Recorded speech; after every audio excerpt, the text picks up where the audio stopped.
All right, everybody, welcome to the Fox 10 News Now stream, part of fox10phoenix.com. We're going to start the show off today with, just moments ago, a Chicago Police Department press conference happening after a deadly Christmas weekend. At least 27 shot in Chicago over the Christmas weekend. 7 fatalities associated with those shootings. I'll show you the police chief and what he was talking about with the added violence over the weekend.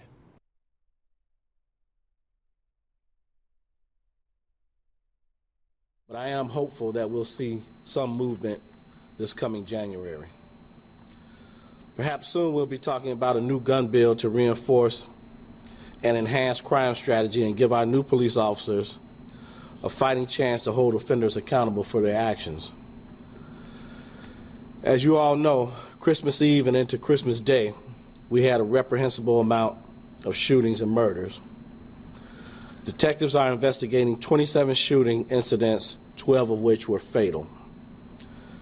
The violence primarily occurred in areas with historical gang conflicts on the south and west sides of the city. Our detectives are making very good progress. They're questioning people of interest and following up on promising leads.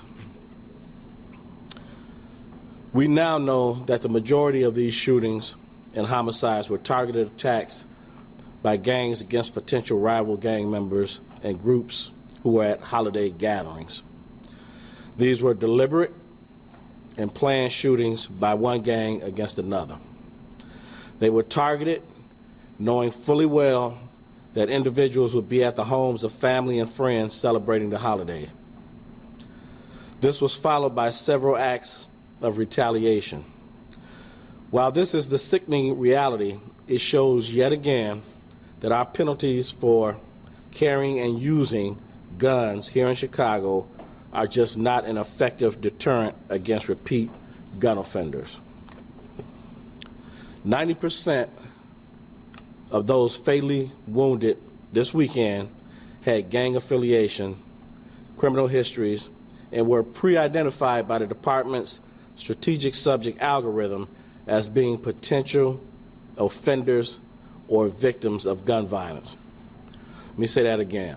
90% of those fatally wounded this weekend had gang affiliations, criminal histories, and were pre-identified by the department's strategic subject list or algorithm as being a potential offender or victim of gun violence. As a result of that, we adjusted deployments accordingly, and since Friday, CPD officers seized 45 guns from city streets. This is up from a typical weekend, which shows us that there's a high level of activity in gang areas around the city. While we have promising leads, this unacceptable level of violence demonstrates the clear and present need for policymakers to convene in January and give Chicago the gun sentencing tools against repeat gun offenders so that we can begin to change this narrative. And with that, I'll take a few questions. What ought to be in that package in Springfield?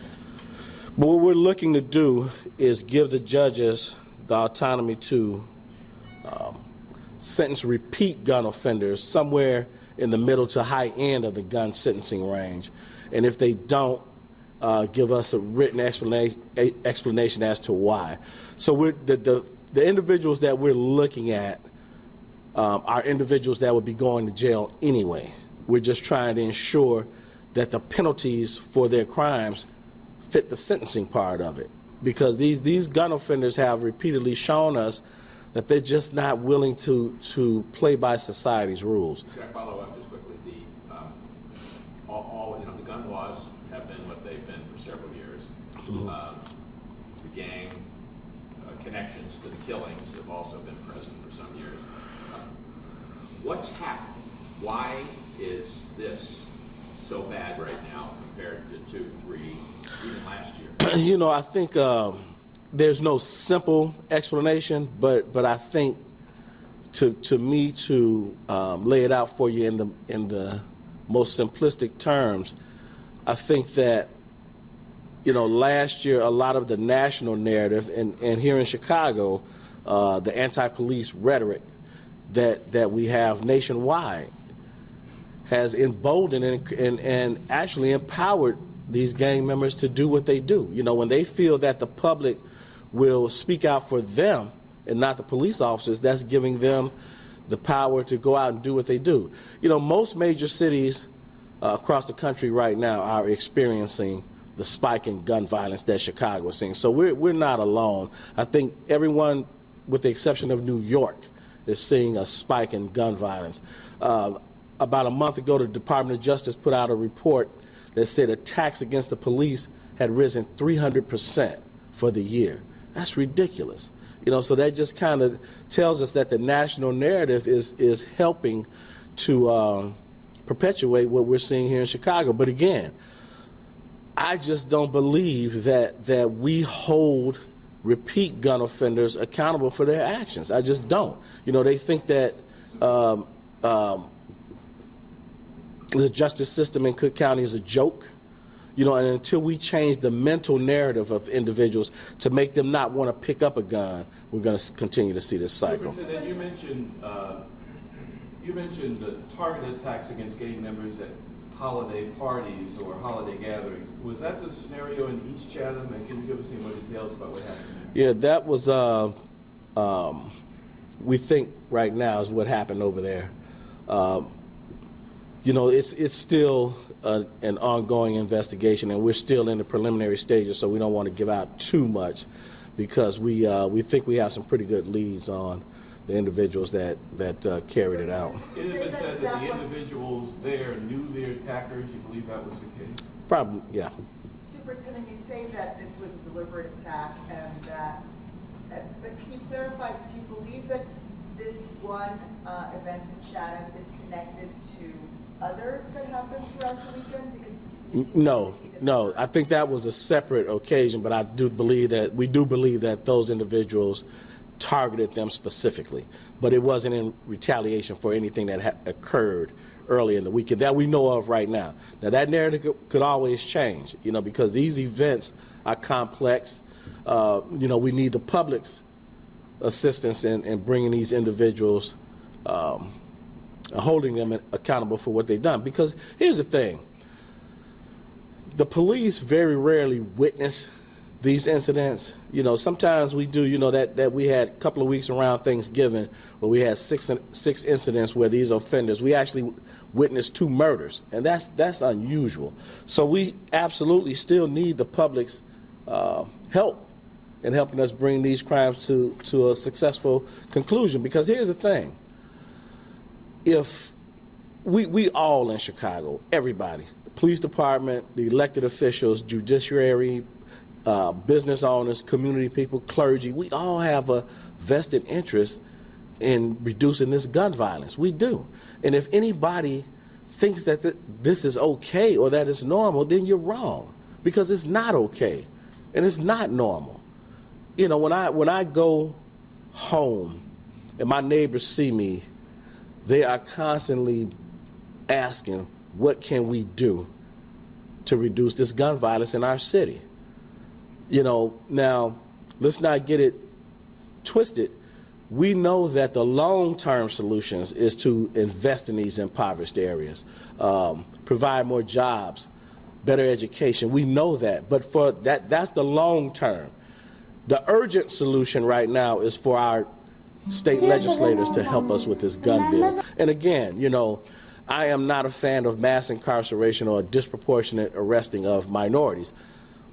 But the simple fact of it is, I don't care how you're wrapped. If you pick up a gun and shoot somebody, you should go to prison, period.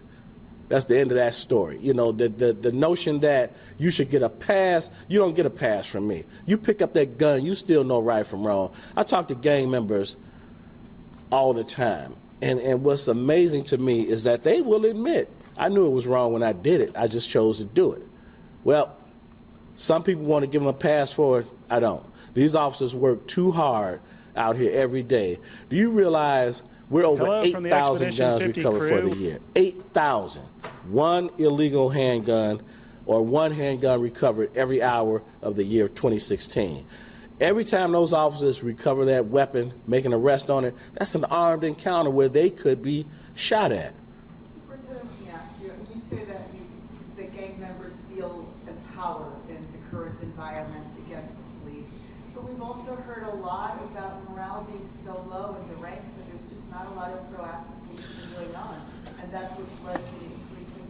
The police are not the reason this violence is occurring. That's nonsense. If the police weren't doing their jobs out here, we wouldn't have over 8,000 guns recovered this year. That says it all right there. If the police were not doing what we need them to do, we wouldn't be recovering all those weapons. Now, I'll give you that some of the gun recoveries are from the gun turn-in program, but a lot of it is from police activity. If the police officers were not out there doing what we do, we wouldn't have that. And here's, just let me put this in context too. The one thing we cannot measure ever is how much crime we actually prevent by doing that. You know, we catch a guy with a gun, he's not going to say, "Oh, officer, I was just heading down there to shoot Bobo." They ain't going to tell you that. So we can't measure what we prevent. But I can tell you this, the majority of your officers in this city want to be out there doing the job correctly, professionally, and respectfully. Superintendent, you talked about... One more question. Superintendent, Automobile told me he'd like to see 150 additional officers deployed here in 6 and 150 additional officers in 5. Can you do that? You know, we'll see how once these new officers, these new hires, so we're getting almost 1,000 in the next 2 years, right? Once they matriculate... Well, we'll see. You know, we'll take a look as we get closer. We'll look at the crime picture, see what we need across the city, and then we'll make a judgment. You know, as you all know, I put a panel in place now to finally look at how we do our deployments and give us a baseline so that we'll know exactly what we're doing. But these areas are definitely going to get additional police officers. Thank you. May I ask you a question, please? Superintendent, One question, on the please. anniversary of the Betty Jones and Antonio Career shooting. Say again? Today's the 1-year anniversary of the Antonio Career and Betty Jones shooting, and I was just wondering if you could comment on what the status is with Officer Rialmo and where that investigation is. Well, the investigation, of course, is still ongoing. Officer Rialmo is still, you know, off the street, and that's where he will remain until we get some kind of resolution in terms of where the investigation is going. But as you know, IPRA does the investigation in terms of use of force. May I please? Thank you, sir. You talk about the gang activity and gun crimes, et cetera, but to take it a step further, what is the financial mechanism that is driving all of this? Is it simply the sale of drugs? You know what? It's the sale of drugs on the west side, not so much on the south side, but here's the bottom line. Now, with the technology we have in place, social media drives a lot of our gang disputes. You know, they're on Facebook, on Instagram, on Twitter.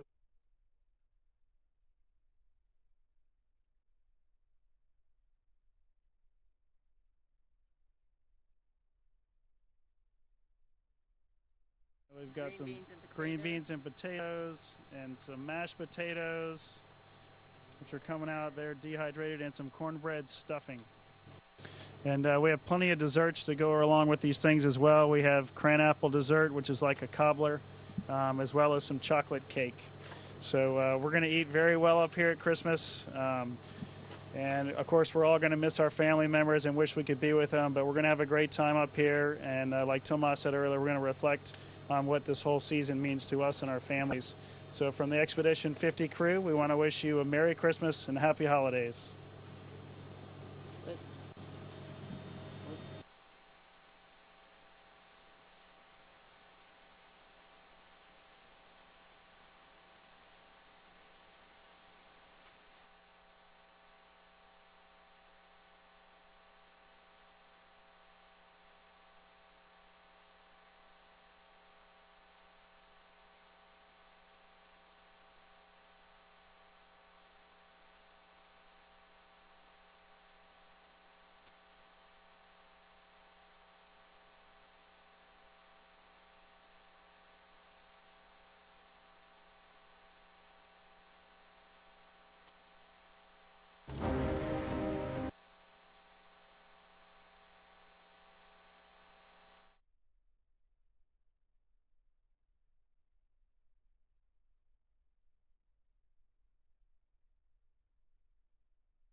Good afternoon and welcome to NASA's Kennedy Space Center in Florida.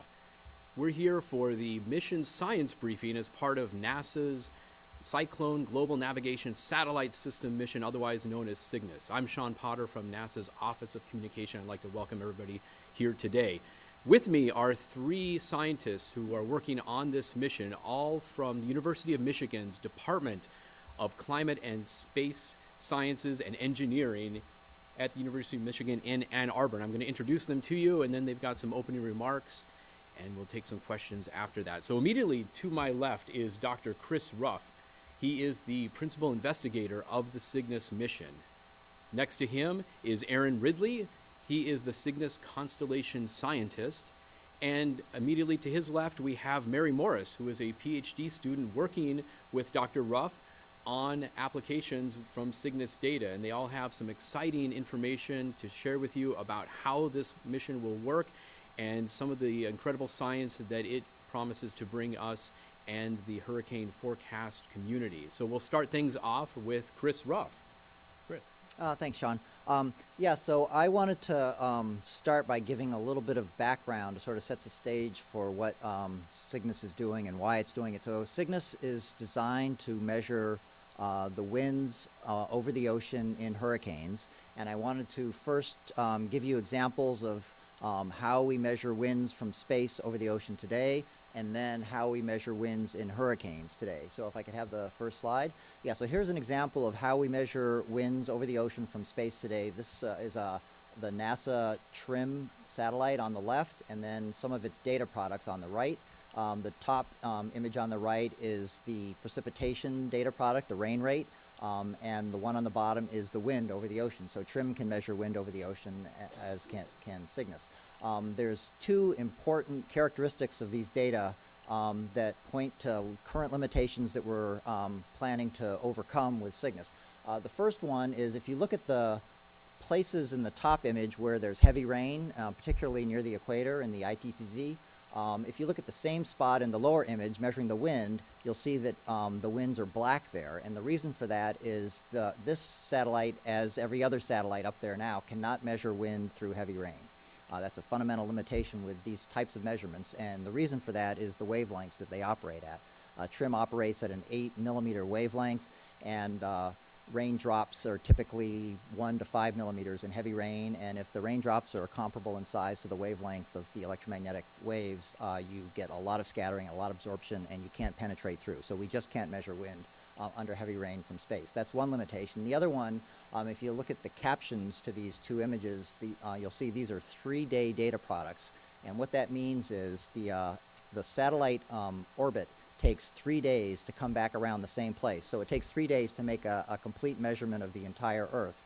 And this is fine for a lot of applications, but for extreme weather situations like hurricanes, where things change on the time scale of hours to maybe a day, if you make a new measurement once every 3 days, it's very likely that you'll miss important parts of the evolution of the storm. So those are the two things that we're trying to overcome with CYGNSS: measurement through rain and measurement more often in hours instead of days. If we go to the next slide, here's an example of how we can measure winds today in hurricanes. This is an instrument called the SFMR in the lower left there, and it's installed on the NOAA P-3 Hurricane Hunter airplane. So these are airplanes that fly directly into storms, into hurricanes, and they can make measurements of the ocean surface in heavy precip, in particular in hurricanes. And the way they do this is they operate at a much longer wavelength. SFMR operates at about a 5 centimeter wavelength, which is about 10 times the size of a raindrop. And in this case, there's some interaction with the rain, but not total attenuation. So you get some interaction with the rain, and you get some interaction with the surface, and by analyzing the data properly, you can correct for the rain attenuation and measure the wind. If we go to the next slide, this is an example of a data product measured by the NOAA P-3 Hurricane Hunter when it made an overpass of Hurricane Katrina about a day before landfall. So there's an image in the top left of Katrina, and if you look closely, you can see a black arrow through the eye. That's the flight line of the airplane. And then in the lower right is the data that was measured, or the retrievals that were estimated from the data during that overpass. And you can see both the rain rate that's retrieved as a secondary parameter to correct for its interaction, and then the primary measurement of the wind speed itself. You can see the maximum winds occurring on the eye wall where the rain is heaviest, and then there's calm winds in the eye of the storm. So it's important to note here that these measurements are made directly under the airplane only, and you need to fly an airplane out there to make these measurements. So what we're trying to do with Cygnus is combine the global coverage that you get from a satellite with the ability to penetrate through the rain that you get with one of these Hurricane Hunter instruments, and also improve upon the sampling characteristics of the large weather satellites that take 3 days to revisit. And the way to do that is to operate at long enough wavelengths to penetrate through the rain, and in order to improve the sampling more often than every few days, we need a lot of satellites. And the way to do that in a cost-cap mission is to make things cheaper so that you can afford to build a lot of satellites. And that leads me to the next slide, which illustrates the way we make these measurements. So as you heard in the engineering briefing earlier, Cygnus is basically the receive half of a radar, and the transmit half of the radar is the GPS constellation of navigation satellites. So there's 30 GPS satellites up there now, and they're constantly transmitting their signals down to the Earth for navigation purposes. They're intentionally designed to operate at a very long wavelength, 19 centimeters, in order to be able to have navigation work when it's raining heavy. Like, for example, when you're driving in your car, your navigation system works just fine when there's heavy rain because it operates at such a long wavelength. So the GPS transmitters are there, or the signals are there all the time, and what we've done with Cygnus is we've taken a commercial navigation receiver and essentially hacked into it and modified its processor so that it does both navigation, and it also measures the distortion of the navigation signal after it reflects off of the ocean surface. And by looking carefully at the nature of the distortion, we can back out the properties of the ocean surface that are forced by the local winds. And I've got a series of slides here to illustrate the interaction between the electromagnetic signals and the ocean surface to show how it is that we measure wind. So if we can go to the next slide. So here's an example of specular scattering in optical wavelengths. So you can see the moon above the horizon, and then you can see a reflection of the moon in the lake. And the water, the lake surface is very calm, there's no wind blowing, and because of that, the reflection of the moon is almost as sharp as the moon itself. And this is called specular reflection in electromagnetic terminology, and what that means is mirror-like reflection, where the surface does not distort the reflection. And if the ocean were perfectly smooth, the GPS signal would reflect off of the ocean and be received by Cygnus, and it would still look like a regular navigation signal if there was a nice, smooth, mirror-like specular reflection. If we go to the next slide, you'll see what happens when the wind blows. When the wind blows, there's friction at the water surface, and that roughens the surface. And this is called diffuse scattering rather than specular scattering. So here's an example, again, in optical wavelengths where the moon is reflecting off of a roughened surface, and you can see that the reflection is not a nice sharp picture of the moon, but now it's a diffuse version. And this happens in optical wavelengths like this, and it happens at radio wave wavelengths like GPS as well. And if we go to the next slide, you'll see an example of this. So this is the first measurements of GPS scattering off the ocean measured from space. It was measured about 10 years ago by a technology demonstration mission that was flown with a prototype of the Cygnus receiver. This is when it was first, the details were first worked out about how to hack into a regular navigation receiver to do these type of reflected measurements. And this is a GPS 19 centimeter signal scattering off the ocean surface, and you can see that the specular part of it, of the reflection, is that bright red part at the top, and then the yellow kind of horseshoe-shaped part is the diffuse scattering away from the specular point due to the roughening of the ocean surface. And in general, the rougher the surface is due to increased wind speed, the more diffuse scattering there is, the less specular scattering there is, and Cygnus makes measurements just like this every second, and from that we can derive the wind speed. Okay, if we go to the next thing to play, I think, is a video. This shows you how the sampling works with Cygnus. So there's 8 satellites in a single orbit plane. Each satellite has antennas pointing towards the surface, looking at the scattered signals. And those blue ellipses, those are the locations of the specular points from the GPS transmitters. And as soon as they enter the antenna beam that's looking down at the ground, that's those red ovals, the onboard processor latches onto them and begins processing and generating those images of the diffuse scattering. There's enough processing horsepower on board to measure 4 of these specular points at a time, so it's always tracking where the specular points are, and it takes the best 4 in the antenna pattern and processes them into winds. So essentially we're measuring winds along these blue lines as the satellite orbits along, and you can think of this kind of like there being individual airplanes, kind of virtual airplanes, P3 airplanes, somewhere in the tropics, and underneath of them they're making winds, making measurements of the winds, and with 8 satellites and each satellite able to make 4 measurements of the wind, it's kind of like having 32 virtual P3 airplanes someplace in the tropics making winds at all times. And if you take all of those winds, aggregate them together, you get the data product that Cygnus generates. With 8 satellites, there's about 7 hours between measurements at any given spot in the tropics on average. So we're able to make measurements much more often than that 3-day refresh rate of the trim satellite. And I think I have one last slide here. This is an example from we have a detailed software simulator of the mission and of the interactions of the GPS signals with the ocean surface, and this is an example of the type of product that we're expecting. This is a simulated tropical cyclone in the left, and then a transect of the specular point passing through the eye wall of the satellite, that black line, and that plays the same role as the flight line of the airplane in this case. And then on the right we have an example of the true wind in our simulator, and then the retrieved wind, including all the realistic sources of errors and calibration and noise and so on that we're expecting. And you can see that it picks up the calm water in the eye of the hurricane, and then the strongest wind in the eye wall as it penetrates through the maximum wind.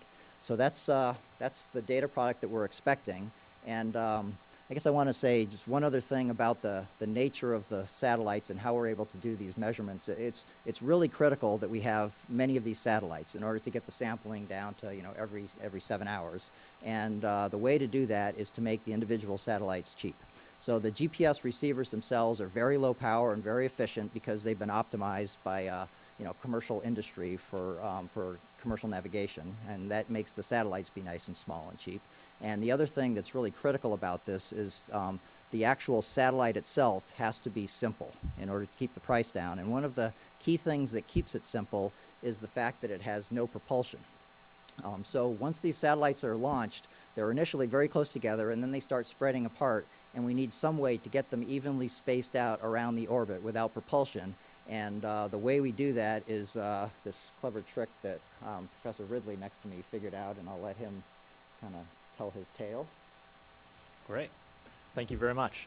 So as Chris just talked about, when the satellites are launched, they come off of the Pegasus satellite, or Pegasus rocket. If we really wanted to, it would be great to have 8 rockets actually launching every single one of these, but it would be extremely expensive. And so the best method is to have them up there, take them up on one single rocket. And as Chris just talked about, I'm going to use some props here. When they come off of the rocket, they're basically going to be together, all right? They're going to be spreading apart very slowly from each other. They're going to be orbiting around the Earth at about 17,000 miles an hour, but with respect to each other, they're going to be moving only at about 2 miles an hour. So they're going to move apart from each other very, very slowly. And after about 3 months, they will basically, one will have lapped another one, and it will come around like this and fly over the other one. And we don't really want that to happen. What we want to happen is for them to basically stay at about the same distance apart and fly in tandem with each other. We want them to be spaced about 3,000 kilometers apart from each other, 3,000 miles apart from each other. And the way that we're going to do that is that as these things come apart from each other, then we're going to start tilting them up. And this one will go into what's called high drag mode. All right, so what happens is that up it at about 500 kilometers altitude, there's still a lot of air up there. And all satellites, it's the second largest force that the satellites feel besides gravity. They feel aerodynamic drag. And so just like a biker would tuck down and feel less drag force, these satellites are flying like this and don't feel very much drag force. but when you tilt it up, they feel a lot of drag. And so as this one is going faster than this other one, you tilt it up and you slow it down with respect to the other one, okay? And so what we're gonna do is we're gonna have meetings every week where we'll decide which satellite we want to put into high drag mode. I was supposed to show some pictures that illustrate this a little bit. So if you show the first picture, or the first video, this is the deployment sequence. So all the satellites are on one rocket. They're all bunched together, and they all pop off. And they're moving about 2 or 3 miles an hour away from each other. And it will take them about 3 to 6 months to basically overlap each other, to start lapping each other. You don't want them to lap each other, because if one is above the other one, they're measuring exactly the same thing on the Earth. And we don't want that to happen. So we want them to be spaced apart from each other. So if you show the next slide. Now, the satellites are going to orbit at 35 degrees inclination. The reason we chose 35-degree inclination is because that's where most tropical cyclones happen. So this plot shows tracks for tropical cyclones for about 10 years. And you can see the vast majority of them are within this white zone, which is between plus and minus 35 degrees. We don't want to do something like a polar orbit because there are no tropical cyclones up near the poles. We want to stick where the tropical cyclones are. And so we planned the inclination to be 35 degrees. We'll go between plus and minus 35. We have figured out how to space these satellites out so they're equally spaced around the orbit. And then if you go to the next movie, it shows how the coverage happens of all these specular points. Chris showed just one small time slice, but this shows 24 hours of Cygnus measurements. And you can see that we cover the entire globe in about 24 hours. We actually measure multiple times over the same place fairly often with this. And you can see, if you look very, very closely, we have about 80 to 85% of the spots in the plus and minus 35 degree latitude band covered by Cygnus every single day. And that's all I have. Great. Now we'll turn it over to Mary Morris to talk a little bit about some of the applications of the Cygnus science. Thanks, Sean. So now that we've heard a little bit about the science and the engineering aspects of Cygnus, I'm going to talk to you all about some of a tool that we've been developing for the science applications. Why should you care about Cygnus? So at the University of Michigan, we've been developing this tool called SIFT, or the Storm Intersection Forecast Tool. And the reason that we developed SIFT is because we needed a way to predict ahead of time when we're going to get valuable storm data. And then after we answer that question, we want to know how soon after we get that data can we then downlink it to the ground and get it to the user community as soon as possible. So what we're going to do today is we're going to do a little experiment. We're going to pretend that Cygnus launched a year ago, and we're going to see what we would have seen during Hurricane Matthew a little over a couple of months ago if Cygnus had already been orbiting. So let's go to the video clip and see this tool in action. So what you're seeing now is SIFT in sort of a global view mode. Each of these colored triangles represents one of the Cygnus satellites, and the dots that surround each satellite are the specular points. That's where our data are going to be. That's where we're able to measure ocean surface wind speed.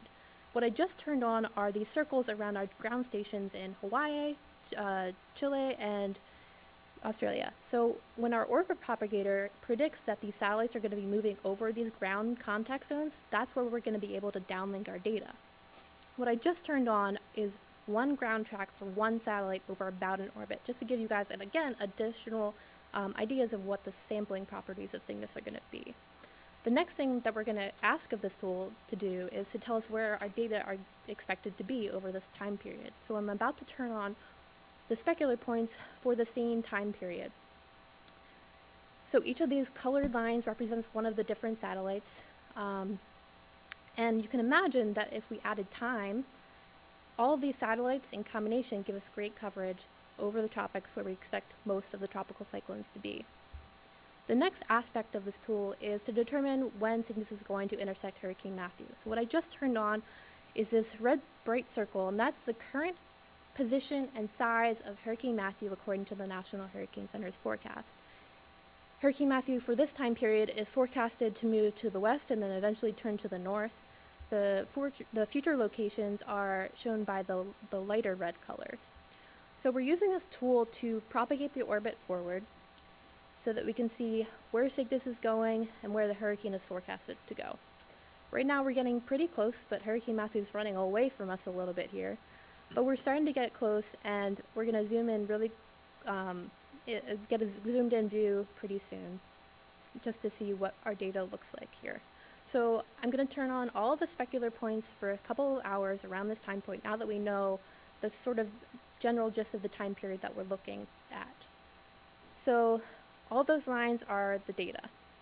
Right now you're seeing the satellites propagate on the bottom right-hand portion of the tool. And right now we're getting crossovers through that bright red circle. That's the current position and size of the storm. All of that data in that bright red circle is stuff that can be used to answer questions like, how intense is the storm?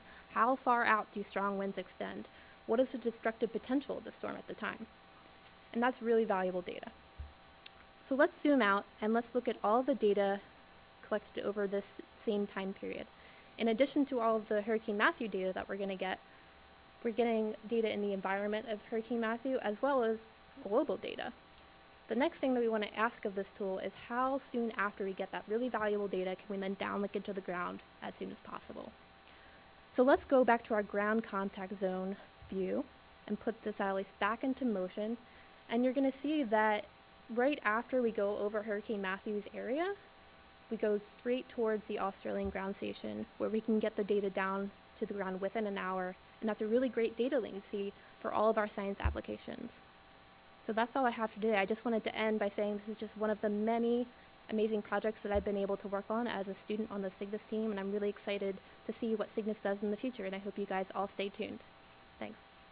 Great. Thank you so much, Mary. And as I mentioned at the beginning of today's briefing, you are a PhD candidate at the University of Michigan working under Dr. Ruff. And as I understand it, you're actually preparing to defend your doctoral dissertation later this month? Right. December 20th is the date. And you're actually using the Cygnus project as the basis of your research, correct? Yep. Great. Well, good luck with that. So. Thanks. All right. So now we have some time to take some questions from folks both here in the audience as well as on the phone and via social media. And we'll start with questions here in the audience, and then if there are any on the phone, and then social media. And just a quick reminder for people who may be asking questions via social media that you can do so by using the hashtag AskNASA. But we'll start with some questions here in the room. We'll start right here in the front row, red shirt. And if you could identify yourself and then ask the question. Sure. Bill Jello with Report Space. So for Mary, when the first one goes over Matthew and then we get the information an hour later, we're now waiting until the satellites come back over Matthew. So just what's the guess from one measurement until it comes back around and is able to intersect Matthew again in your video? How long is that? Is that? So on average, it's about 7 hours, but it depends on the case and how the hurricane is moving in addition to the satellites. But in general, I've found that when we, hit the hurricane, when we intersect it, we hit it really well. We're never just gonna barely graze it or, miss it, by just a little bit. So I'm really excited about all of the applications. Okay, other question. How about right behind the gentleman who just... Rick Lansby with WFIT. I guess I'm a little confused about the 7 hours. Dr. Ruff, does that mean if I'm standing in one spot, a satellite would pass over me every 7 hours? That's exactly what it means. So the sampling for this type of technique, there's a fundamental difference between it and a typical imager, polar orbiting wide swath imager that typically has an exact repeat orbit, and there's an exact time that it comes back around any given spot. That's the revisit time. That's sort of the standard approach to temporal sampling with low Earth orbiting satellites. With Cygnus, our orbits and the orbits of the GPS satellites are completely asynchronous. So the location of the sample and the time of the sample is determined by the relative location of those two satellites. The specular point on the ground is formed by exactly where those two satellites are at any given time. Because the orbits are asynchronous, the locations of the samples move around all over the place, and they're not really deterministic. The right way to analyze it is to treat the sampling properties as a statistical property, a random process, and then calculate probability distributions and statistics of samples. That's a clean mathematical way to handle the sampling properties. So there's a statistical distribution of how often you'll come back to the same place, and the average of that statistic is 7 hours. All right, I think we had a question here on the other side in the front row.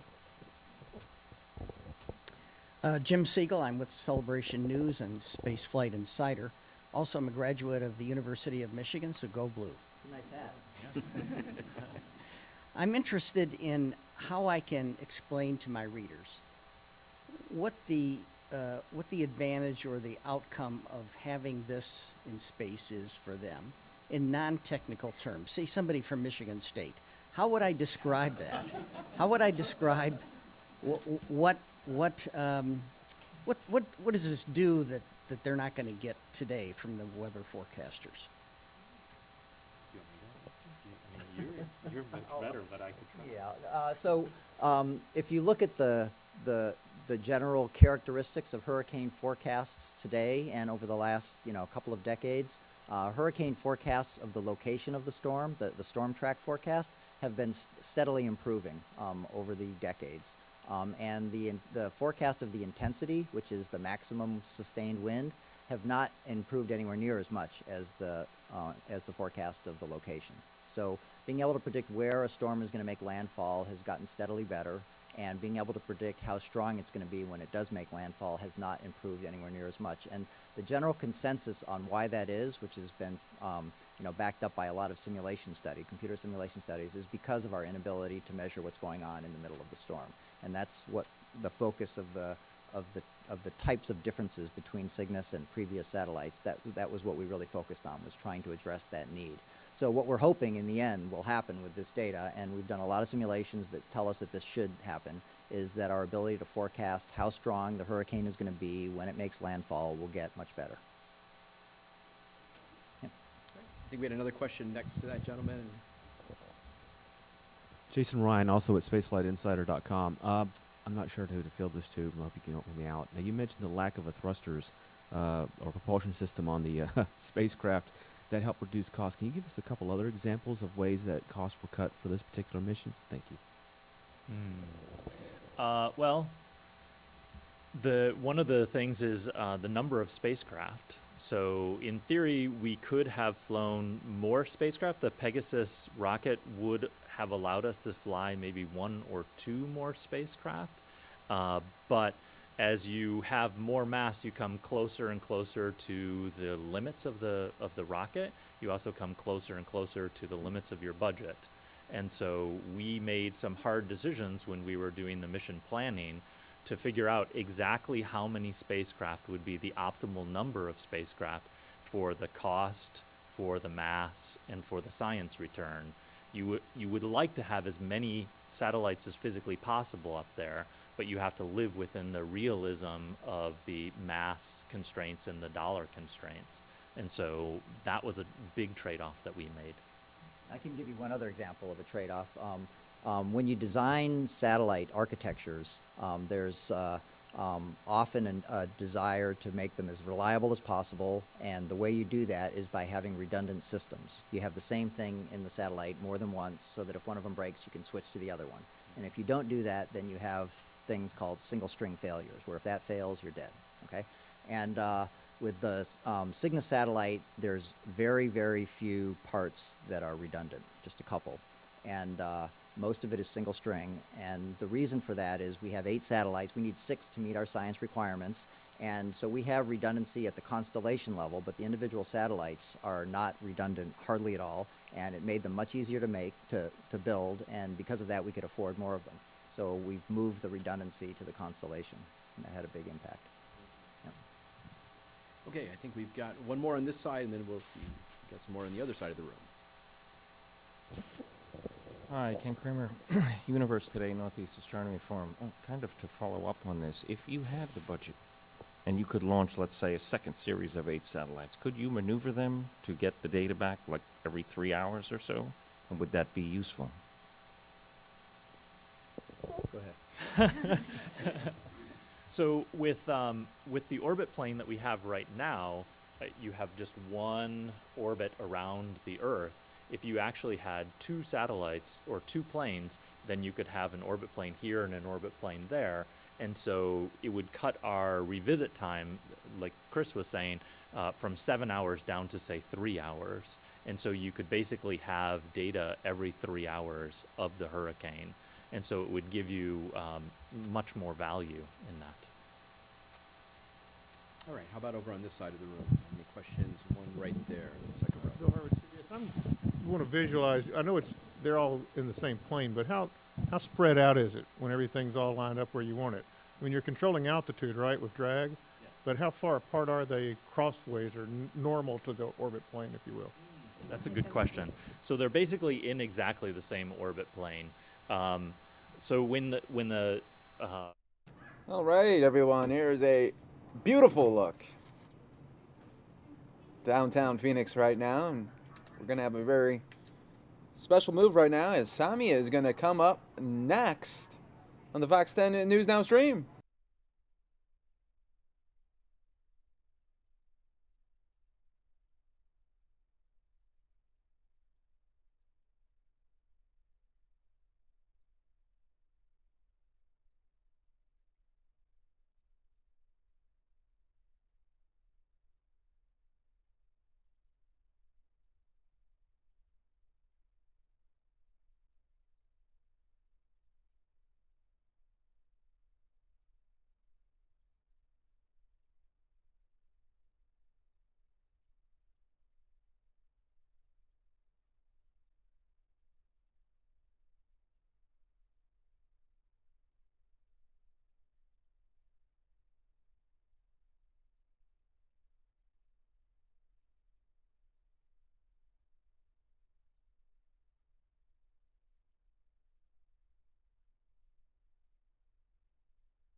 Hello everyone, Samia here. You are looking at a live look at downtown Phoenix.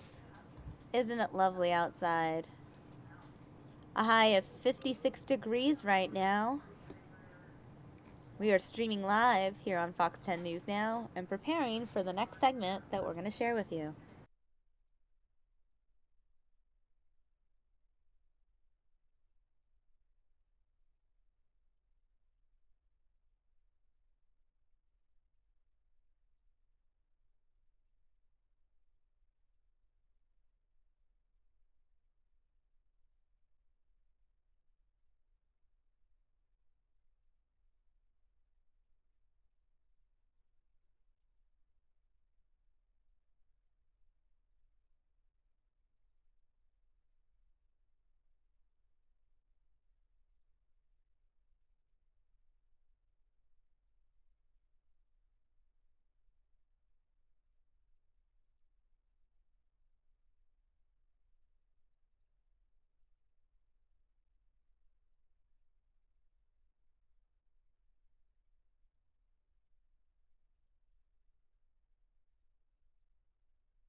All right, guys, I want to go ahead and show you guys this video. The United Nations paying tribute to Fidel Castro, who died last month, the Cuban leader. He was and will always remain the man who brought them both dignity and the levels of progress in social development that remain the envy of many around the world.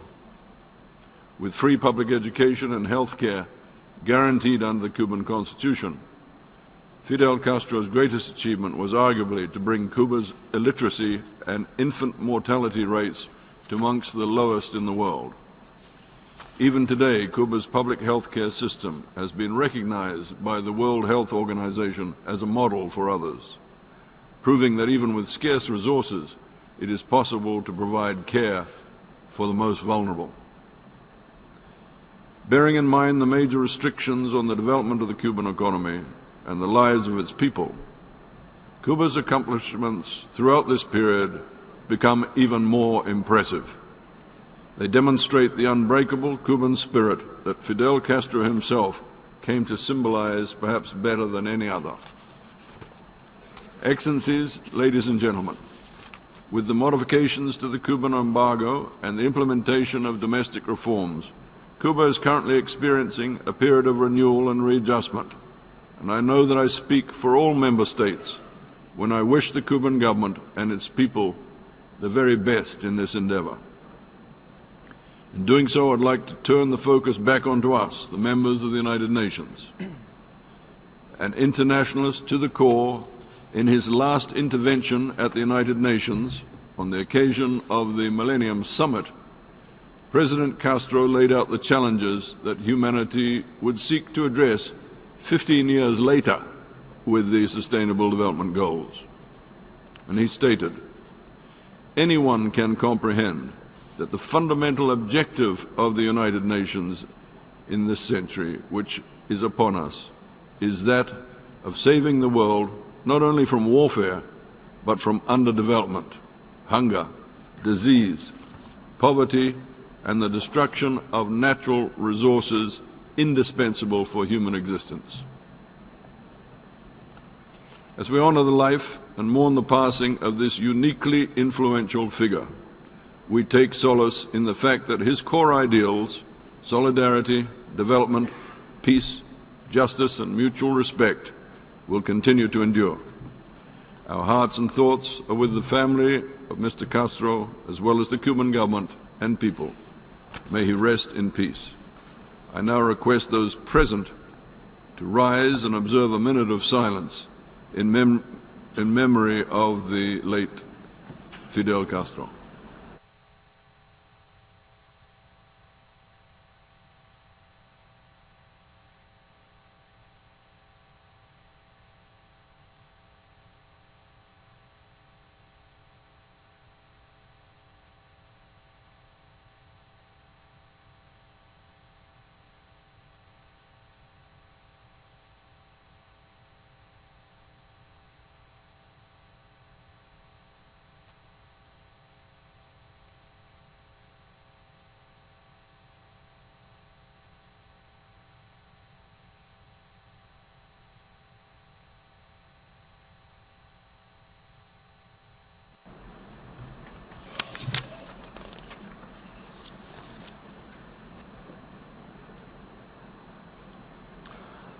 I should like now to proceed according to the program that has been given to me by the organizers. I therefore invite Mr. Miroslav Janča, the Assistant Secretary General for Political Affairs, to deliver his remarks. Stay here or go down? Yeah. Thank you, Chair. Your Excellency, Mr. Peter Thompson, President of the General Assembly, Your Excellency, Ana Silvia Rodriguez Abascal, Chargé d'Affaires of Cuba, Excellencies, ladies and gentlemen. Allow me, on behalf of the UN Secretary General, Ban Ki-moon, to deliver his message to mark the passing of former President of Cuba, Fidel Castro. The message starts, "I join with all of you in conveying sincere condolences to the government and people of Cuba on the death of His Excellency Fidel Castro Ruz. Fidel Castro was one of the most important Latin American leaders of the 20th century. He was the most influential shaper of Cuban history since his own hero, José Martí, struggled for Cuban independence in the late 19th century.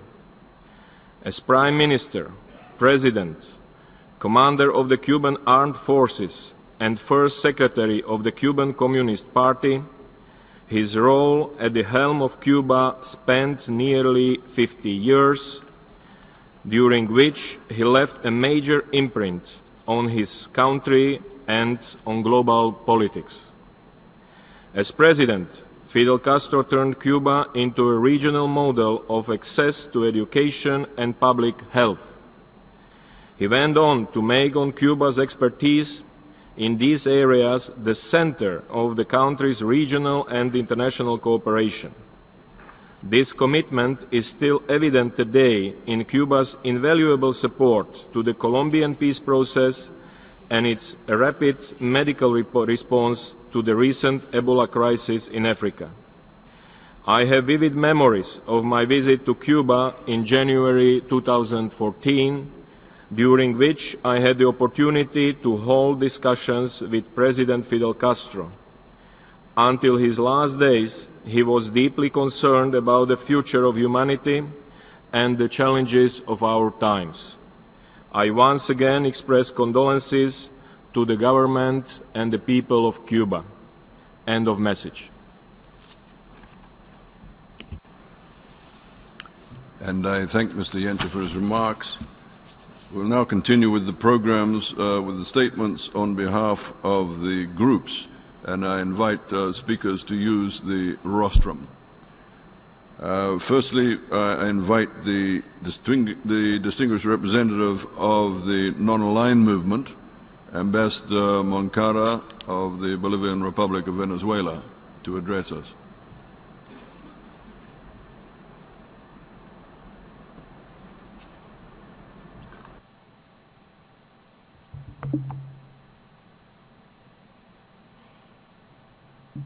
Señor Presidente, es un honor para mí participar en esta sesión para rendir tributo a la vida y obra del presidente Fidel Castro Ruz, líder de la Revolución Cubana, quien falleciera el pasado 25 de noviembre de 2016.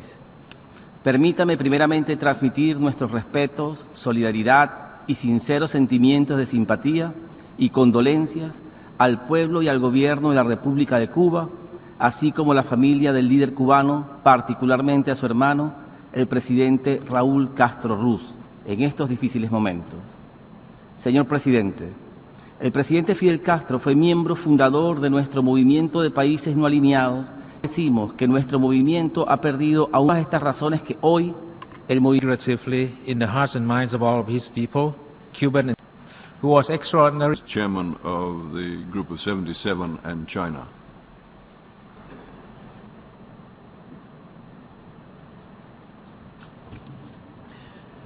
Mr. President, Excellencies, ladies and gentlemen, I have the distinct honor to deliver this statement on behalf of the Group of 77 in China on this very special but somber occasion. Today we are paying tribute to an extraordinary statesman, His Excellency Fidel Castro Ruz, the leader of the Cuban Revolution, who was extraordinary because of who he was and what he stood for. He was extraordinary because of what he fought his entire life trying to achieve.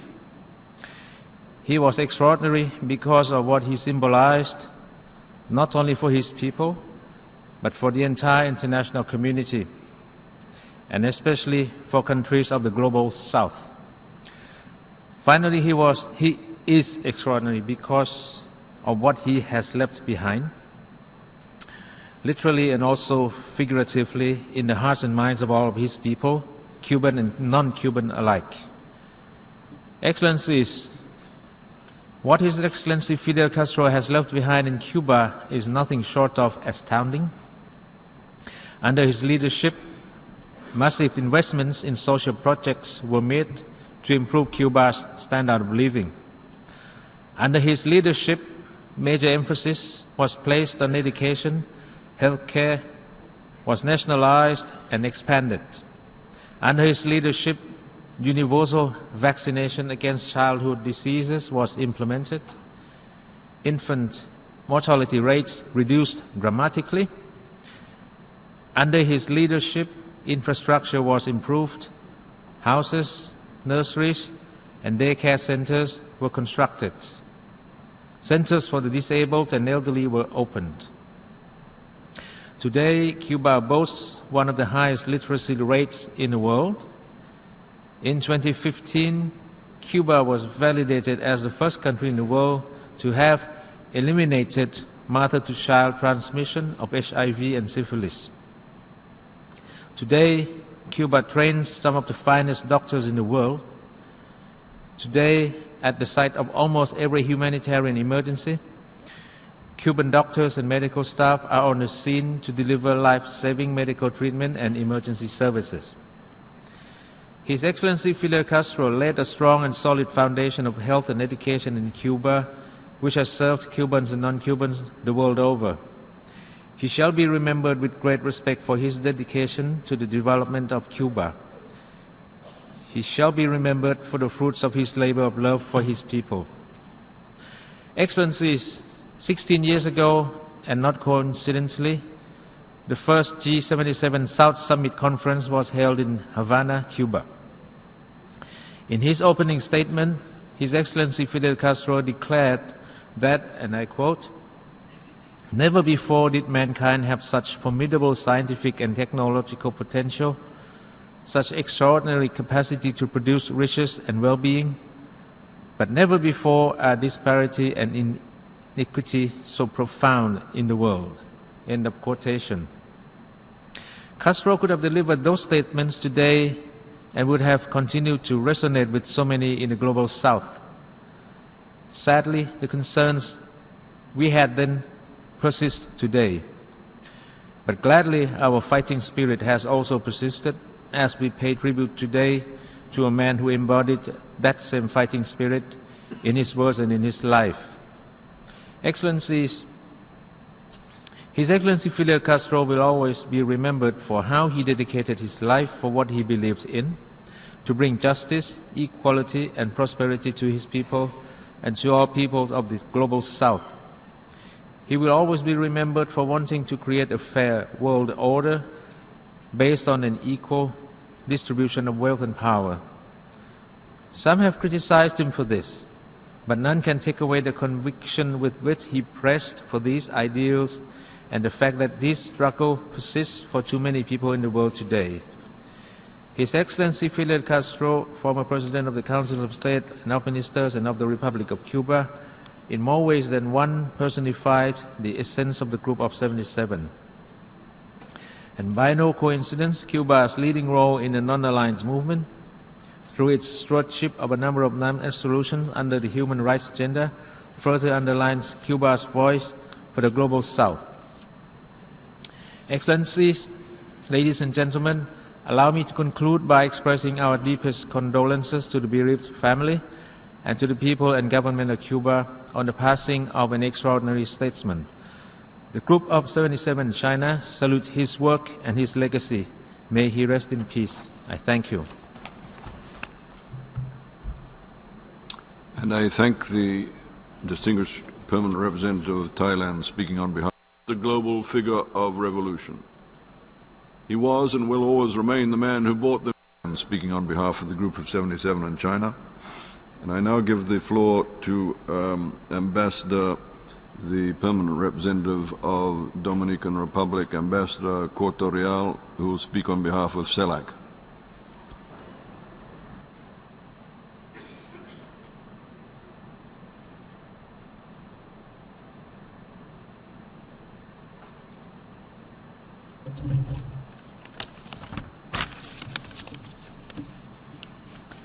Señor presidente, en esta ocasión tan memorable tengo el honor de dirigirme a esta augusta Asamblea General en nombre de los Estados miembros de la Comunidad de Estados Latinoamericanos y del Caribe, CELAC. La CELAC expresa, una vez más, su más sentido pesar al gobierno y al pueblo de la República de Cuba por el fallecimiento del expresidente Fidel Castro Ruz.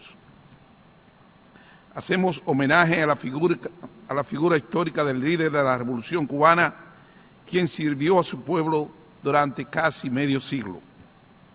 El aporte de Fidel constituye un legado fundamental para la integración regional de América Latina y el Caribe, inspirada en los principios de soberanía, paz y solidaridad entre los pueblos, creando de este modo una identidad latinoamericana.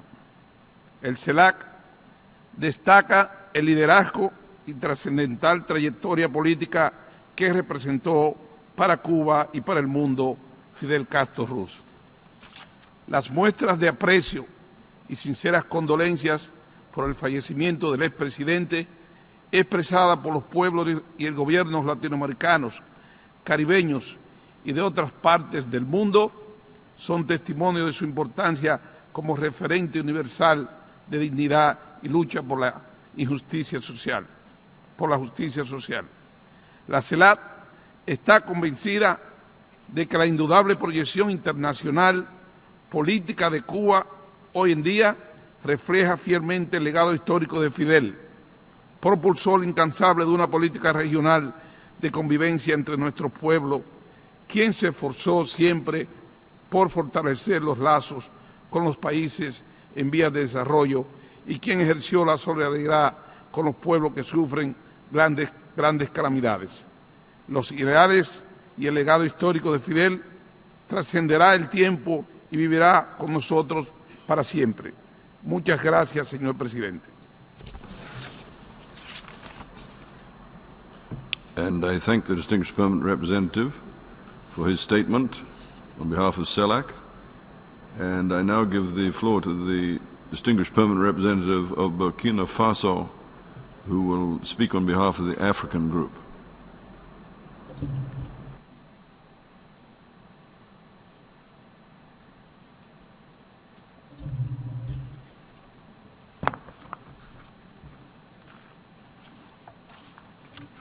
Monsieur le Président, j'ai l'honneur de prononcer cette déclaration au nom du groupe africain. C'est avec une grande tristesse et une vive émotion que le groupe africain a appris la nouvelle du décès de l'ancien président avec certains pays en Afrique. And I thank the distinguished representative, permanent representative of Burkina Faso, speaking on behalf of the African group. I now give the floor to the DPR of Laos, who will speak on behalf of ASEAN, the Lao People's Democratic Republic. You have the floor, sir.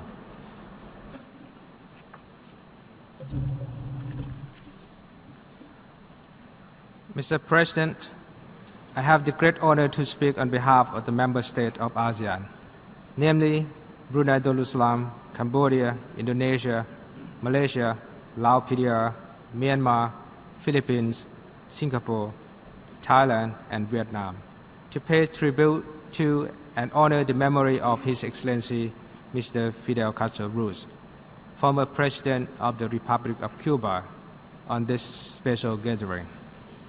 Mr. President, we are deeply saddened by the demise of the former President of the Republic of Cuba on 25 November 2016. Mr. Fidel Castro was a prominent leader in his country and an influential leader in the world affairs. He was the iconic leader for the fight against colonialism and social injustice.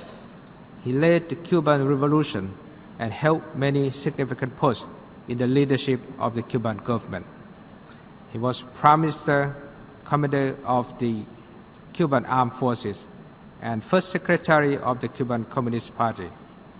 Throughout his leadership, he was dedicated to the development of his country and often under difficult environment, including under sanction and blockade.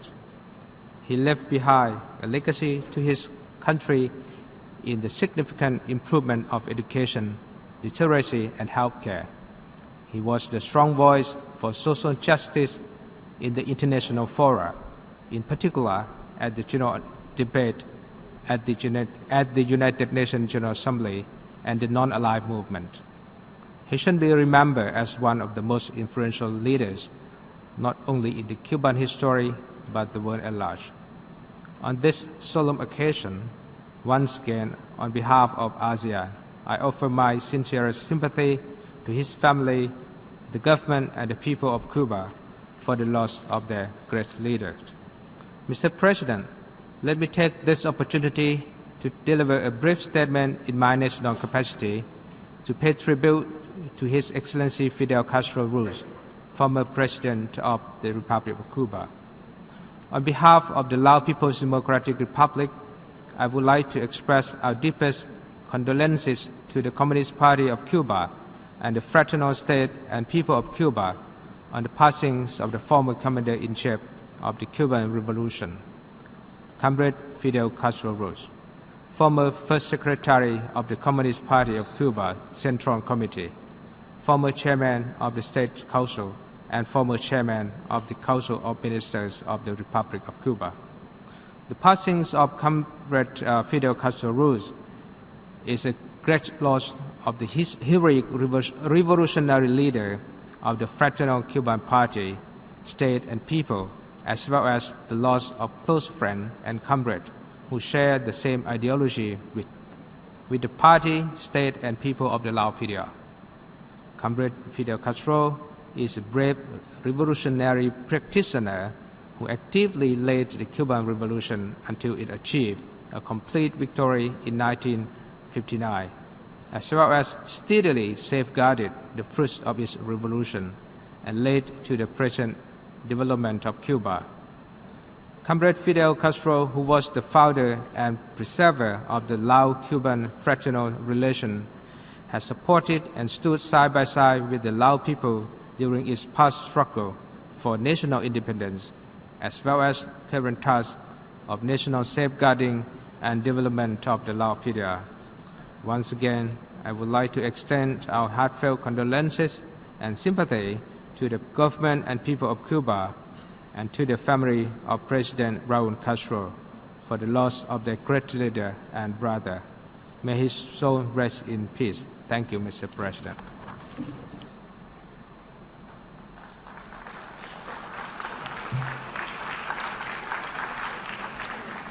And I thank the distinguished representative of the Lao People's Democratic Republic, speaking on behalf of ASEAN. And now, speaking on behalf of CARICOM, I give the floor to the distinguished permanent representative of Barbados, Ambassador Marshall. You have the floor, sir.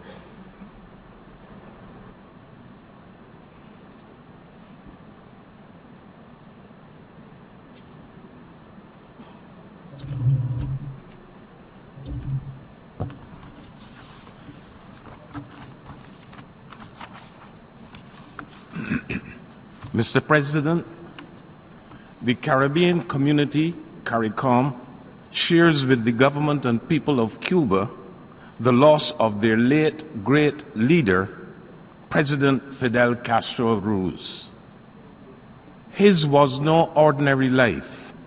His thoughts and actions spread across the globe from the mountains of the Sierra Maestra in his native Cuba to the battlefields of Quito, Cuanaval in Angola.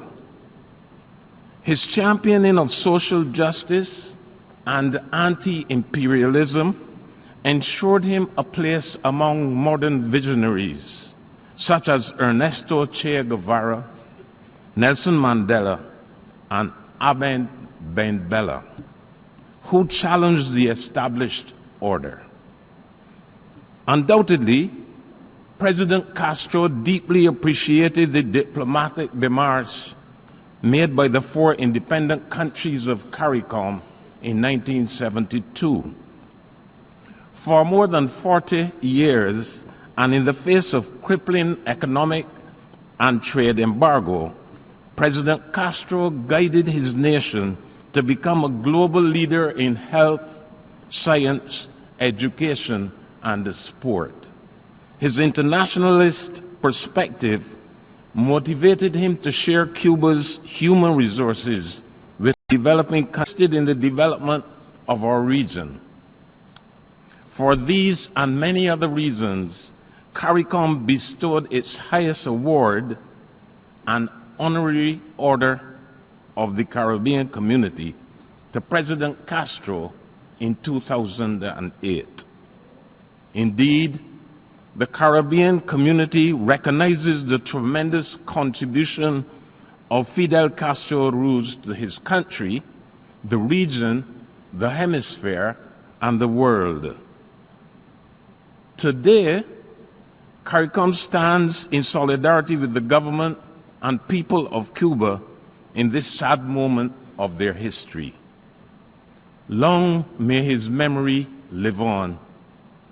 May he rest in peace.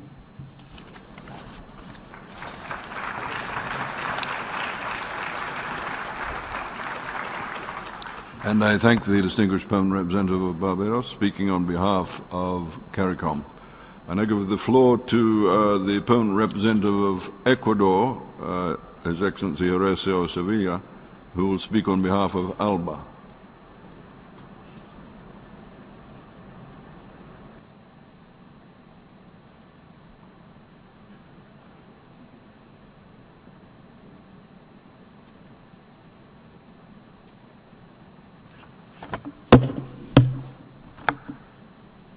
Señor presidente, tengo a honra hacer uso de la palabra a nombre de los 11 estados de América Latina y el Caribe, miembros de la Alianza Bolivariana para los Pueblos de Nuestra América, Tratado de Comercio de los Pueblos, ALBA-TCP, Antigua y Barbuda, Bolivia, Cuba, Dominica, Ecuador, Granada, Nicaragua, San Cristóbal y Nieves, Santa Lucía, San Vicente y las Granadinas y Venezuela.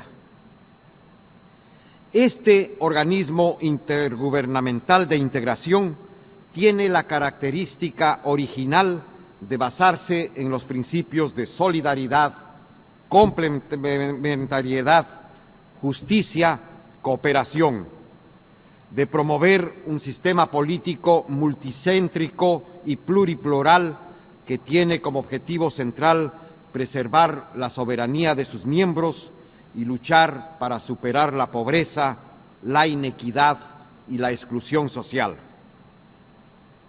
Fidel Castro fue uno de los líderes que concibió y fundó el ALBA en el año 2004. Por ello, los pueblos y gobiernos que integran esta alianza conmemoramos reverentes y emocionados el paso a la inmortalidad de quien fue una de las personalidades más influyentes y relevantes de la segunda mitad del siglo XX.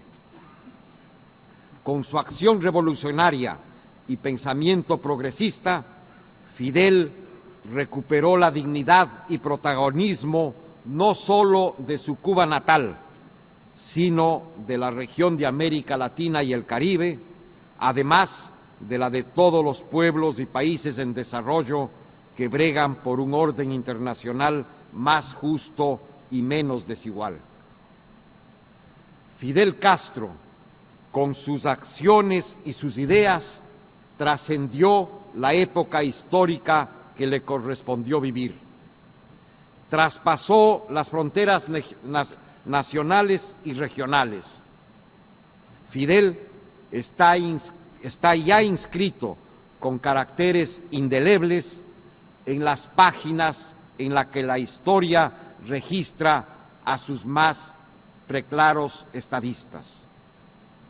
El presidente de la República del Ecuador, Rafael Correa, dijo en La Habana el pasado 29 de noviembre en la ceremonia de honras fúnebres, cito, Fidel seguirá viviendo en los rostros de los niños que van a la escuela, de los enfermos que salvan sus vidas, de los obreros dueños del fruto de su trabajo. Su lucha continúa en el esfuerzo de cada joven idealista empeñado en cambiar el mundo. Fin de la cita. Nunca fue Fidel Castro más grande y visionario que cuando, afectado por el paso de los años y de una severa enfermedad, decidió dar un paso al costado, renunciar voluntariamente al poder y organizar su ordenada sucesión en la presidencia de Cuba y en la conducción de la revolución. Nuestro militante saludo de solidaridad al hermano pueblo cubano y a sus autoridades. El ejemplo de Fidel seguirá guiándonos siempre en el camino hacia la victoria. Muchas gracias.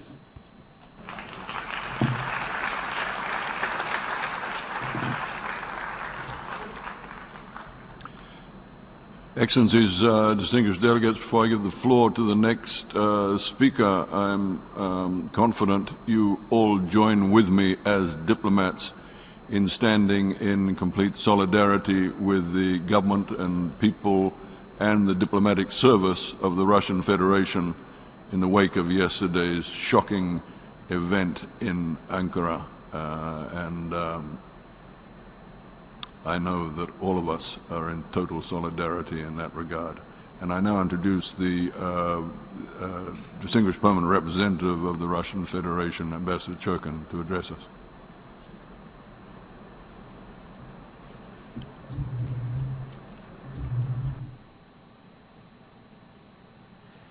Господин председатель, прежде всего хотел бы выразить самые глубокие соболезнования всему кубинскому народу в связи с кончиной исторического лидера кубинской революции, команданта Фиделя Кастро. Имя этого выдающегося государственного деятеля по праву считается символом целой эпохи в новейшей мировой истории. Построенная им и его соратниками свободная и независимая Куба под его руководством стала влиятельным членом международного сообщества и послужила вдохновляющим примером для многих государств и народов. Фидель Кастро был патриотом своей страны. Будучи лидером по рождению, он всегда защищал право кубинцев жить так, как они сами того пожелают. Кастро отстоял это право, благодаря чему снискал огромное уважение во всем мире.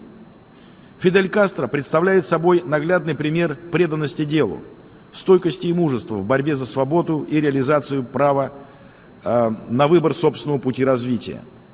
Широкое признание получили усилия команданта по укреплению международных позиций Кубы, причем делалось это в условиях блокады острова. Поэтому неудивительно, что командант Фидель пользовался непререкаемым авторитетом у себя на родине, большим уважением в Латинской Америке и во всем мире, в том числе, конечно, и в Российской Федерации. Фидель Кастро с несгибаемой волей отстаивал такие универсальные ценности, как свобода, правда и справедливость.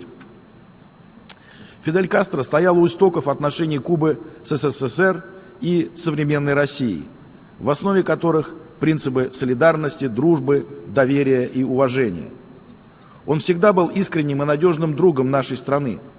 Он внес огромный личный вклад в становление и развитие российско-кубинских отношений, тесного сотрудничества во всех областях. В настоящее время отношения России и Кубы достигли уровня стратегического партнерства и продолжают динамично развиваться на благо наших стран в русле упрочения региональной и глобальной безопасности и стабильности. Невозможно переоценить личный вклад Фиделя Кастро в их становление. Память об этом харизматичном лидере, блестящем ораторе и мыслителе навсегда останется в сердцах граждан России. Фидель Кастро – герой, и мы чтим его как героя и человека, который действительно поставил превыше всего служение своему народу и его свободе. С уходом из жизни этого великого человека закончилась целая эпоха. Память о нем навсегда останется в истории не только острова Свободы, но и всего человечества. Для новых поколений кубинских патриотов жизнь Фиделя является исключительным примером приверженности принципам и идеалам. Мы гордимся тем, что были современниками Фиделя и навсегда сохраним его светлый образ в наших сердцах. Благодарю вас.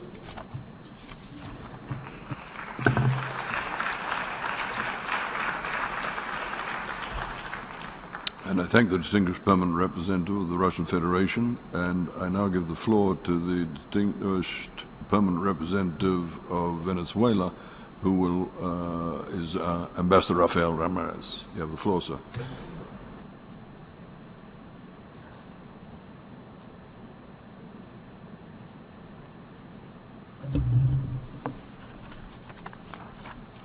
Gracias, señor presidente. En nombre de la República Bolivariana de Venezuela y del pueblo venezolano, queremos rendir tributo a la memoria del comandante en jefe Fidel Castro Ruz, padre y guía de la Revolución cubana y figura extraordinaria en la historia moderna de los pueblos del mundo que han luchado y luchan por su dignidad y soberanía. Igualmente queremos expresar nuestra solidaridad y sentimiento de hermandad al pueblo y al gobierno de Cuba, a los familiares del comandante y en especial al general de ejército y presidente de los consejos de Estado y de ministros de la República de Cuba, Raúl Castro, por la desaparición física del comandante Fidel el pasado 25 de noviembre. La relación entre Cuba y Venezuela es histórica y profunda. El pensamiento libertario del apóstol de la independencia cubana, José Martí, y de nuestro libertador Simón Bolívar, se complementan y resultan en una profunda inspiración liberadora para nuestros pueblos. Por esta razón, todos los hombres y mujeres de Venezuela, de la Revolución Bolivariana, quienes dan lo mejor de sí por el bien común y por la causa del socialismo, hemos sentido como propia la partida de un líder fundamental, no solo de Cuba, sino de toda nuestra América Latina. El comandante Fidel supo insurgir con su dignidad y ejemplo desde el cuartel Moncada y la Sierra Maestra, convirtiéndose en una referencia y en una fuente de inspiración para todos los revolucionarios del mundo, y en particular de Latinoamérica, luego de su entrada victoriosa en La Habana aquel 1 de enero de 1959. Mostraba el comandante Fidel a todos los pueblos pobres, a los olvidados, a los marginados de la tierra, que un mundo mejor era posible, que la liberación de los pueblos no podía posponerse por razón alguna, que el momento de la redención por la vía de la acción caridad fueron una constante en el accionar del comandante Fidel. No solo se convirtió en una referencia política y moral para nuestros movimientos de lucha popular y revolucionaria, sino que ejerció un internacionalismo militante en América Latina, África y Asia. Es invaluable la contribución del comandante Fidel a los movimientos de liberación nacional de África contra el colonialismo y el imperialismo, así como su rol en la derrota del apartheid en Sudáfrica. Desde este mismo estrado levantó las banderas de los países del tercer mundo y del movimiento de los países no alineados. Para nosotros, los venezolanos, el encuentro de Chávez y Fidel fue la continuidad lógica del pensamiento de Bolívar y Martí. El comandante Fidel contribuyó de manera decisiva a los exitosos programas sociales de la Revolución Bolivariana. Fidel y Chávez trabajaron juntos impulsando proyectos e iniciativas políticos sociales con profundo impacto en nuestra región. El ALBA, Petrocaribe, la Misión Milagro, las misiones de alfabetización, las misiones de salud, son solo algunos de los programas que liberaron a millones de latinoamericanos, caribeños y venezolanos de la pobreza y la exclusión. De esta forma, la solidaridad entre nuestros pueblos se convirtió en una realidad liberadora que contribuyó en la práctica al bienestar de importantes sectores de la sociedad venezolana y a la reafirmación de sus conciencias y su determinación en apoyo a la revolución y al socialismo. Por ello, guardamos eterna gratitud al comandante Fidel por el fraternal aporte de Cuba a la Revolución Bolivariana. Yo tuve el inmenso honor de trabajar y compartir con Fidel, así como me correspondió el honor de trabajar estrechamente con el comandante Chávez.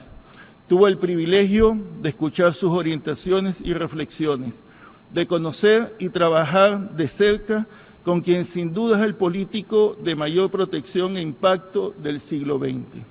Lo que más recuerdo del comandante es su inmensa condición sabio y sencillo. Навсегда вошел в историю как пламенный патриот, который посвятил свою жизнь самоотверженному служению Родине, идеалов свободы, равенства.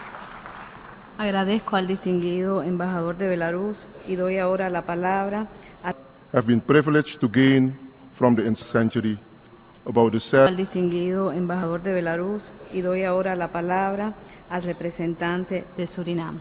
Tiene usted la palabra.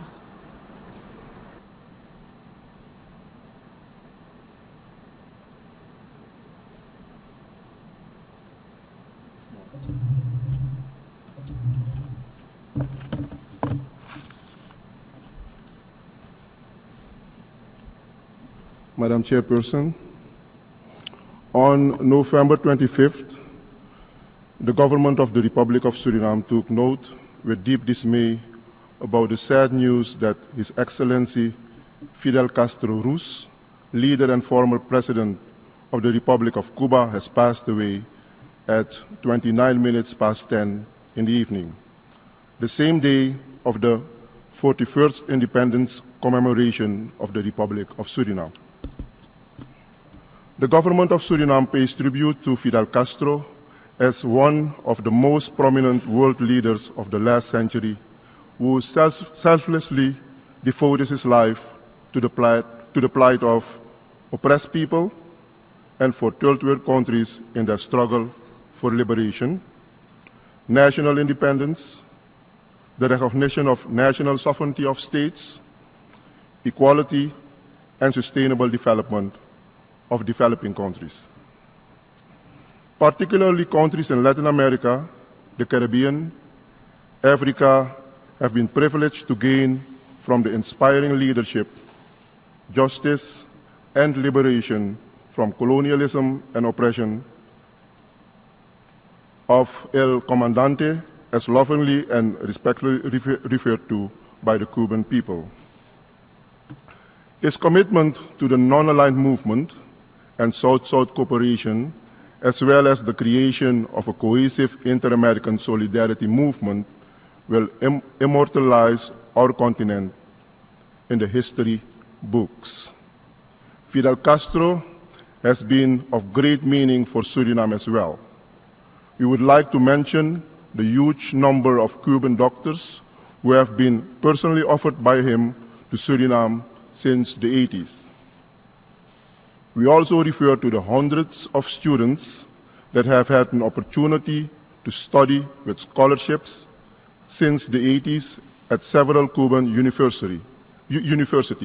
In fact, currently several cabinet ministers and parliamentarians are proud alumni of these Cuban universities.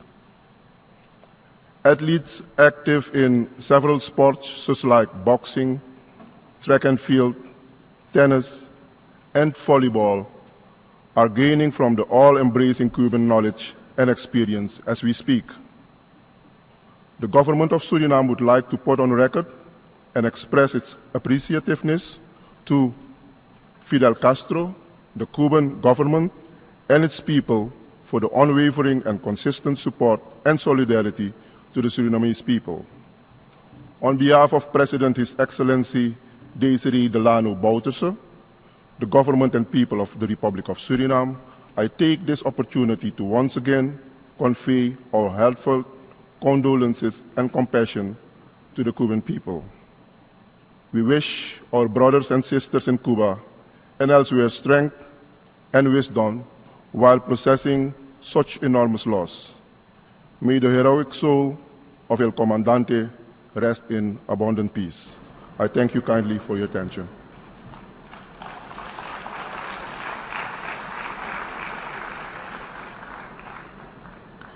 Doy las gracias al distinguido representante permanente de Surinam y doy ahora la palabra al distinguido representante permanente de la India.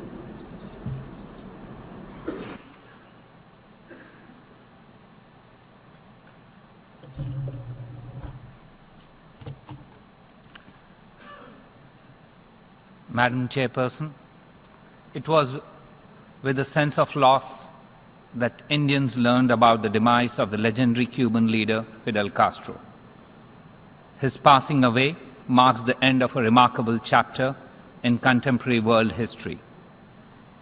Prime Minister Narendra Modi captured the emotions of India's more than 1 billion people when he stated that India mourns the loss of a great friend and described Fidel Castro as one of the most iconic personalities of the 20th century. Fidel Castro indeed towered on the global stage. Under his leadership, the people of Cuba achieved notable development successes in areas such as education and health care, despite outside pressures. Cuba also gave a significant voice for the cause of the global South. This is what drew India and Cuba together. Madam Chairperson, India was one of the first countries to recognize Fidel Castro's government after the Cuban Revolution in 1959. A close camaraderie quickly developed between the leaders of our two countries, and Castro first visited India in 1973. Fidel Castro was a stalwart of the non-aligned movement during the Cold War years. When India and Cuba commenced their close relationship to advance the interests of developing countries, his charismatic and wise leadership made a remarkable impression at the 1983 Non-Aligned Movement Summit hosted by India in New Delhi. At the United Nations, India and Cuba have always worked together closely to promote the aspects of economic equity and social justice in international relations.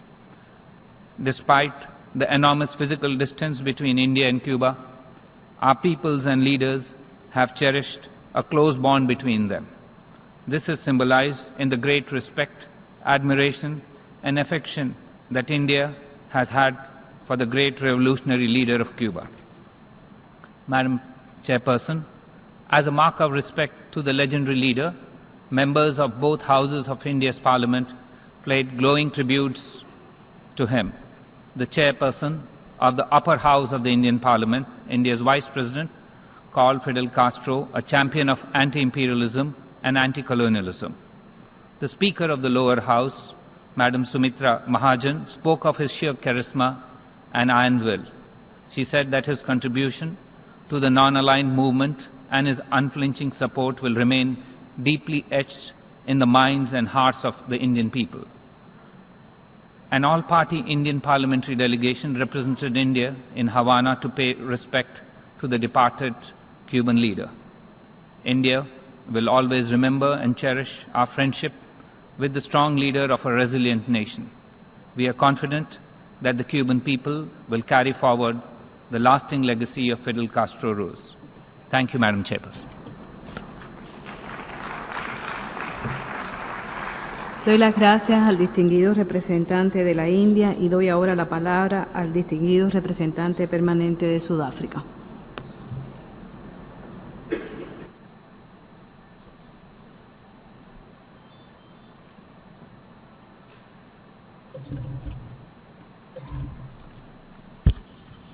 Madam President, may I first pay tribute to Ambassador Andrei Karlov, who was killed in Turkey yesterday, and the many who were mowed down by heavy truck duty in Germany.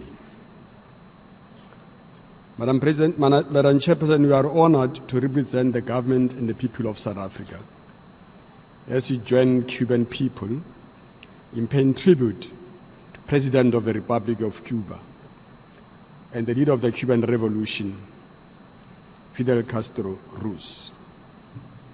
Madam Chairperson, one of the greatest leaders and giants of our times lives no more.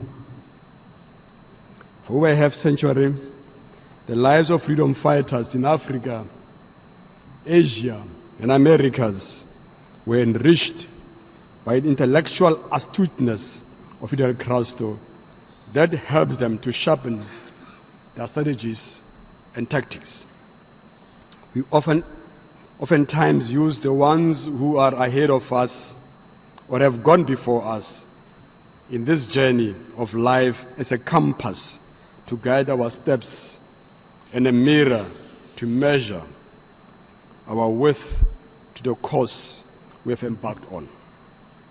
For us in South Africa, Fidel Castro is one such compass that we who have been fighting for what United Nations label a crime against humanity, apartheid, have used as a guide for the commitment to the cause of liberation, activism, and solidarity. Madam Chairperson, what is discernible in the different chapter of Fidel Castro's life is a continuous thread putting to the welfare of others ahead of one's interest.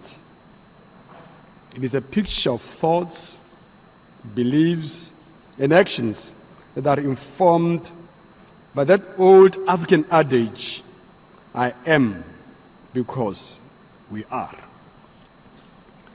We say this, Madam President, because we are witness to this selflessness and internationalism in his and the Cuban people's contribution to our struggle against apartheid and in the cause of liberation in Africa as a whole.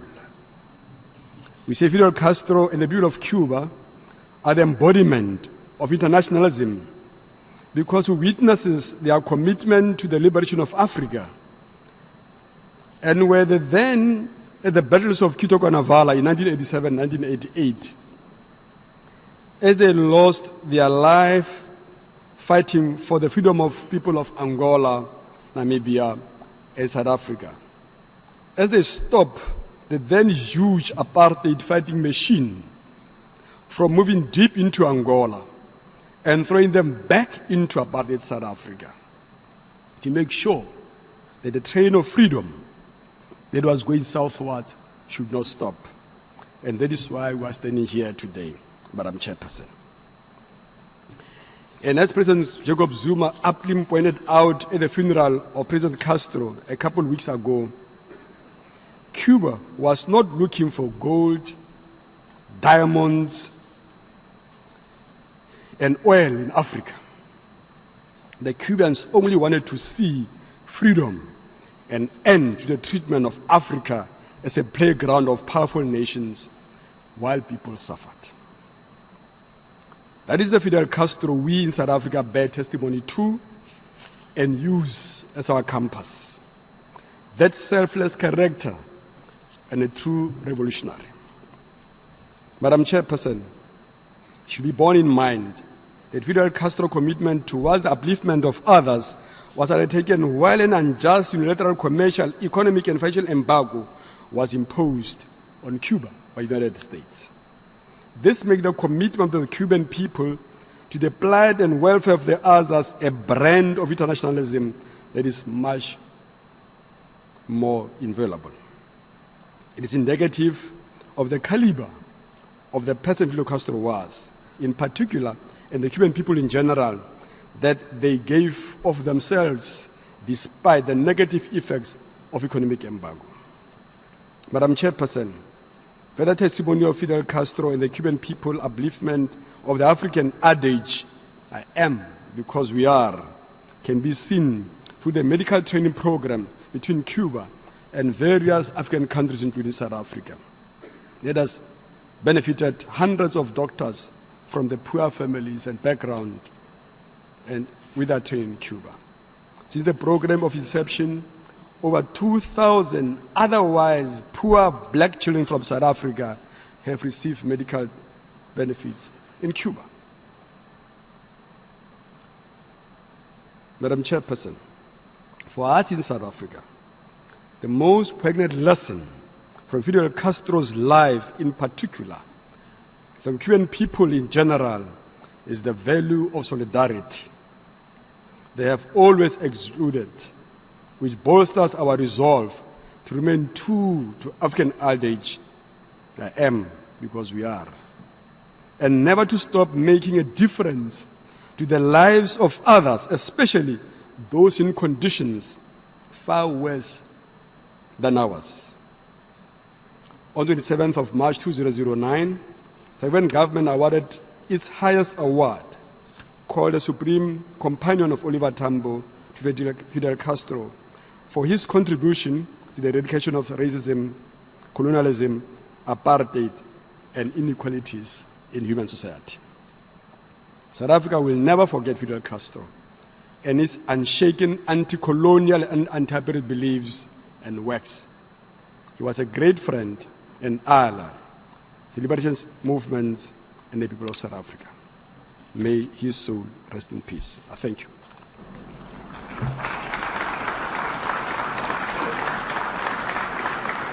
Agradezco al distinguido representante permanente de Sudáfrica y doy ahora la palabra al distinguido representante permanente de Singapur. Tiene usted la palabra, señor.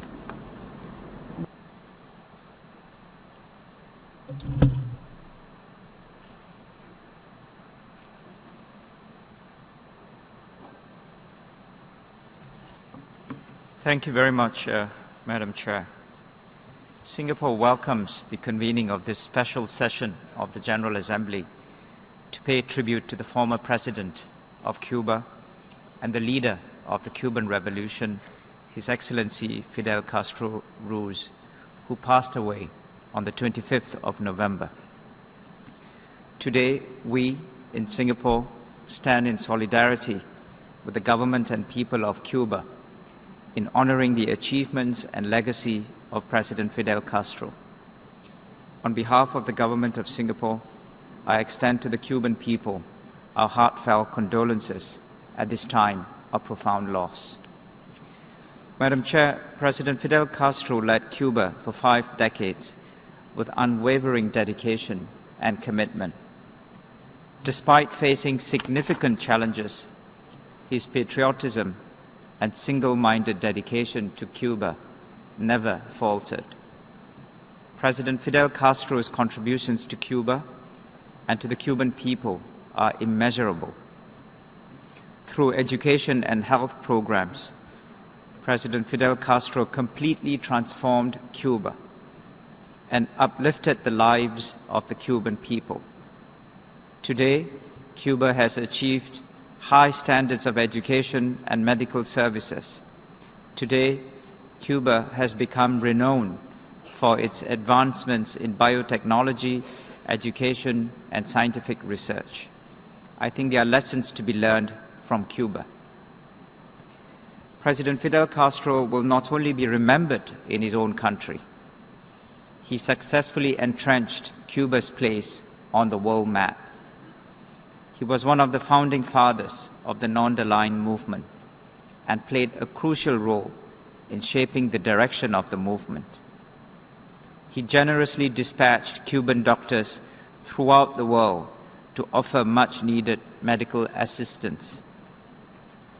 Mr. Castro has earned his place in history, and he will forever be remembered as a leading figure of the 20th century. Mr. President, President Fidel Castro's ashes were interred near to Cuban poet and independence leader Jose Marti, who famously said, and I quote, "Men of action, above all those whose actions are guided by love, live forever. Other famous men, those of much talk and few deeds, soon evaporate. Action is the dignity of greatness." Close quotes. President Fidel Castro was certainly a man of action. His deeds will continue to echo through history, and his legacy will be remembered by the people of the world. Madam Chair, the people of Singapore know what it feels like to lose a great leader and a founding father of the nation.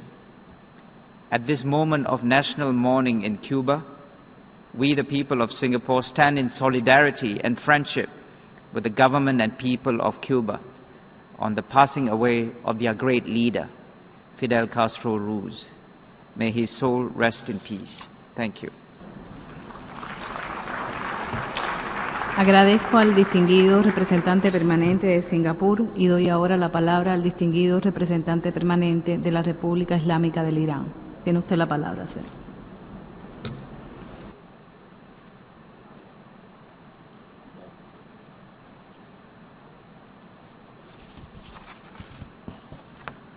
Bismillah ar-Rahman ar-Rahim.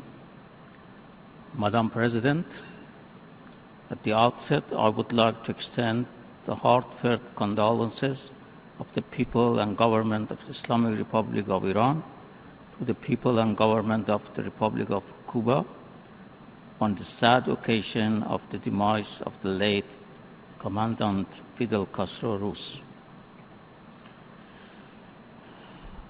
We have come together today to reaffirm our respect to one of the most distinguished leaders of the contemporary epoch, a leader that many see him not only as a fighter who struggled for the independence and well-being of the people of Cuba, but also a liberator who inspired the people of Latin America and many other nations around the world by his dreams of freedom and justice. An outstanding individual whose message of solidarity and his hand of friendship reached the oppressed peoples in many lands, including the Middle East and Palestine, as well as many other nations in Asia, Africa, and Latin America. Today, people of over 100 countries in the developing and the least developed world remember Fidel Castro's assistance to enhance their development efforts, improve their living standards, especially in health and education sectors, and eliminate illiteracy.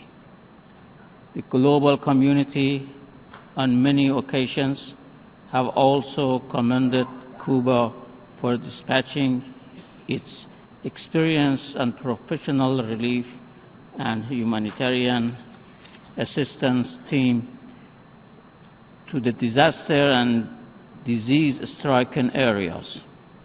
Cuba is also being acclaimed for achieving a very respectable social and human development index, on a par with, and indeed ahead of many developed countries, since all Cubans enjoy a comprehensive, all-inclusive, and totally free health care and education system from kindergarten to highest level of tertiary education.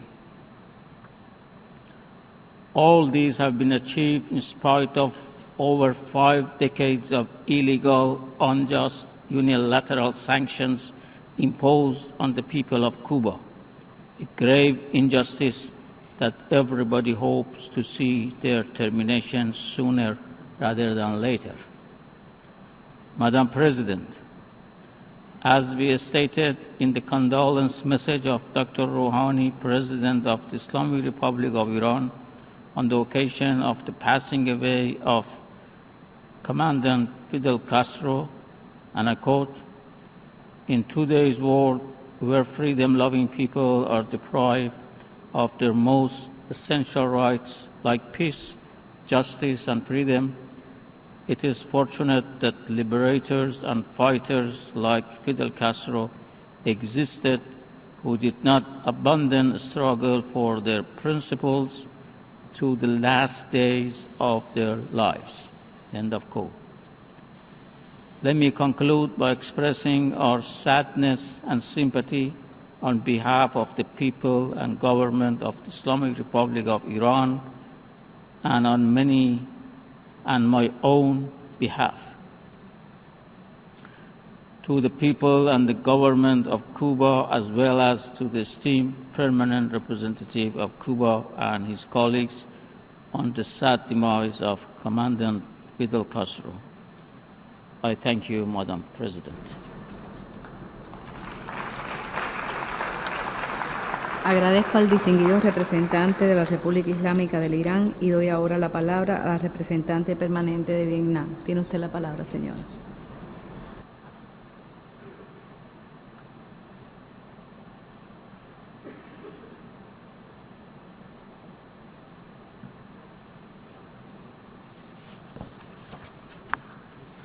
Madam Chairperson, the Vietnamese people join the people of Cuba in grieving the passing away of our dear Fidel Castro Ruz, the great leader, former president of the Republic of Cuba.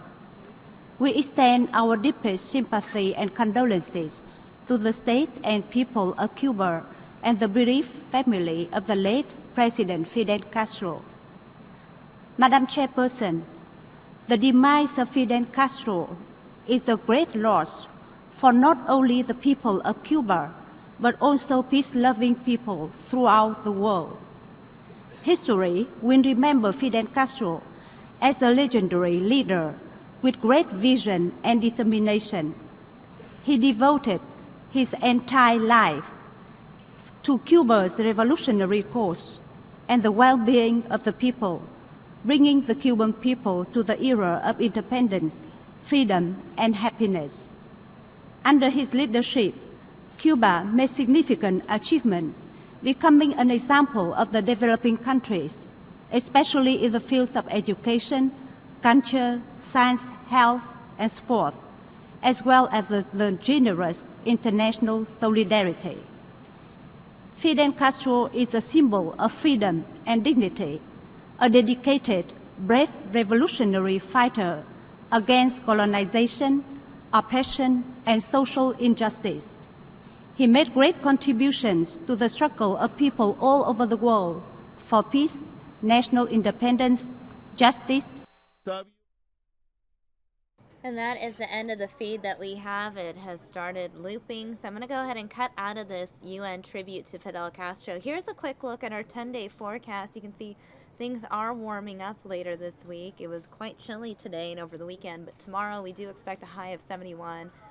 And looks like our lows are increasing dramatically. This morning it was very chilly, in the mid-30s. Looks like things will be heating up here in Phoenix. So sad.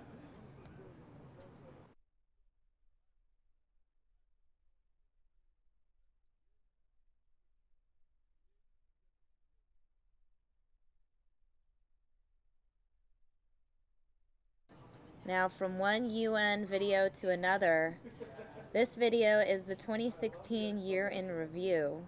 I'm about to show you this here on News Now. A look back at some of the key issues facing the United Nations in 2016. On record ever. While some countries felt the direct threat of climate change, the Paris Climate Agreement became the fastest UN treaty ever to enter into force.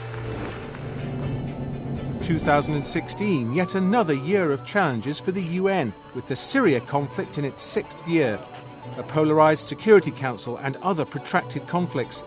The UN tried to ease the plight of refugees and the ones left behind. By the end of the year, 250,000 people were trapped in Aleppo, while Syrian government forces and their allies bombed rebel strongholds. Peace talks seemed to lead nowhere, not even to a humanitarian pause in the shelling.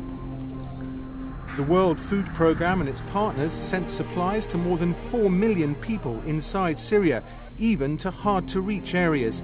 Yet there's been little access to Aleppo since July. An estimated 100,000 children still live in the city, where walking to school can be a traumatizing journey. At the opening of the General Assembly, Secretary-General Ban Ki-moon held member states accountable for the tragedy. Powerful patrons that keep feeding the war machine also have blood on their hands. Present in this hall today are representatives of governments that have ignored, facilitated, funded, participated in, or even planned and carried out atrocities inflicted by all sides of Syrian conflict against Syrian civilians. The Security Council stayed paralyzed. Veto after veto blocked every resolution to end the war. UK Ambassador Matthew Rycroft. Russia has vetoed time and again to prevent the Security Council from finding the unity necessary to end this war. And so I ask again, Mr. President, what will it take? Russian Ambassador Vitaly Cherkin. If our Western colleagues are truly concerned about the plight of civilians in eastern Aleppo and in the whole of Syria, then they need above all to take genuine and practical steps. Stop supporting terrorists and lift unilateral sanctions. In Aleppo and elsewhere, even hospitals became targets of indiscriminate bomb attacks. Médecins Sans Frontières chief Joanne Liu. Make your resolution operational. Stop bombing hospital. Stop bombing health workers. Stop bombing patients. In mid-December, the siege of Aleppo ended when the Syrian military stopped the bombardment and the insurgents agreed to withdraw. And finally, agreement in the Security Council over Aleppo, with a resolution to protect desperate civilians evacuating the shattered city while UN monitors watch over them. Similar images in Iraq. Government forces are fighting to drive ISIS militants from their last stronghold in Mosul. 500,000 civilians in the city faced bombings and catastrophic water shortages. Thousands were able to escape, seeking shelter in freezing temperatures. The UN's refugee agency rushed to set up 6 new camps in the desert, preparing for a massive new wave of displacement. Refugees, the defining crisis of the year. More than 65 million people were on the move, 5 million more than last year. Most of them fled war and terror. Other refugees fled from economic struggle or climate change. Smugglers piled up passengers in their boats to cross the Mediterranean, where more than 4,500 people lost their lives this year. As some voters in Europe and the US showed signs of anxiety and xenophobia, ordinary citizens and communities in many countries came to the rescue of refugees and offered them a warm welcome. In Vienna, a restaurant opened where locals and refugees cooked together and learned from each other, building bridges instead of walls. For the first time, refugees participated in the Olympics with their own team. 1 year ago, Yusra Mardini pulled a sinking boat to safety. Now she competed in freestyle swimming. In September, she addressed a refugee summit at the UN in New York. I want to help change people's perceptions of what a refugee is. For everyone to understand it is not a choice to flee from your home, and that refugees are normal people who can achieve great things if given the opportunity. US President Barack Obama. This crisis is a test of our common humanity. Whether we give in to suspicion and fear and build walls, or whether we see ourselves in another. Globally, more than 128 million people are affected by conflict, displacement and natural disasters. The first ever humanitarian summit in Istanbul focused on chronic vulnerabilities, urging a shift from delivering aid to ending need. Looking ahead, the UN is appealing for a record amount of $22.2 billion for its humanitarian operations in 2017 to help 93 million people in 33 countries. UN Emergency Relief Coordinator Stephen O'Brien. More and more people are trapped in a cycle of vulnerability and need. Protracted conflicts last longer, sometimes decades, as political solutions are nowhere to be found. Largest African aid crisis in Nigeria. A combination of drought and Boko Haram terror attacks led to a severe food shortage, prompting the UN Humanitarian Agency to call for a $1 billion emergency appeal. More than 100,000 children are treated in UNICEF's therapeutic feeding programs. Baby Umara arrived with acute malnutrition. After 3 weeks of high-calorie peanut paste, he's laughing and playing again. War-torn Yemen is also running out of food. Millions of people are starving, especially in remote areas. The World Food Programme had to split rations to reach 6 million people every month, but resources are beginning to run out. Meanwhile, the UN envoy continues with his attempts at bringing the warring factions together. In South Sudan, ethnically motivated killings, hate speech and incitement of violence led to growing concern where the country was heading. Adama Dieng, the Secretary-General's Special Advisor on the Prevention of Genocide. Conversation with all actors have confirmed that what began as a political conflict has transformed into what could become an outright ethnic war. More than 1 million people have fled to neighbouring countries. Some 200,000 found shelter in UN peacekeeping bases. Women and children are bearing the brunt. Rape is often used as a weapon of war. Special Representative on Sexual Violence and Conflict, Zainab Bangura. Sexual violence is still the only crime that stigmatizes the victim rather than the perpetrator. As sexual exploitation also continued to plague the reputation of peacekeepers, progress has been made on key initiatives, like setting up court-martials in situ and a victims' assistance fund. Deadliest mission in Mali. In their struggle to ensure the safety of civilians and identify terrorist hideouts, more than 30 peacekeepers have been killed this year, more than in any other UN peacekeeping mission. Force Commander Major General Michael Lollesgaard. We're trying to grab the terrorists, we're trying to get to them before they're getting to us. And of course, by being more proactive, we're also taking more risk. The International Criminal Court, or ICC, has sentenced a former Malian fighter to 9 years in prison for destroying historic shrines in Timbuktu. For the first time, cultural destruction was considered a war crime. Meanwhile, support for the ICC started to crumble. Some member states decided to pull out, accusing the court of bias against Africa.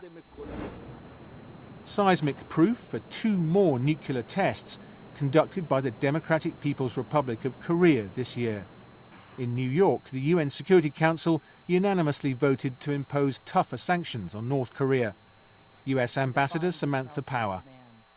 The door remains open for the DPRK to choose a different path, to choose the path of negotiations toward complete, verifiable, and irreversible denuclearization. In Myanmar, the army has been accused of large-scale violence against members of the Muslim Rohingya minority. With a humanitarian crisis looming, 20,000 people fled to neighbouring Bangladesh. The UN Special Rapporteur on Human Rights in Myanmar, Yang Hee Lee. There are more than 1 million Rohingya Muslims in Myanmar, deprived of some of their most fundamental rights. This is 1 million too many.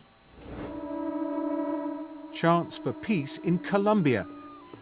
After 50 years of conflict, which left 200,000 people dead and 5 million displaced.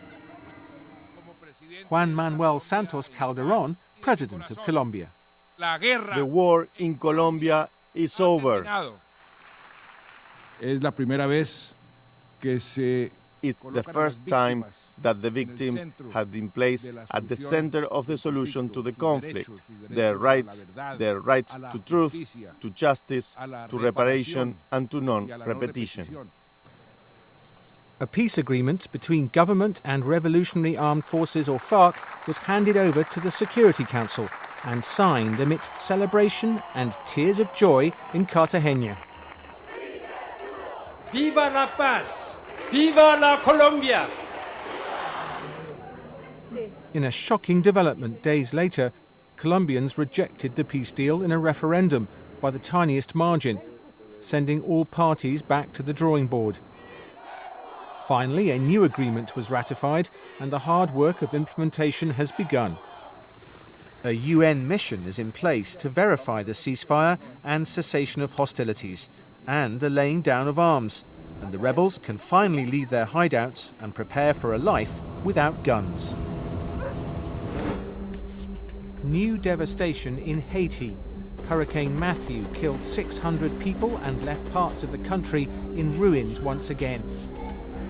Cholera spread rapidly when raw sewage spilled into the floodwaters as the UN rushed in aid teams. In a watershed moment this December, Ban Ki-moon apologized for the UN's role in not stemming the cholera epidemic of 2010. On behalf of the United Nations, I want to say very clearly, we apologize to the Haitian people. We simply did not do enough with regard to the cholera outbreak and its spread in Haiti. We are profoundly sorry for our role. A proposed $400 million plan has 2 components: improving infrastructure and cholera treatment, as well as support to communities affected by the outbreak. In a year of record heat, member states propelled the Paris Climate Change Agreement into force at record speed. 175 countries signed to keep the global temperature rise below 2 degrees Celsius, and almost 100 countries, accounting for 70% of global greenhouse gas emissions, ratified the agreement by November. Undaunted by climate change deniers, Ban Ki-moon kept up the pressure and the persuasion to bring the treaty into force. In another historic move, governments and industry represented in the plenary of the UN's aviation agency, ICAO, agreed on a plan to control CO2 emissions from international aviation. Measures include technical improvements and advances in the production and use of sustainable fuels. This summer, the Sustainable Development Goals and their furry panda ambassadors, Chi-Chi and Dian-Dian, turned 1 year old. Chi-Chi, Dian-Dian, in Chinese, means beginning moment on the journey to end poverty and hunger by 2030. Fellow SDG ambassador, Forrest Whitaker. We have set for ourselves 17 ambitious goals. If we are to achieve them, this has to be an international movement, a coming together of people, a rallying around a common cause on a scale that we have never witnessed before in our history. A World Bank study found that because of a combination of economic growth and good social policies, over 70 million people have been lifted out of poverty since 2000. The Convention on the Rights of People with Disabilities became a reality 10 years ago and has spurred significant progress in inclusion and empowerment. UN Messenger of Peace and music icon Stevie Wonder. Leaders must lead and citizens must act to eradicate hatred and bigotry of any kind everywhere so that we can be a united people of the world. As the UN mourned a former Secretary General, Boutros Boutros-Ghali, and Ban Ki-moon reached his 10th and final year in what some call the most impossible job in the world, member states chose the next Secretary General in the most transparent selection process ever. Candidates presented themselves in televised debates to the world. A moment of unity in the Security Council. All 15 members agreed to propose Antonio Guterres to be the next UN Secretary General. In his 10 years as UN High Commissioner for Refugees, he's seen the needs and challenges facing the world. Our duty to the peoples we serve is to work together to move from fear of each other to trust in each other. Trust in the values that bind us, and trust in the institutions that serve and protect us.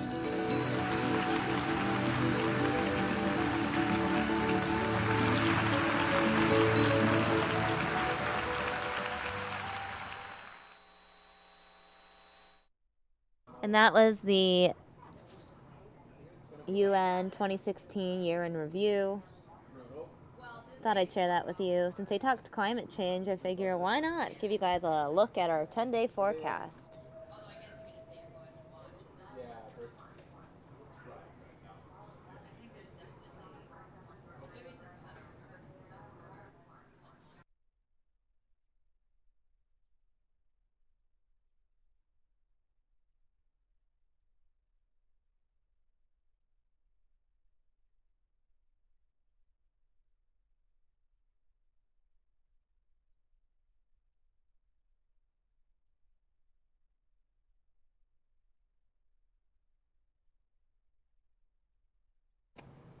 And since we're talking UN and all things United Nations, here's a look at their daily press briefing from Friday, in case you missed it.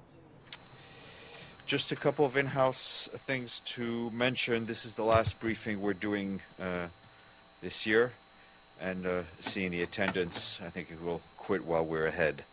During next week, we will be open Tuesday through Friday. We will update anything on any announcements on the web, and we'll have a skeleton staff in the spokesman's office ready to answer your questions if you will have any.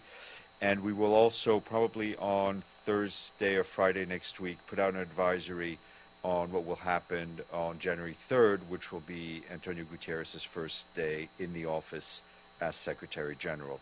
And of course, Mr. Guterres will take over as Secretary General on January 1st, just after midnight.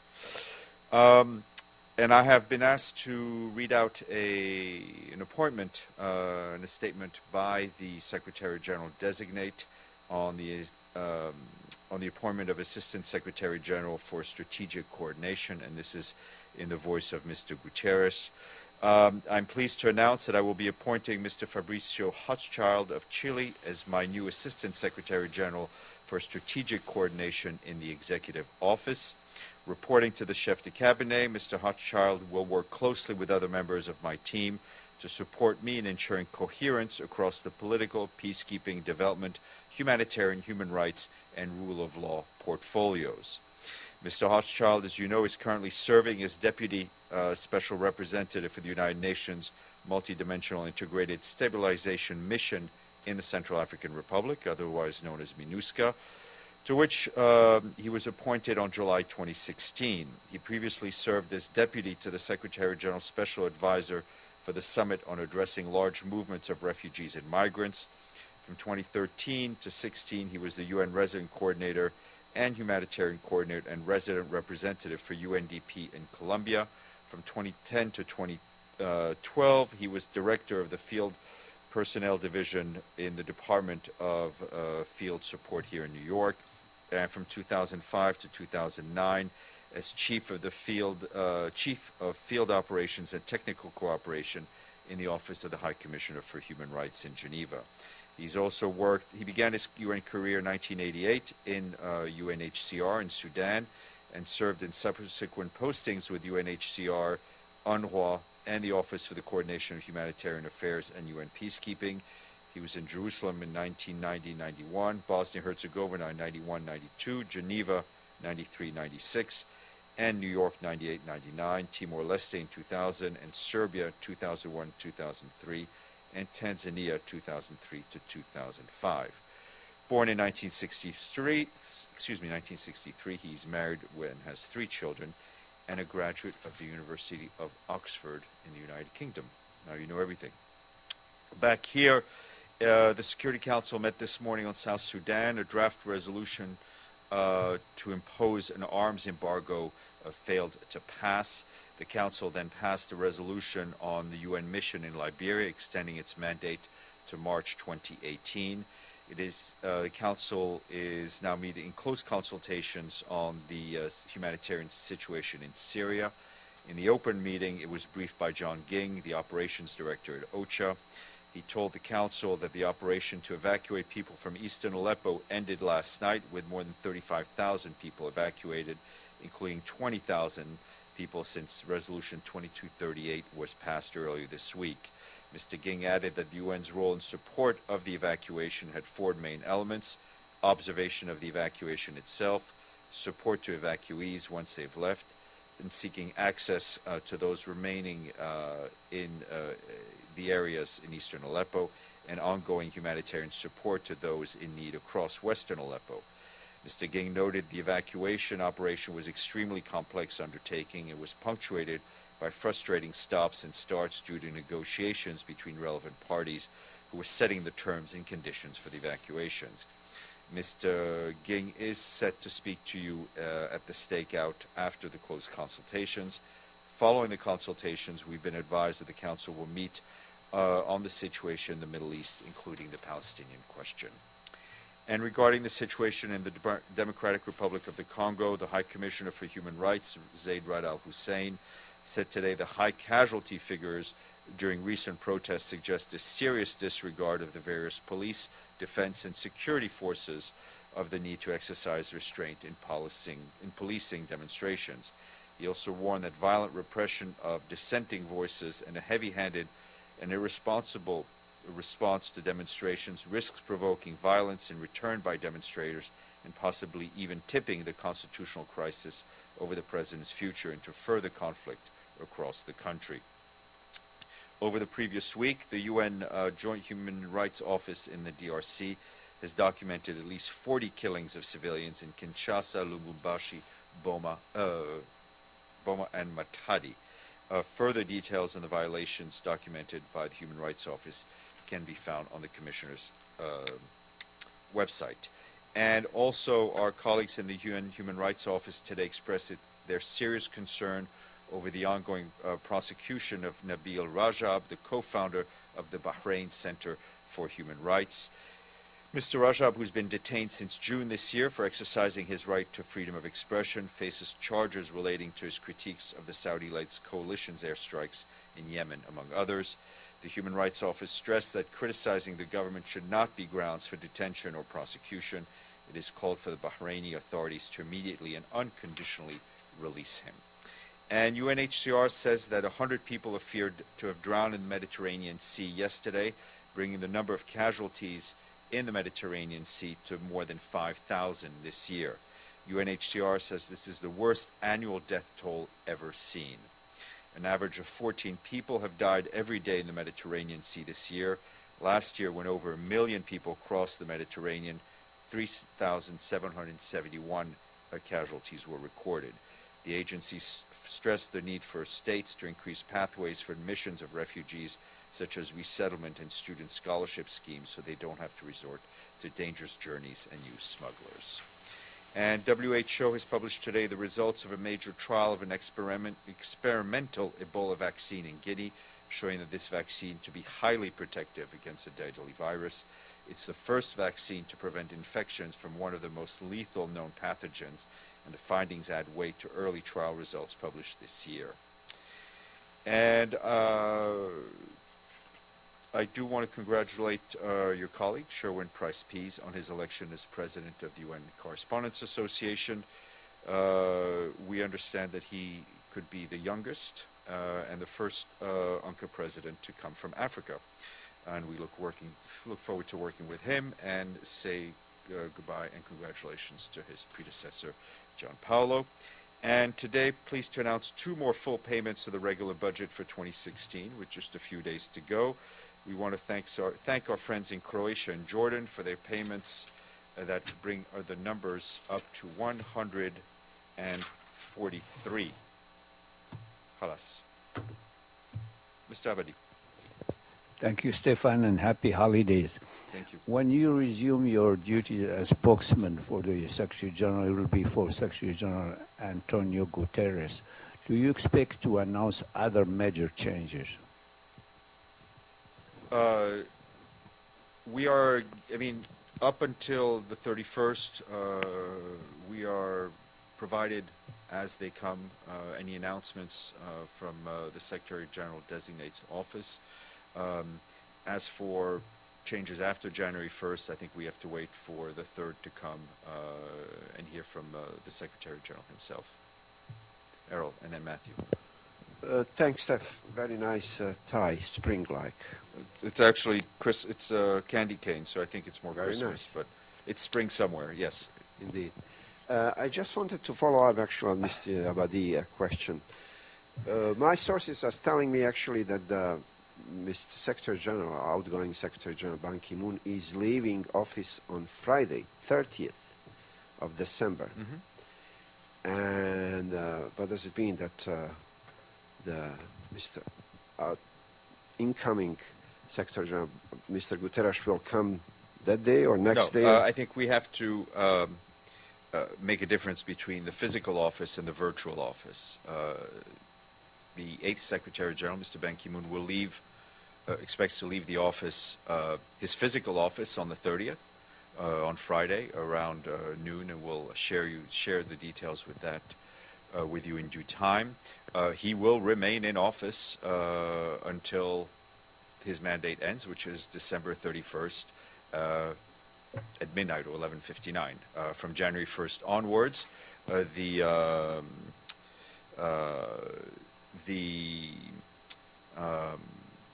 the new Secretary General will be Antonio Guterres. So there's no change in the constitutional calendar, so to speak. But Mr. Ban Ki-moon No, is not Mr. Ban Ki-moon has said, I think, a number of times he plans to return home to Korea around mid-January, but he will be, the Secretary General will be in the residence until the end of his tenure. Mr. Lee. Sure. And then I have a couple of some things I've been asked to announce, but go ahead. Sure. I wanted to ask you, there are reports that in the Democratic Republic of the Congo, the FARDC engaged with and fired on and killed some Burundian soldiers who had crossed in. And since there's a $1 billion peacekeeping mission there, does the UN have any information I'm on aware that the peacekeeping mission and its costs, I just have not received an update here from them. It doesn't mean that they're not aware, or just means I have not been given an update. Sure. I've also seen, and I guess this is sort of the Ban Ki-moon on his way out, I saw a report by the presidency of Sri Lanka saying that he'd gotten a call from Ban Ki-moon. Their readout is one of extensive praise. And I wanted to know, is this true? Is the Secretary General calling various heads of state? And if so, specifically in the case of Sri Lanka, was there anything discussed about accountability and the issues that have arisen since 2009? The Secretary General has been making a number of calls to heads of states, basically saying goodbye. Joe, and then I'll read out what I was asked. Go ahead. Yeah, President-elect Trump and President Putin yesterday made statements. I think Mr. Putin actually made this first, and then Mr. Trump replied, concerning their respective enhancement and potential expansion of their nuclear arms capabilities. So, and they both have since downplayed the significance of those statements. They're just reflecting the reality, perhaps, that the current state of the nuclear arms is obsolete, but whatever. I'd like to know what the Secretary General's comment, if any, is on that exchange. You know, I think we've seen the back and forth on this. The Secretary General's position today is the same as it was last week, which is to call for the elimination of nuclear weapons, and that position has not changed. I was asked by one of your colleagues earlier for reaction on the situation in Ukraine, and I can tell you the Secretary General notes the statement by the Special Representative of the OSCE office in Ukraine and the Trilateral Contact Group from December 21st, through which the relevant parties reiterated their commitment to a comprehensive, sustainable, and unlimited ceasefire starting tomorrow, and to the implementation of the Minsk agreements. The Secretary General welcomes this development and hopes it will bring to an end the deadly violence along the line of contact in eastern Ukraine. He expects that all concerned will abide by their commitments so as to enable the return of calm and continue the Minsk process with a view to making tangible progress. The Secretary General underlines the UN's continued support for the ongoing work of the OSCE, the Normandy format countries, and others to bring about the resolution of the conflict in eastern Ukraine and put an end to the suffering of the civilian population in the conflict-affected areas. Mr. Abadi. Thank you, Stefan. Further to my earlier question, do you expect the Secretary General, Antonio Guterres, to hold an early press conference in January and then to hold the regular press conferences throughout the year? As I've said before, I speak for one Secretary General at a time, and that's not always successful on my part. We will, I think, have more details after the first day in physically in the office as to what the plans are. Mr. Lee. So I need to ask on Myanmar, which continues to be reports of killing in Rakhine State and the border closed. The Myanmar news agency, the state agency of the government, has said, headline, journalists impressed with extensive media access in Rakhine State. And I wanted to know, there was an announcement that some media were taken there and others were banned from going, but I wanted to know, what is the UN's understanding of media access to Rakhine State and other conflict zones in Myanmar? I don't have any details of what exactly. We're not monitoring the media access.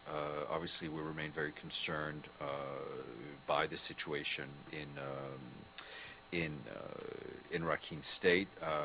We do note that there's been some improved humanitarian access following the discussions between the government and the UN team. Some health clinics were reopened, and we're following, obviously, focused on the humanitarian access. But as I said, I don't have any independent confirmation of the kind of media access that there is. I wanted to ask you some kind of, I guess, closeout questions. One had to do with I know I've asked you this before, but the Secretary General's brother, Ban Ki-ho. I put in writing and in this room just factual questions, whether in fact he remains mining in the country through Bosung Power Tech. And I'm wondering, since having sent them to you, some of the links went offline, have you been able in these months, or will you before his term ends? My understanding is that his brother no longer works for this company. I don't have any other details. Okay, and I wanted to ask also on the review of Saudi Arabia being taken off the Children Armed Conflict list. Where does it, as his term or at least these briefings end, where does the process stand in terms of evaluating? Since I don't know if you were here that day, but the Saudi Arabia has admitted using cluster bombs now. So where does it, between now and the 31st, obviously the process continues. All the open files were shared with the incoming team. We will, and I think what is very important to remember is that all the incidents that have happened in Yemen from last spring will obviously be reflected in the next report of the Office of the Children Armed Conflict. And as I'm sure you know, as the Fifth Committee winds down, Burundi is one issue, but there are other mandates of human rights rapporteur mandates that are the budget's being questioned. In the case of Burundi, it's about actually deploying beyond the capital. Is the Secretariat, I understand it's up to the Fifth Committee, but given the Secretary General what he said about Burundi, is there going to be an attempt by him before they vote on this budget to make sure that obviously, the budget is an issue for member states to discuss. We would hope that member states continue to support the efforts of the UN on the ground and obviously its human rights component. Mr. Klein. Yes, talking about money. In Haiti, could you give us any update on the level of contributions, particularly to the second portion or the second tier, regarding help for the communities affected? Yeah, I don't have those numbers with me, but we'll either get them before the end of the briefing or as soon as we're done here. Yep. Have you seen the I guess, as his time expires, anyway, the DPRK has said, this is their quote, they've called the Secretary General an opportunistic chameleon in the sense of what they see as his run for presidency of South Korea. And I'm just wondering, I mean, it seems like, I'm sure you've seen the coverage, and I know that you've been very careful in saying how the room was used that day, but most media are saying that this was a strong hint that he's running. There's a lot of things going on. What does he think of this important on the Korean Peninsula country? I think it's not surprising that the Secretary General's comments have created a buzz. I think the Secretary General was very clear. He will go back to Republic of Korea as Ban Ki-moon in mid-January, consult, and then make decisions. In the car, you remember, you were here or I think you were a spokesman when the South Korean mission gave the Hyundai. Does this remain with the UN? Is that going to be the vehicle of Mr. Guterres, or what happens with it? No, my understanding is that car is no longer in service. And his house, has he moved out of the house? No, not yet. Moved out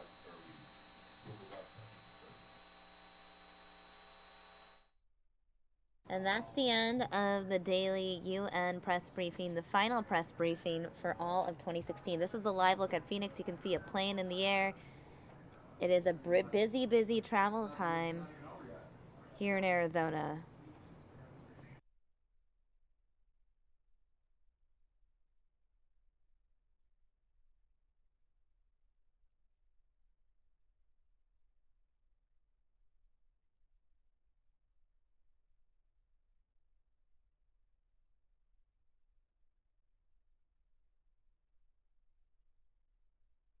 And in case you missed it, pop star, music icon, George Michael,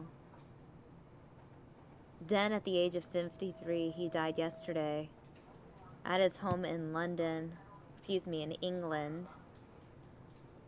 And a memorial is growing outside his home. I want to go and show you some video from earlier today. This is video from earlier today of the memorial growing outside of his home.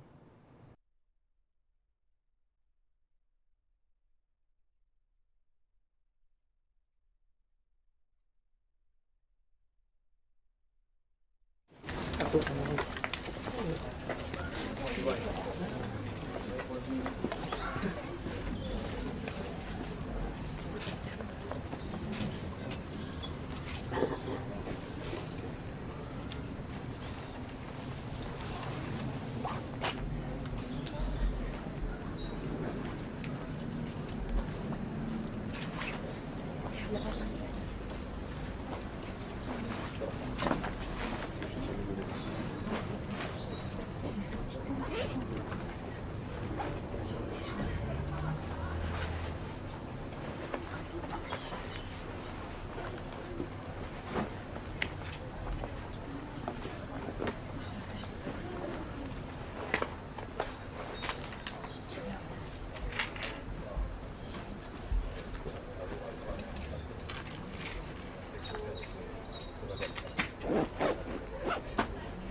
peux voir le cadre?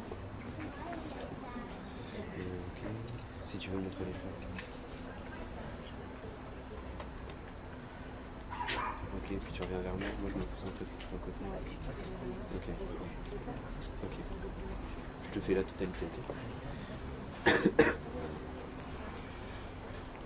Oui, il y a beaucoup d'émotions ici. Nous avons vu de nombreuses personnes venir se recueillir ici, devant la maison de George Michael. C'est dans cette maison de campagne qui s'est éteinte hier soir à l'âge de 53 ans. Des fans dévastés donc, qui viennent déposer des fleurs, des mots, comme des bougies. Nous avons voilà. Tac, je reste quoi, toi, et puis prends ton temps et tu reviens vers moi quand tu le sens.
Ça passe extrême.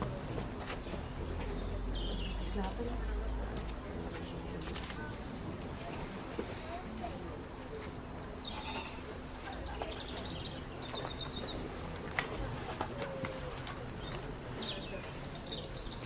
Oui, c'est Guillaume. Tu nous prends à quelle heure? Ouais.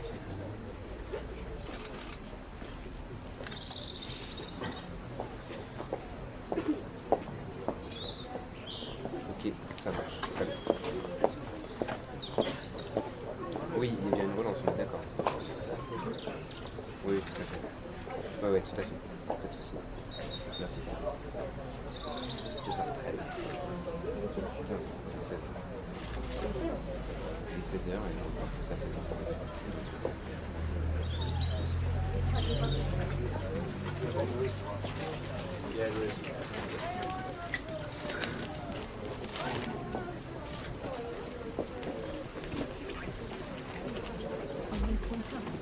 Yes.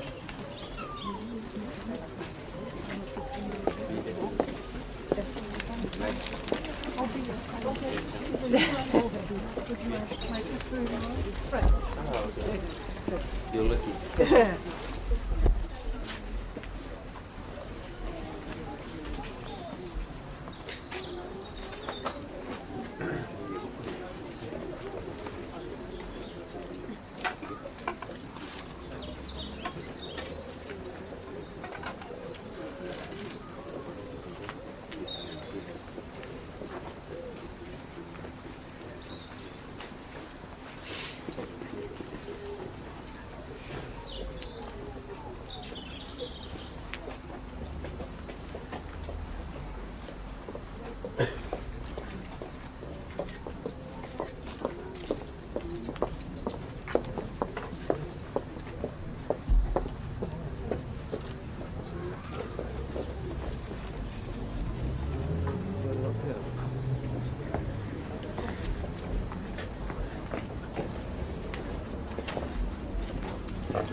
Ouais, tout à fait. Non, c'est normal, elle n'est pas joignable sur son téléphone, donc elle n'aura pas de réponse. Tout à fait. Ok, ça marche. Ok.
Okay, everyone, I'm going to cut out of this George Michael tribute, this George Michael memorial growing outside of his home.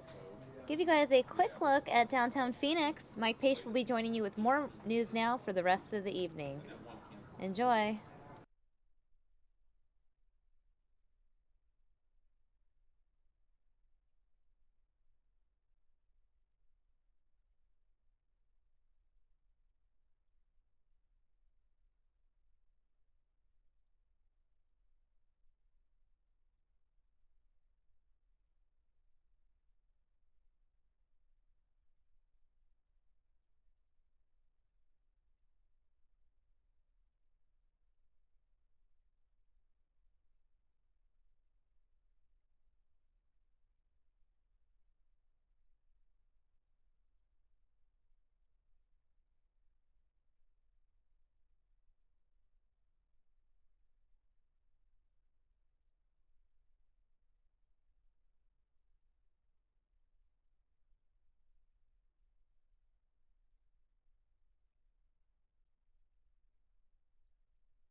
So much for being willing to share your stories with us.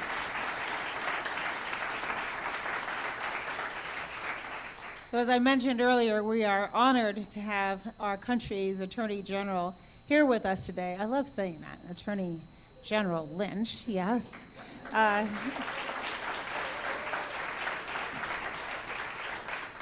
as Loretta, as I like to call her, has been a driving force behind criminal justice reform, together with many members of her team. In fact, could I have everyone from the Justice Department stand up for a second so we can recognize you?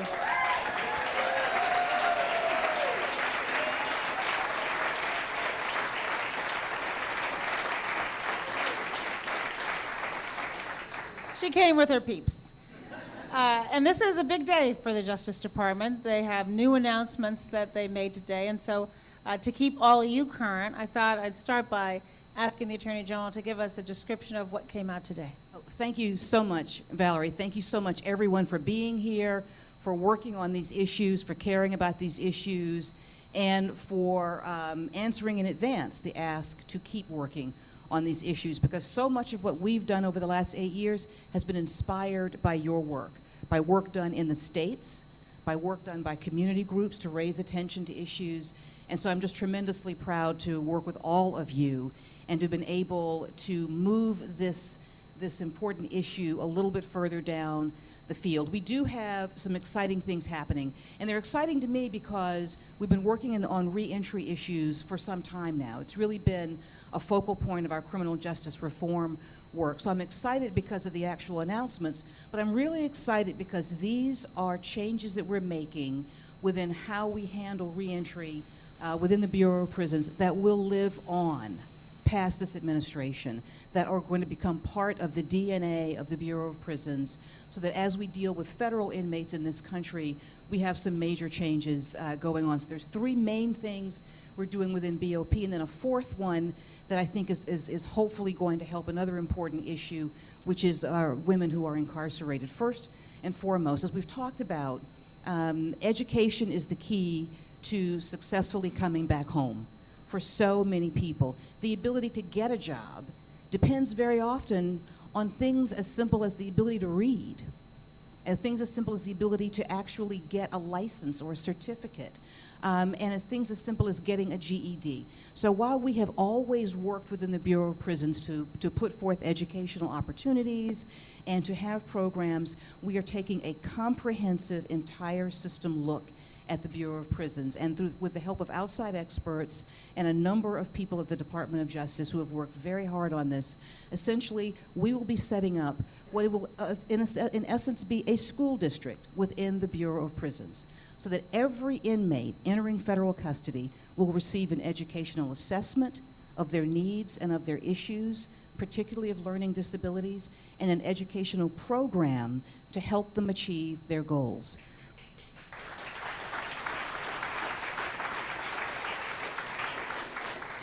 Now, if you want to do what a lot of people do and reduce it to cost, for every $1 we spend on education in the prison system, it can replace $4 to $5 we spend just on incarceration alone.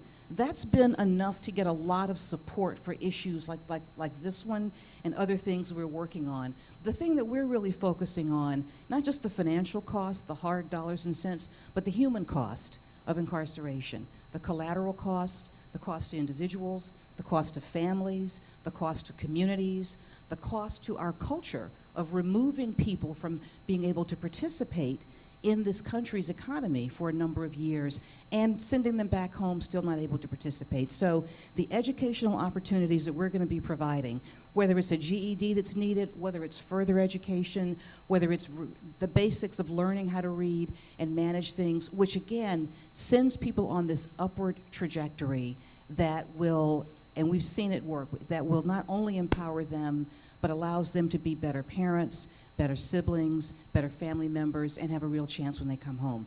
So that's the first thing we're working on. The second thing, which may sound like a small thing, is we will be providing for everyone who's leaving federal prison the ability to obtain, if they don't have it, a birth certificate and government ID.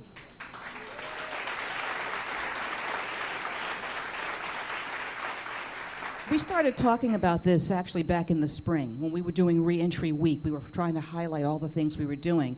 And I wrote a letter to all the governors in the country, as well as the mayor of D.C., and asked them to please set up a program, if they didn't already have one, to take federal prison ID and convert it into state ID. Because one of the things that we've seen is one of the biggest stumbling blocks to just re-entering life can be identification.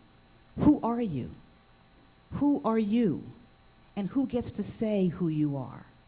And everyone coming out of prison should be able to come back as a whole person, not just a number that's been assigned some years before. And it also impacts the ability, not just for transportation, but to even enter into a building to apply for a job, to get a job, to get a student loan. It's one of the things that people who haven't been through that experience, I think, take for granted the most.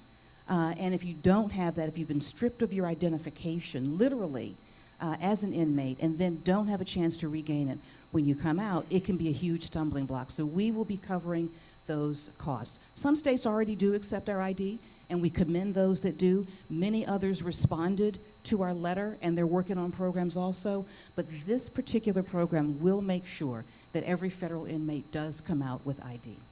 The third thing that we're working on, as you know, there's a bridge from prison back home.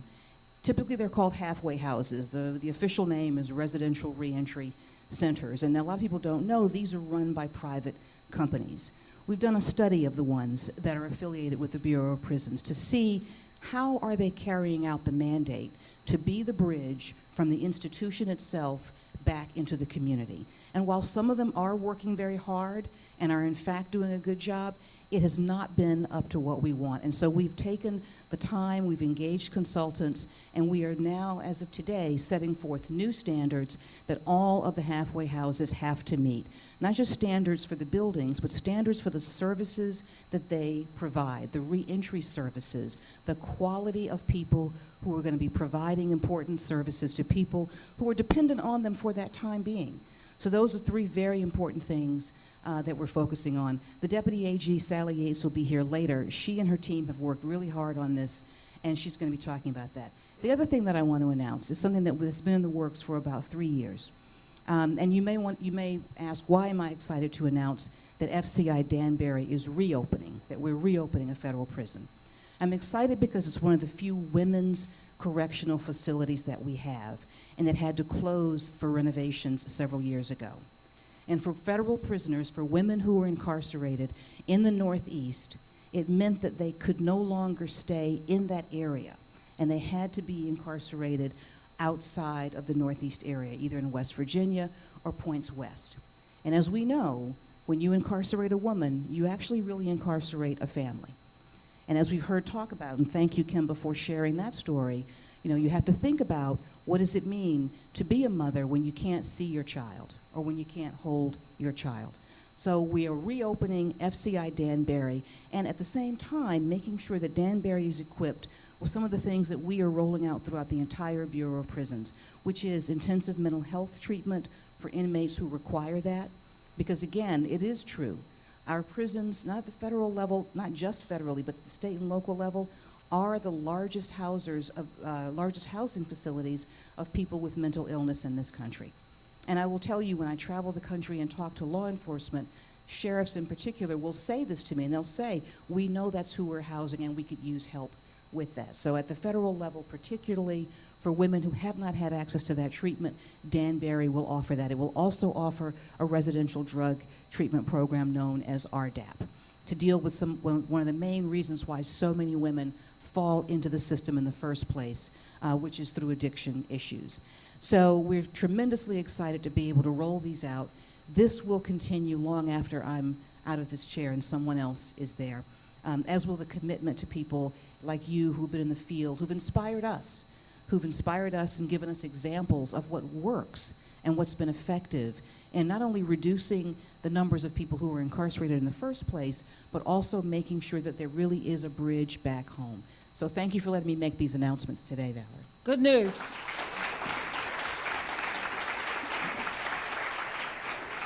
So Loretta, one of the areas that we, together with many folks in this room, have been working on for a long time is criminal justice reform legislation at the federal level. And notwithstanding the bipartisan support, both within Congress in both houses and outside with their stakeholders, we've been unable to get a bill on the president's desk. But you, and through the Justice Department, have taken several steps on sentencing. So I was hoping you could talk about what you've been able to do through your executive authority to reform the way that we are sentencing people right now. Thank you. We're actually tremendously proud of the work that's been done.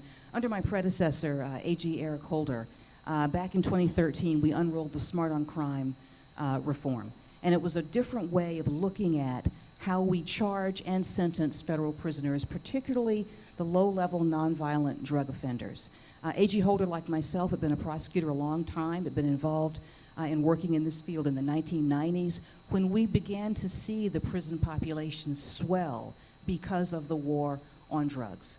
And when we also saw that prison population swell because of the high mandatory minimums being applied across the board, unilaterally, without really a real regard for why they were even crafted in the first place, which was to go after the kingpins, the large-scale dealers, the huge traffickers.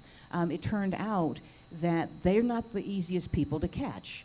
It's easier to catch the low-level people who are moving things from point A to point B for someone else, or who are hiding money or holding things for someone else. And if in fact you do that, and that's the only person you have in your net, that person takes the whole weight. And so there are people still incarcerated who are doing someone else's time in that sense. That was the phrase that people used, which was, you weren't the kingpin, but you were on the hook for the entire weight of it. And so we began to look at whether that was really working. And we saw, again, because not just the financial cost, but the human cost of that, and comparing it to how we sentenced for other crimes also, that it was not the most effective use of our resources. It also was a huge financial drain on our system, a system that needed more resources for community policing, for example, for mental health treatment, for example, and services that we need to provide to people across the whole spectrum of the criminal justice system. And so A.G. Holder empowered prosecutors to look at the entire case and look at the whole person, and to, in fact, charge and ask for sentences that focused more on that person's own culpability, and to eschew the harsh mandatory minimums unless we were really dealing with the trafficker, the kingpin, the person who deserved it. And as many of you know, it got a lot of attention, and it was somewhat controversial at the time, and people, longtime law enforcement partners of ours, committed to public safety, committed to making sure the system worked, had concerns. Are you still going to be able to keep people safe? Are you still going to be able to hold people accountable? Will people still cooperate? And what we've seen is that we have in fact reduced the use of mandatory minimums significantly. People still cooperate with us and achieve those benefits and hopefully get reductions there. We've been able to maintain levels of safety in terms of dealing with narcotics cases, and we're focusing now on those serious offenders. And while the number of cases may have gone down somewhat, the sentences have gone up because they're being focused on fewer people who are more deserving of them. And it's tied in with everything we've been doing with the Clemency Project that you mentioned also, in conjunction with the changes in sentencing that the Sentencing Commission made as to how we sentence narcotics cases. We began to look at those cases to say, if they came before us today, how would they be treated? If they fall into certain categories of the low-level nonviolent offender, and they've already done certainly around 10 years, which many people have by now, would they be in the same situation today? And the answer for so many people is a resounding no. And that's led to the review and led to the suggestions and recommendations to the president that we're so tremendously grateful he's been able to review and also grant. Great, great. So we've been talking about what you've been doing for sentencing reform, the courtroom, and we've also talked about the cell block and after. But obviously the work that came out of the 21st Century Task Force on Policing, the implementation of that, your office is really principally responsible for that. So perhaps you could quickly take a couple of minutes and describe to us the progress we've made since that report was issued. You know, that report was one where I thought one of the best parts about the task force was that it wasn't just focused on law enforcement participation. It was very important that obviously we have law enforcement, but a number of people in this room worked on the task force. We had community leaders, we had educators, we had people who had seen the system from every possible angle and were able to sit down and all lend their voices to what does 21st century policing really look like, particularly at a time where I think we all have to agree that the relationship, particularly the lack of trust between law enforcement and the communities that we serve, has led to some major problems within our communities, within our criminal justice system, and just in people's relationship with government writ large. Not just police, but government writ large. And so dealing with that and looking at some of the root causes of it, I think was one of the main benefits of the task force. And so I was tremendously proud to be able to actually travel the country and focus on police departments that were doing well with particular pillars or particular foundations of that report. And in the interest of time, I'm just going to talk about two of them really briefly because there were so many that talked about building trust, also training, using social media, all because the overarching view is transparency and accountability. But in the area of training, I was able to visit some police departments that are doing some really groundbreaking work in de-escalation training, in looking at how do we police today. When you interact with a civilian, you know, how do you look at that civilian? What are the circumstances that make you react one way or another? And how do you keep from going down the traditional path of confrontation that we have seen have tragic results? I mean, we're talking loss of life. How do we get away from that model into one where we reduce the tensions and everyone gets to walk away and go home safely? And so I've seen police departments throw themselves into this. And I've seen police departments do work, and I've been actually tremendously pleased to see law enforcement speaking out about this issue at times, talking about some of the cases that we have seen where they also feel things could have been handled very, very differently. So that's a tremendous benefit of that, to get that discussion out there. And also talking about the use of social media, which sounds more like, how do you tweet and all this, but when you talk about transparency and accountability, using the tools that we have to tell the stories that we have has been vital to opening up this conversation. The viral videos of police misconduct and people losing their lives have led to a discussion that has been so vital. Using those same tools to open up for the community so the community can see how law enforcement operates. How are they trained? What is a day at the academy like? What is a day on patrol like? Why are they responding to a particular area here? And the community can then be involved in that. They can come down and watch training or join or participate in it. They can help shape it. I've seen that happen as well. So that kind of transparency leads to greater community involvement in how we police, because this is interactive. This is not just one department saying, this is how I'm going to handle this community. The community has to be involved in determining what kind of police department you have. You have to tell them what the issues are, and you also have to tell them how you want to be treated and insist on that. And all the tools the 21st Century Task Force has given us have enabled that to happen, and I've seen communities make some wonderful strides along those areas. Great, thank you. So now I think we're going to open it up for some questions, and if you would just raise your hand, our teams will come over and get the microphone as close to you as possible. They're not going to let go of the microphone because we know what happens when we do that, in the interest of time. Sure. Hi, my name is Sujata Balaga, and I work with the Restorative Justice Project at Impact Justice.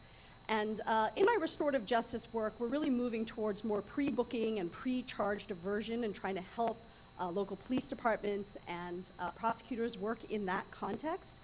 It feels particularly important given the potential change in culture, climate practices, to be thinking on the local level. That's definitely the buzz I've been hearing amongst my colleagues today. And so from that side, what we're seeing at the local level is some really impressive data, both in terms of recidivism reduction and victim satisfaction with this pre-booking and pre-charge models. And so I'm wondering, as we're moving forward, what it is that can be done at the federal level in terms of incentivizing, both culturally and otherwise, prosecutors, law enforcement, et cetera, to work in the pre-booking, pre-charge diversion context in restorative justice and in other things that are seen to be effective in areas like victim satisfaction, community involvement, recidivism reduction, et cetera. One of the things that we've seen that's been very effective at the federal level are sort of diversion courts, like you mentioned. Either drug courts have been very effective. They've often been sort of ad hoc, and different federal judges will have different programs for that. We have been trying to use some of the budget savings from, again, reducing the cost of incarceration to also fund programs and grants that help communities have standardized methods of having things like drug courts and diversion programs, because they're very, very, as I'm sure you know, they're very labor intensive. And so if we can share best practices, if we can share the practices that work with more and more prosecutors and judges, we can in fact leverage that and expand that model. So that is one thing that we are working on. And that also comes from a lot of local involvement. So drug courts are one of the most visible ones. The other ones that we're working on expanding are veterans courts. What we are seeing a lot of when you look at how trauma affects individuals, we're looking at a lot of individuals coming to the criminal justice system who are veterans, who are suffering from PTSD and other related traumas, and whose behavior reads criminal, but it is based in trauma and illness. And so we've gotten a lot of support for that as well. This is something that I will tell you, every federal prosecutor's office has been involved in diversion programs over the years. We are trying to make sure that it is across the board and that we have standardized ways of looking at that as well. And so you will see that continue, I think, because that it's been proven to be very, very effective in helping people recover from either an addiction or a traumatic situation. It can lead to sentencing reductions, again, reducing the cost of incarceration, both physical and personal, and getting better outcomes for us all. I would say that what's so important, though, is to find those programs that are successful now and, number one, support them and bring attention to them. Because I think the work that we're going to be doing in years to come is going to be focused on these local programs that have done well, but also the federal ones, but these individualized programs that have done well and convincing more judges to adopt them also. Thank you. Another question?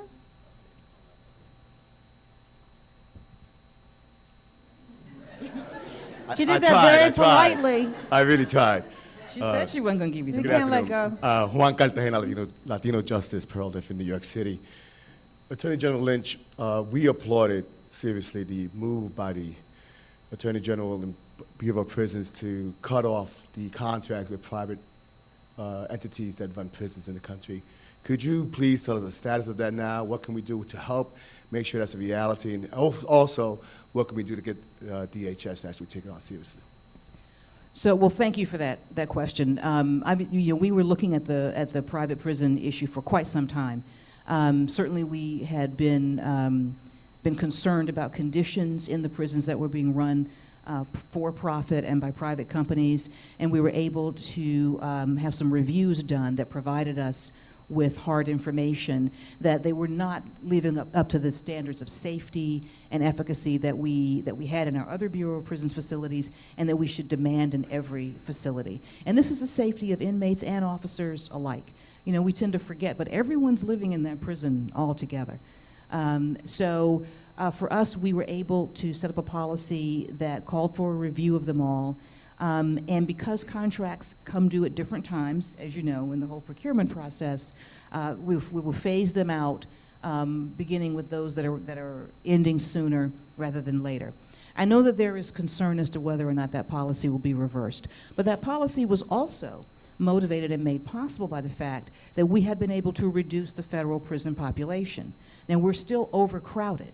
We still have too many people for the facilities that we have, but that number of overcrowding, the amount of overcrowding has really come down and is projected to continue to drop.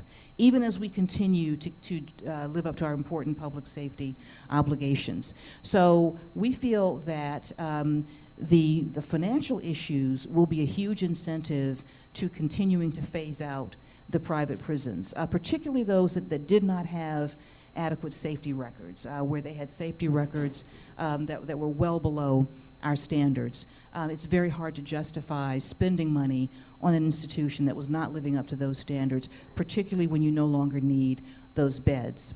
Now, I know we've all seen reports that DHS may move to using some of those facilities for their uses also, either as detention centers prior to adjudication or prior to actual deportation. And so I think that's really going to depend a lot on where immigration policy goes. And that, unfortunately, I'm not able to predict, but I know that people are looking at a lot of different factors there. And what I would say, though, is that even if DHS were to enter into a contract with that, the issue is, again, how do you enforce the safety standards and the quality of life standards that are so important for correctional facilities? And that's where the focus will have to be, making sure that if those facilities are being utilized, that there is some kind of review process there to make sure that they meet those standards. Because when we talk about it in obviously these clinical terms about standards and safety, it's human life. It really is human life that we are responsible for while people are in our custody and in our care. It's time for one last question, Valerie. Yep. Hi, Rashad Robinson with Color of Change. Good to Rashad. see you again.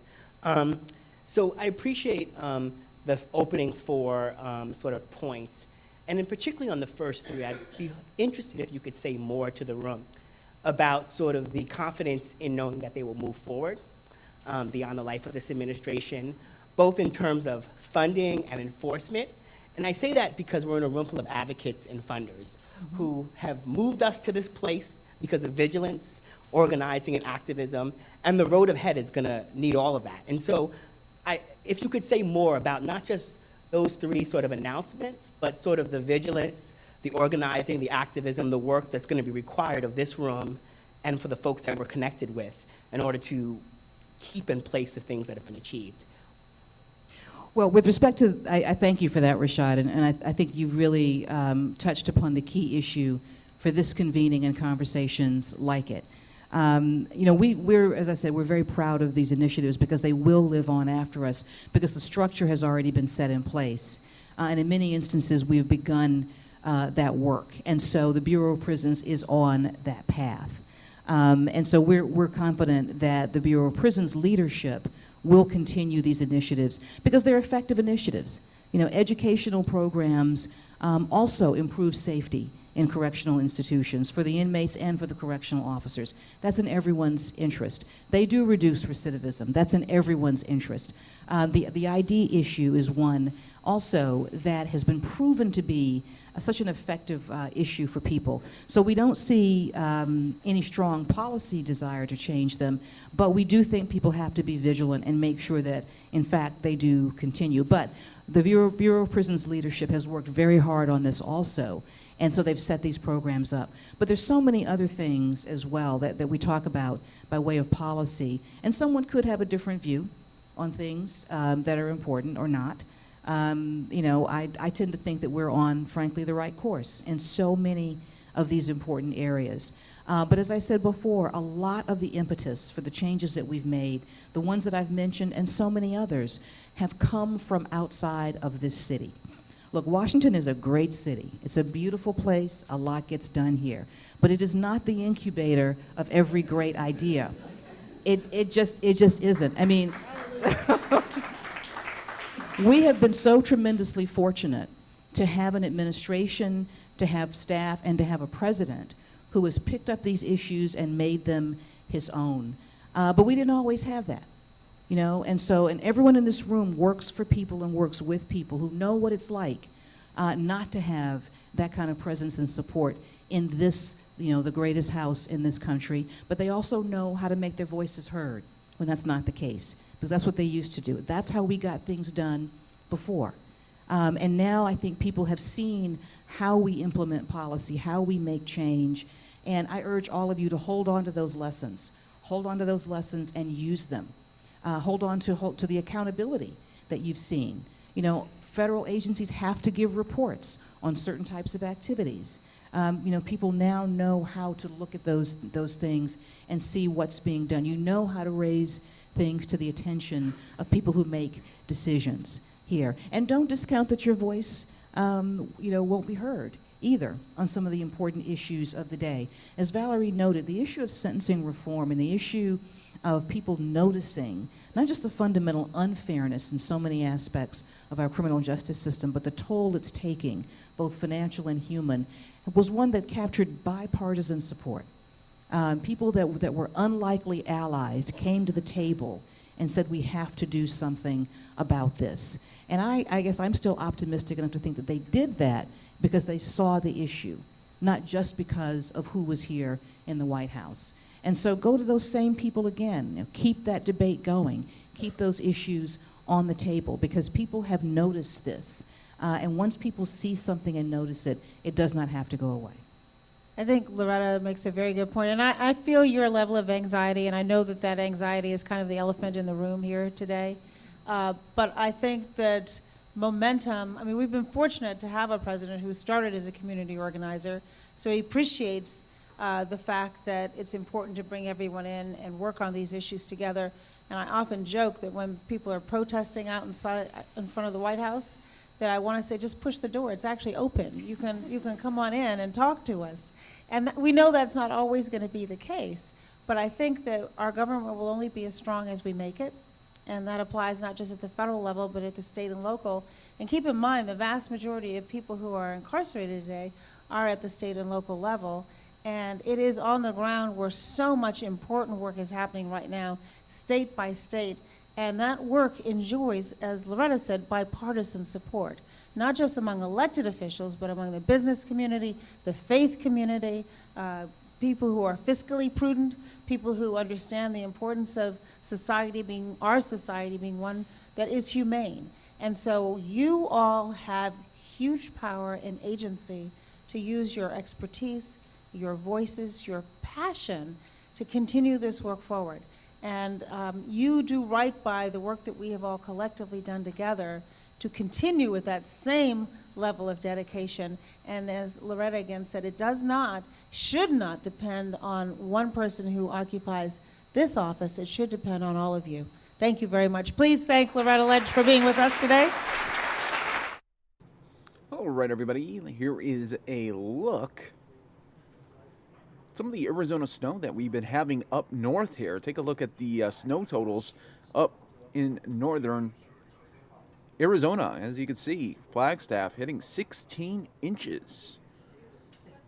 You guys watching the Fox 10 News Now stream. We're loading up another video here for you in just a little bit. You guys are watching live right now.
Everybody.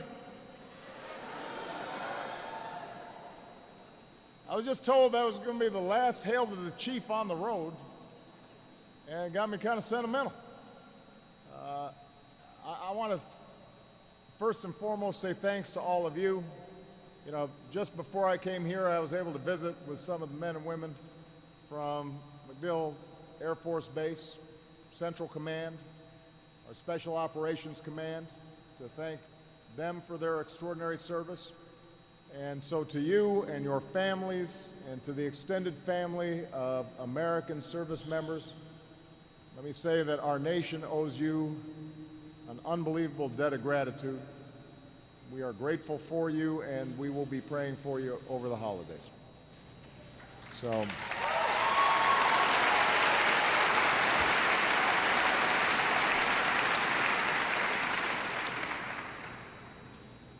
as you know all too well,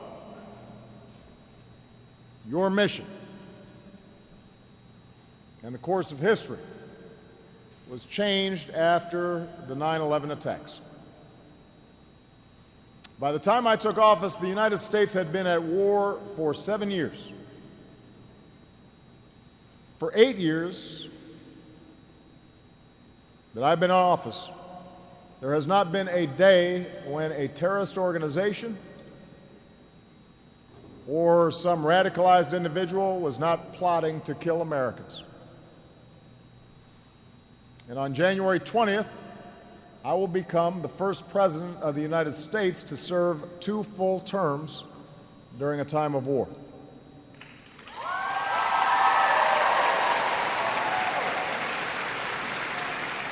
Now, we did not choose this fight, but once it came to us, the world saw the measure of our resolve.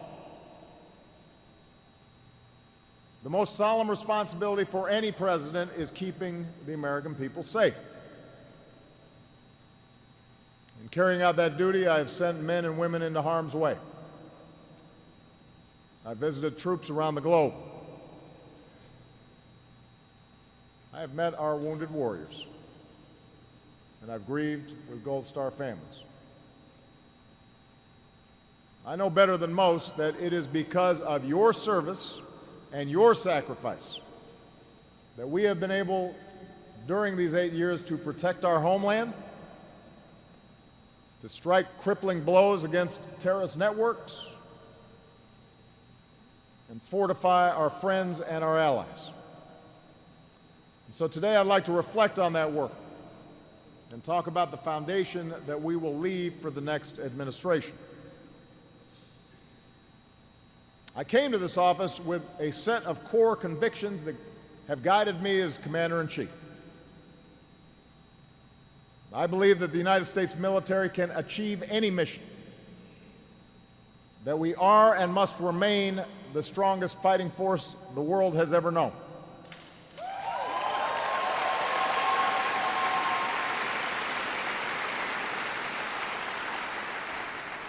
I believe that we must never hesitate to act when necessary, including unilaterally when necessary, against any imminent threats to our people. But I've also insisted that it is unwise and unsustainable to ask our military to build nations on the other side of the world or resolve their internal conflicts, particularly in places where our forces become a magnet for terrorists and insurgencies. Instead, it's been my conviction that even as we focus relentlessly on dismantling terrorist networks like Al-Qaeda and ISIL, we should ask allies to do their share in the fight. And we should strengthen local partners who can provide lasting security. And these convictions guided the policies we pursued both in Iraq and Afghanistan. When I took office, the United States was focused overwhelmingly on Iraq, where nearly 150,000 American troops had spent years fighting an insurgency and helping to build a democratic government. Meanwhile, Al-Qaeda had regrouped in the border region of Afghanistan and Pakistan and was actively planning attacks against our homeland. So we brought nearly 150,000 troops home from Iraq, consistent with the status of forces agreement negotiated by the previous administration. And we surged our efforts along with our allies in Afghanistan. which allowed us to focus on dismantling al-Qaeda and give the Afghan government the opportunity to succeed. And this focus on al-Qaeda, the most dangerous threat to the United States at the time, paid dividends. Today, by any measure, core al-Qaeda, the organization that hit us on 9/11, is a shadow of its former self.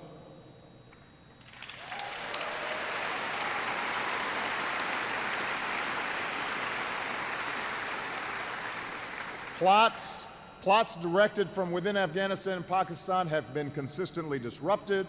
Its leadership has been decimated. Dozens of terrorist leaders have been killed.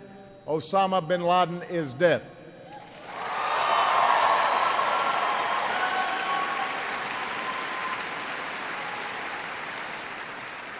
And importantly, we've built a counterterrorism capability that can sustain this pressure against any terrorist network in South Asia that might threaten the United States of America. That was because of the work of our outstanding service members. Moreover, that early decision to strengthen our efforts in Afghanistan allowed us to build the capacity of Afghans to secure and defend their own country. So today there are less than 10,000 American troops in Afghanistan. Instead of being in the lead against the Taliban, Americans are now supporting 320,000 Afghan security forces who are defending their communities and supporting our counterterrorism efforts. Now, I don't want to paint too rosy a picture. The situation in Afghanistan is still tough. War has been a part of life in Afghanistan for over 30 years. And the United States cannot eliminate the Taliban or end violence in that country. But what we can do is deny al-Qaeda a safe haven. And what we can do is support Afghans who want a better future, which is why we have worked not only with their military, but we've backed a unity government in Kabul. We've helped Afghan girls go to school. We've supported investments in healthcare and electricity and education. You have made a difference in Afghanistan and America's safer for it.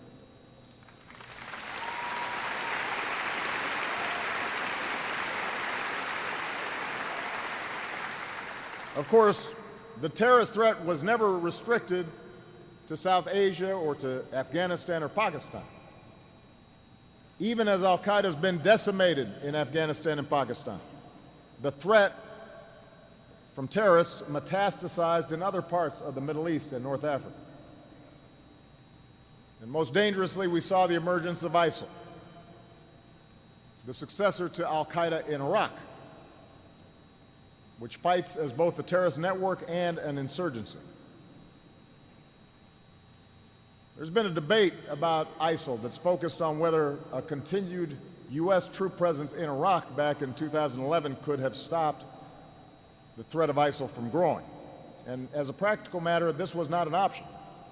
By 2011, Iraqis wanted our military presence to end, and they were unwilling to sign a new status of forces agreement to protect our troops from prosecution if they were trying to defend themselves in Iraq. In addition, maintaining American troops in Iraq at the time could not have reversed the forces that contributed to ISIL's rise. A government in Baghdad that pursued a sectarian agenda, a brutal dictator in Syria who lost control of large parts of the country, social media that reached a global pool of recruits, and a hollowing out of Iraq's security forces, which were ultimately overrun in Mosul in 2014. In fact, American troops, had they stayed there, would have lacked legal protections and faced a choice between remaining on bases or being drawn back into a sectarian conflict against the will of Iraq's elected government or Iraq's local populations. But circumstances changed. When ISIL made substantial gains, first in Mosul and then in other parts of the country, then suddenly Iraqis reached out once again for help. And in shaping our response, we refused to repeat some of the mistakes of the 2003 invasion that had helped to give rise to the organization that became ISIL in the first place. We conditioned our help on the emergence of a new Iraqi government and prime minister that was committed to national unity and committed to working with us.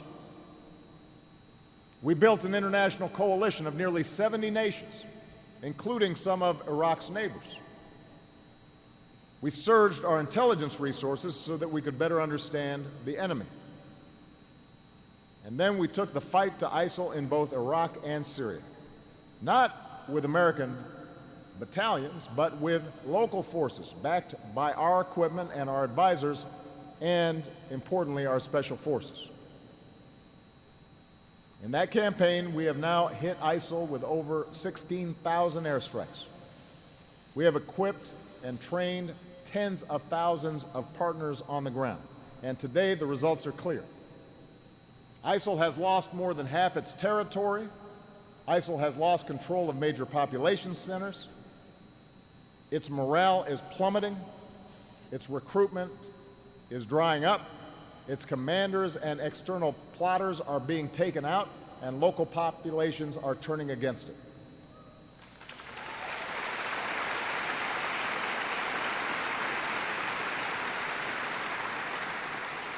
As we speak, ISIL faces an offensive on Mosul from Iraqi troops and coalition support. That's the largest remaining city that it controls. Meanwhile, in Syria, ISIL's self-declared capital in Raqqa is being squeezed. We've attacked ISIL's financial lifeline, destroying hundreds of millions of dollars of oil and cash reserves. The bottom line is we are breaking the back of ISIL. We're taking away its safe havens, and we've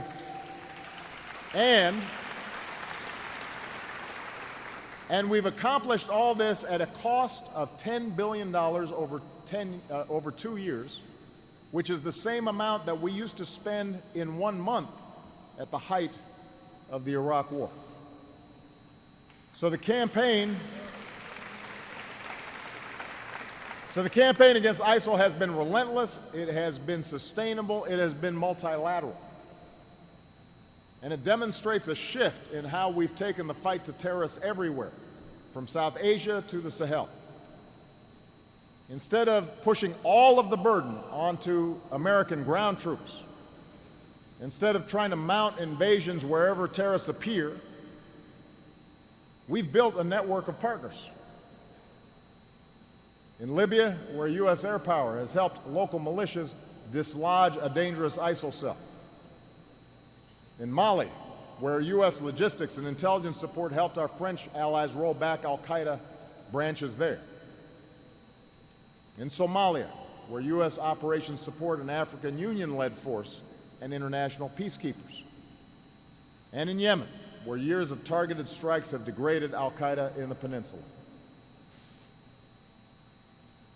And these offensive efforts have buttressed a global effort to make it harder for terrorist networks to breach our defenses and spread their violent ideologies. Working with European allies who've suffered terrible attacks, we've strengthened intelligence sharing and cut in half the flow of foreign fighters to ISIL. We've worked with our tech sector to support efforts to push back on terrorist messages on social media that motivate people to kill. A recent study shows that ISIL's propaganda has been cut in half.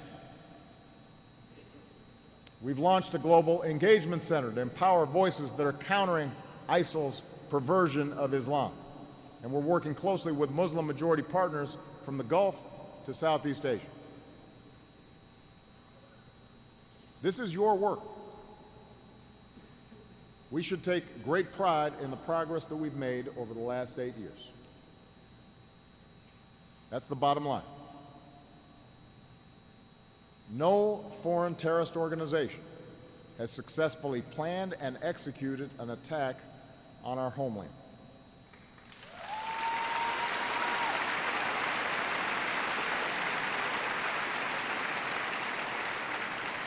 And it's not because they didn't try. Plots have been disrupted, terrorists have been taken off the battlefield. And we've done this even as we drew down nearly 180,000 troops in harm's way in Iraq and Afghanistan. Today, there are just 15,000. New partnerships have been built. We've respected the rule of law. We've enlisted our values in this fight. And all of this progress is due to the service of millions of Americans like you in intelligence and in law enforcement, in homeland security, in diplomacy, in the armed services of the United States of America. It's thanks to you. Thanks to you.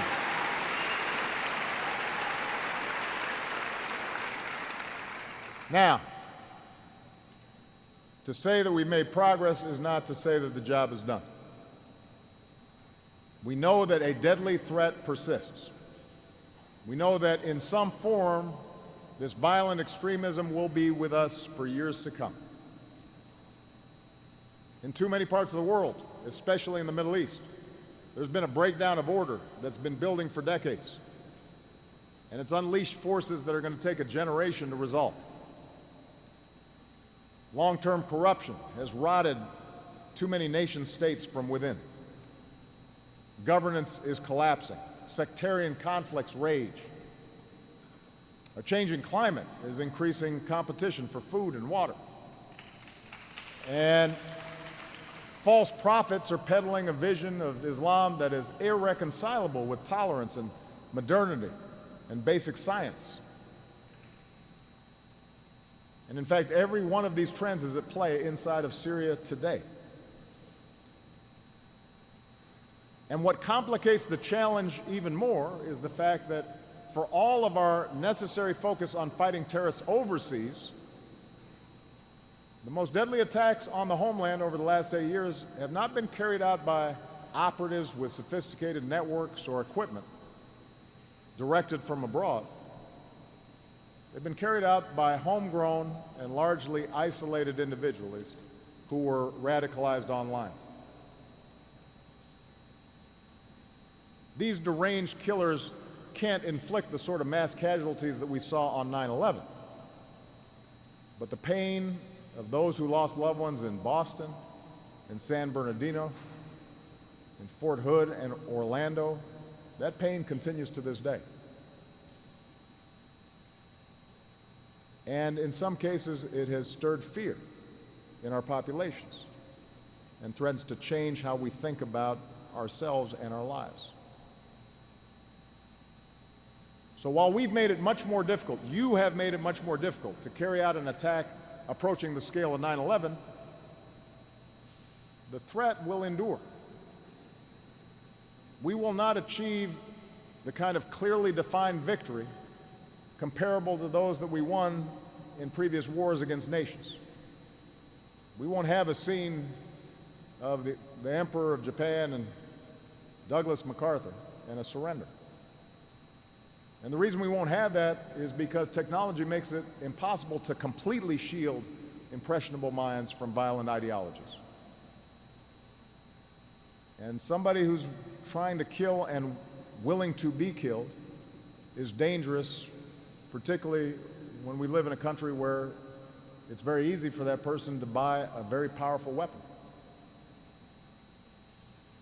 So rather than offer false promises that we can eliminate terrorism by dropping more bombs or deploying more and more troops or fencing ourselves off from the rest of the world,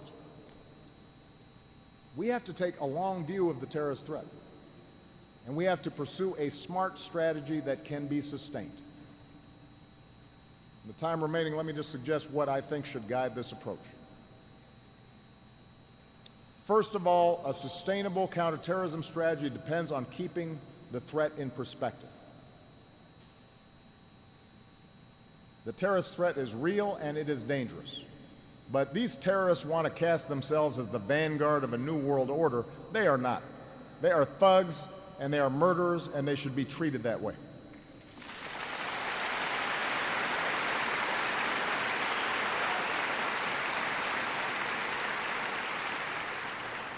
Now, fascism threatened to overrun the entire world.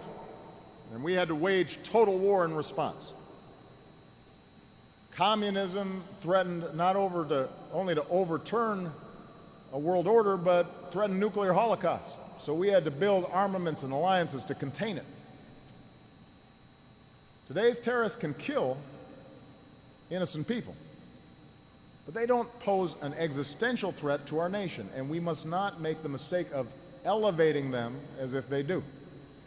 That does their job for them. It makes them more important and helps them with recruitment. A second and related point is that we cannot follow the path of previous great powers who sometimes defeated themselves through overreach.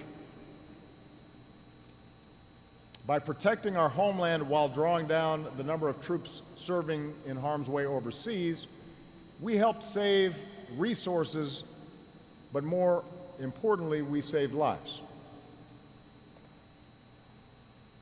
I can tell you, during the course of my 8 years, that I have never shied away from sending men and women into danger where necessary.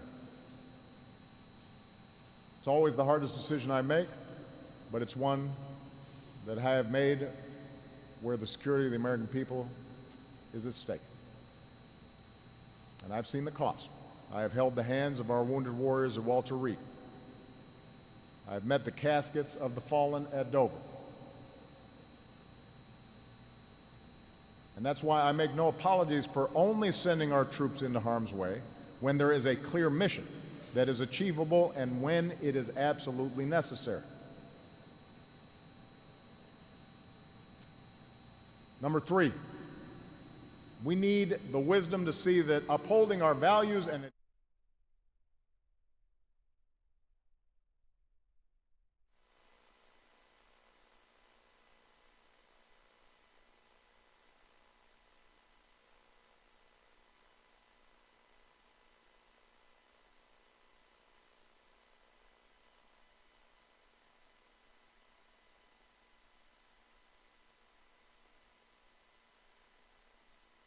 All right, everybody, you are taking a live look right now of the Fiesta Bowl arrivals happening right now. Clemson is just coming into the Phoenix Sky Harbor International Airport. A little bit later in the evening, Ohio State will be coming as well.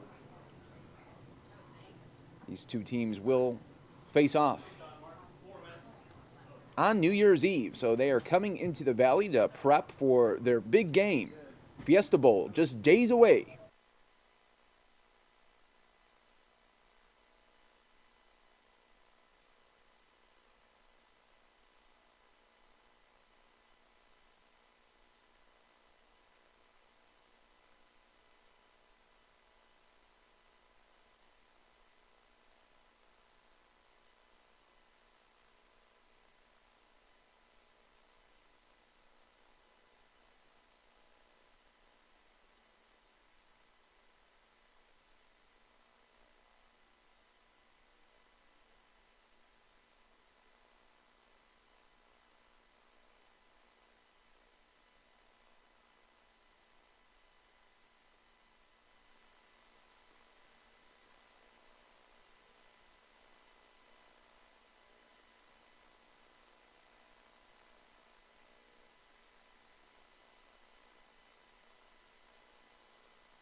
And welcome, everybody, to the Fox 10 News Now stream, part of fox10phoenix.com, and everybody watching live right now on Fox 10 Phoenix Facebook Live. You're taking a live look here at Fiesta Bowl arrivals. Right now, Clemson is arriving at the Phoenix Sky Harbor Airport, and then a little bit later this evening, around 5:30, we are expecting Ohio State to come in as well. There is going to be a slated press conference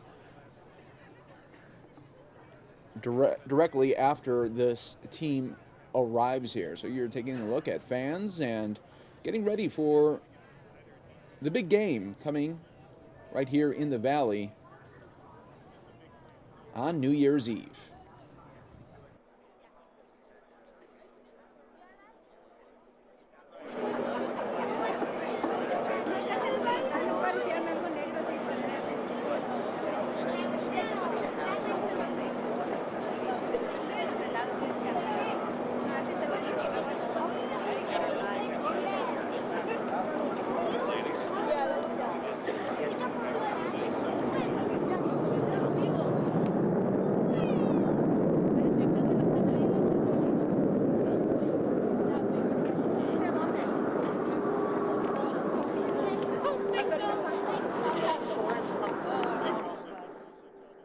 The Fiesta Bowl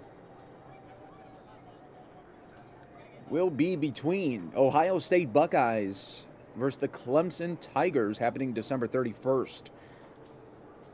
7 p.m. Eastern at the University of Phoenix Stadium, right here in Glendale. These two teams are arriving today to get some prep time in, some last-minute practices as they gear up for the big game on New Year's Eve. That game will be broadcast live on ESPN.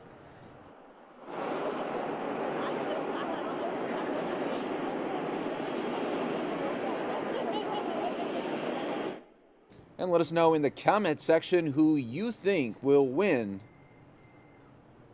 the Fiesta Bowl. Let me know in that comment section. And if you even want to go a little step further, let me know the score of that game as well.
All right, some of you have made predictions there in the comment section. Larry Phillips saying Ohio State 24, Clemson 21. Bill Tillman saying Clemson owns Ohio State. He thinks the final score will be 42-34. Thank you for your predictions. Keep them coming there on the Fox 10 News Downstream as we take a look as Clemson team has just arrived in Phoenix ahead of their big game on New Year's Eve.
Welcome. Hey, gal. Welcome. See one place I know. Arizona. That's very long treating you. You're people. Look at that new I'm about to say, I got to. Holding up the line. She knows a few people here. Welcome to Arizona, guys. Thank you. Thank you. Welcome. Thank you. Thank you. Welcome to Arizona. Thank you. Welcome to Arizona. Welcome to Arizona. Congratulations. Thank you.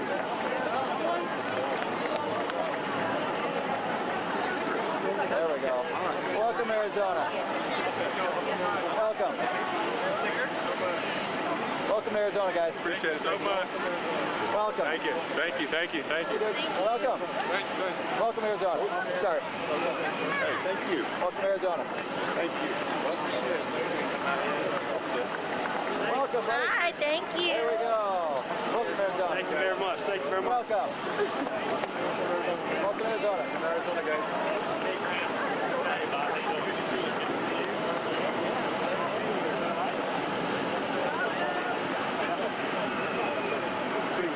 Sir. Welcome to Arizona. Good.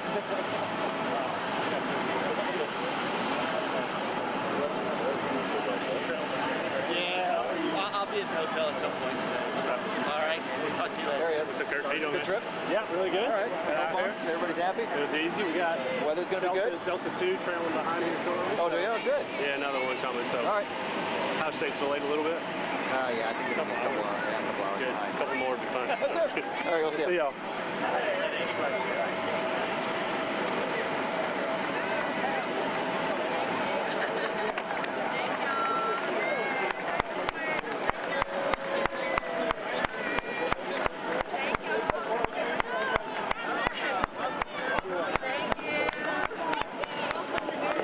You gotta go shoot in your game. Yeah, he knows what he's doing. Welcome. Arizona, guys. Welcome. All right. Thank you. Welcome to Arizona. Thank you. Congratulations. Thank you. Welcome. Appreciate it, guys. Welcome Thank to you. Arizona.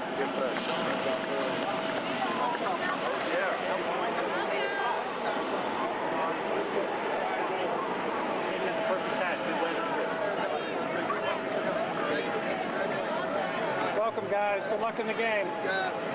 Thank you. Thank you. Appreciate that. Welcome, guys. Sorry.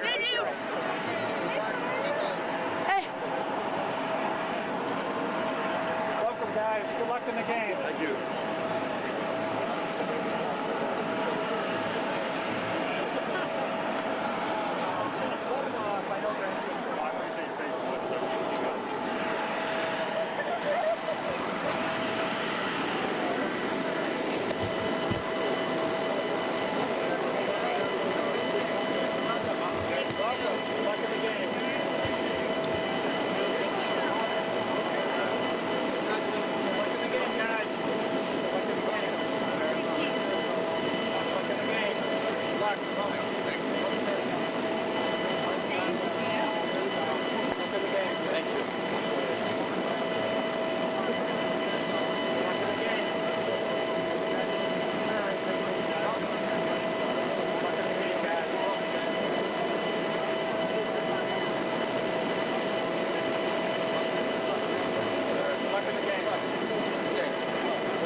Thank you.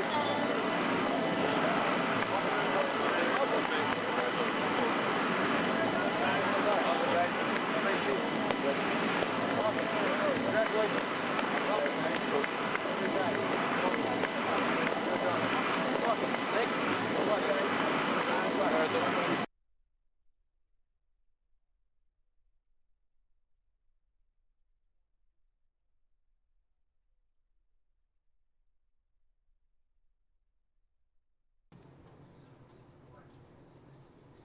All right, folks, looks like we did lose that shot there at the Phoenix Sky Harbor as Clemson was coming in.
Seems like when we came in for the national championship last year, I really don't remember much about it. It was such a blur. I'm excited for not only myself but for these players to have a great opportunity to have great preparation here, but also experience a new part of the country. And like I said, we didn't get to do a whole lot when we were out here, but get ready to play the game. So we're really ready to go. We had a good practice this morning in Clemson. Believe it or not, it was hot back in Clemson, and so it's good to get back out here and enjoy some good weather. But we've had great preparation. This is game week, obviously, and one day under our belt. So we're very appreciative of the PlayStation Fiesta Bowl folks and everyone, all the committee and the volunteers and everybody who does so much to make this a great event, a great experience for everyone involved. Especially, the opportunity to practice where we're practicing. It's a great venue for us. Incredible stadium that we get to play in, and we're just looking forward to it. So look forward to spending the week with all of you. Any questions, please raise your hand so we can get a microphone to you. We're going to go to the third row on the right. Coach Sweeney, Brandon Dunn, Myrtle Beach. Hey, can you talk a little bit about unfinished business, so to speak, here in the desert, considering what happened last year when you were here? Does it feel like unfinished business, or does it feel like this is just another opportunity? Well, yeah, that was last year. Different team. Unfortunately, a lot of those guys aren't with us anymore. We missed an opportunity last year. We certainly had a chance to win it all, and we didn't quite finish like we needed to, and give Alabama the credit for that. They earned it. But this is a new team, new season, and it's a new opportunity. So, as I always say, last year's success doesn't get it done this year. You've got to earn it all over again, and this is the playoff. This is the bowl experience and the playoff and the opportunity to earn another game. You got to win this one to get to another one. So for us, it's just a great opportunity and a huge challenge with Ohio State. We all know what type of program they are and their coaches and so forth. So, but we're just we're looking forward to it. That's what it's all about. Next question, please. Way in the back here on the right. Hey, this is David Hood with TigerNet. Coach, it's that time of year. Did everybody make the trip, and is everybody healthy? Everybody made the trip that I know of. I don't think we left anybody back there. We had 2 planes, so I was on one of them. So unless somebody missed the flight on the other one, everybody was there. That's one thing I was. We had a couple days off for the Christmas break, and a lot of guys traveling and so forth. But we actually had a team meeting this morning at 9 a.m.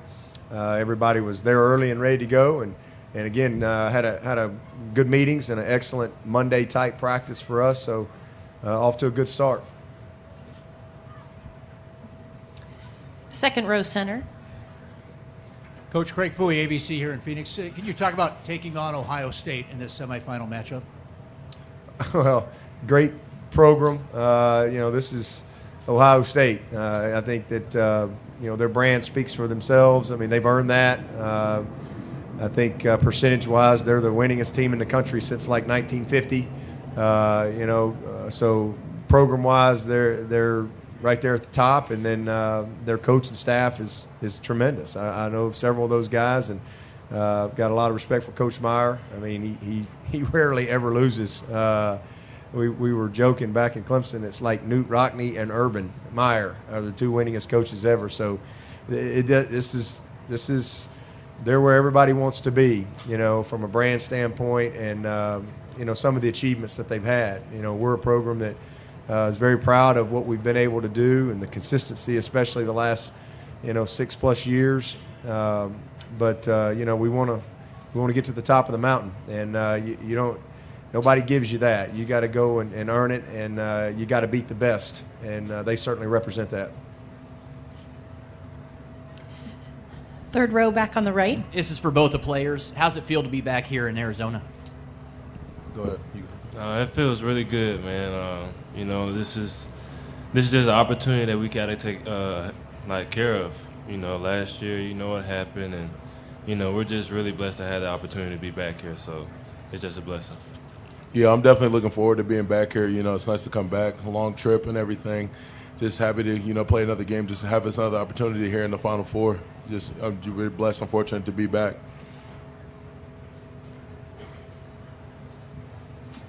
Any other questions? Front row center. Aaron Brenner from the Post and Courier. For Wayne or Christian, does this feel more like a business trip than last year's playoff run, or is it about the same? It's about the same. I mean, we got a job to do, so we're going to take care of business. We're going to prep hard, and just treat it like any other game. We know it's a big game, well, in the eyes of everyone, but we're going to treat it like any other game and try and take care of business. Same thing what Christian said. There's really no change in any game that we play in. Next game is the next championship, so we got to play our best. Front row center again. Bill Rabinowitz, the Columbus Dispatch. Urban Meyer has talked very highly of you, complimentary of you. What is your relationship? How well do you know him? Well, I know him pretty well now. I actually, when I was an assistant in 2004, I believe, flew out to Utah for 3 days and stayed in that hotel that the basketball coach lived in Majerus, Coach Majerus. That was a pretty cool trip. I'd never been out to Utah, so that was a new experience. But I learned a lot in those few days. But then he went to Florida and was never really around him a whole lot other than in recruiting. But when I got the job as a head coach, and then he got out, he got into the TV stuff and came to Clemson. He had never been to Clemson. And so I had an opportunity to visit with him on a couple different occasions, get to know him differently. He was kind of on a 2-year studying tour, if you will. And I think Clemson was a place that opened his eyes a little bit. But mostly, as a Nike school, Nike takes us on a trip every February. And so really have got to know he and Shelley very well on the Nike trips. I mean, we kind of gravitated to each other. I pick his brain, he picks mine. We've had some great conversations. We've had we do a couple of golfing events together. So I've gotten to know him pretty well over the last 4 or 5 years, and then we're always recruiting against each other. So he's done a phenomenal job and just got his book. So try to get that thing read by the end of the week. See if I can. Above the line, I think so. I got to figure out how to. I'm looking for any little edge I can get. Y'all got the cliff notes? Shoot them my way. Any other questions? All right. Well, this concludes today's press conference. Thank you to players and coach, and thank you for joining us. How about the cute brunette back there? You didn't have a question? I thought you had a question. Who are you with? Yes. Wayne, what happened last week? Did something special? Did you graduate? Yes, ma'am. Yes, congratulations. Yeah. Way to go. Clemson graduate. No identification? Stalkers. Okay. All right. Thank you, everyone, for joining us. Thank you. Thank you very much. Good luck. Thank you so much, Coach. Appreciate it. Thank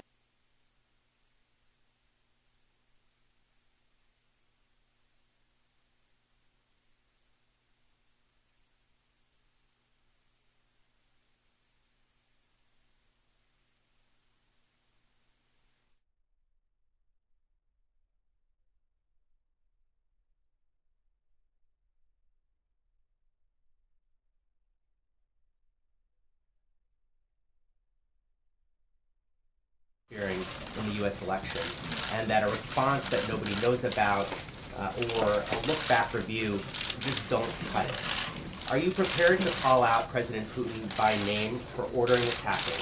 And do you agree with what Hillary Clinton now says, that the hacking was actually partially responsible for her loss? And is your administration's open quarreling with Trump and his team on this issue tarnishing the smooth transition of power that you have promised?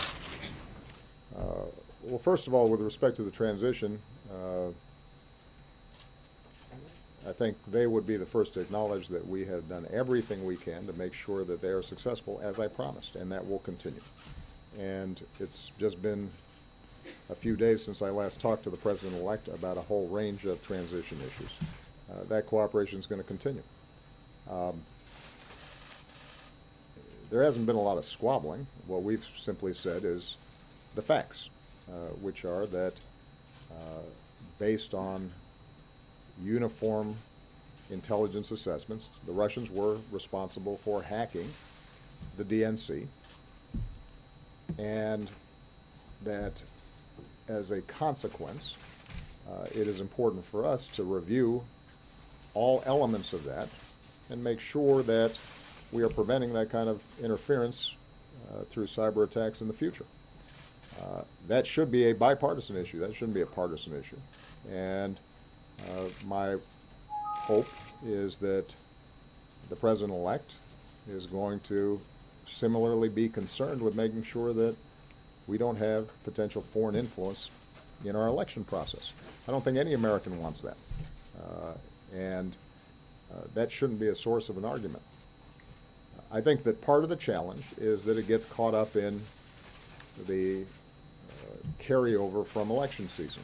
And I think it is very important for us to distinguish between the politics of the election and the need for us as a country, both from a national security perspective, but also in terms of the integrity of our election system and our democracy, to make sure that we don't create a political football here.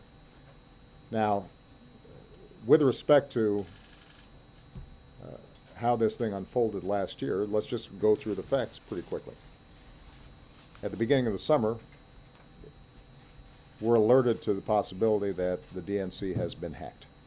And I immediately order law enforcement as well as our intelligence teams to find out everything about it, investigate it thoroughly, to brief the potential victims of this hacking, to brief on a bipartisan basis the leaders of both the House and the Senate and the relevant intelligence committees.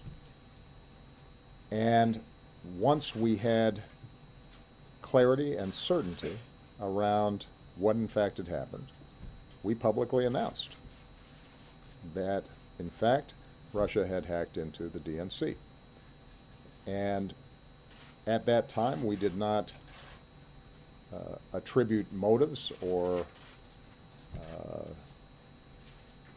any interpretations of why they had done so. We didn't discuss what the effects of it might be. We simply let people know, the public know, just as we had let members of Congress know, that this had happened.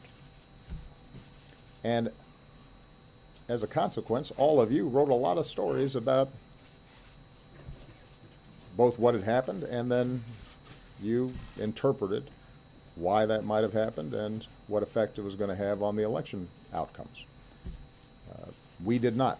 And the reason we did not was because in this hyper-partisan atmosphere, at a time when my primary concern was making sure that the integrity of the election process was not in any way damaged, at a time when anything that was said by me or anybody in the White House would immediately be seen through a partisan lens, I wanted to make sure that everybody understood we were playing this thing straight, that we weren't trying to advantage one side or another, but what we were trying to do is let people know that this had taken place. And so if you started seeing effects on the election, if you were trying to measure why this was happening and how you should consume the information that was being leaked, that you might want to take this into account.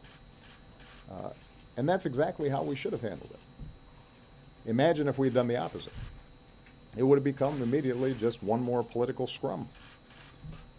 And part of the goal here was to make sure that we did not do the work of the leakers for them by raising more and more questions about the integrity of the election right before the election was taking place. At a time, by the way, when the president-elect himself was raising questions about the integrity of the election.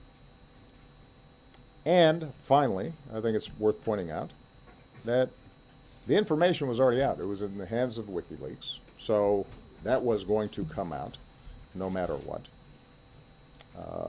What I was concerned about in particular was making sure that that wasn't compounded by potential hacking that could hamper vote counting, affect the actual election process itself.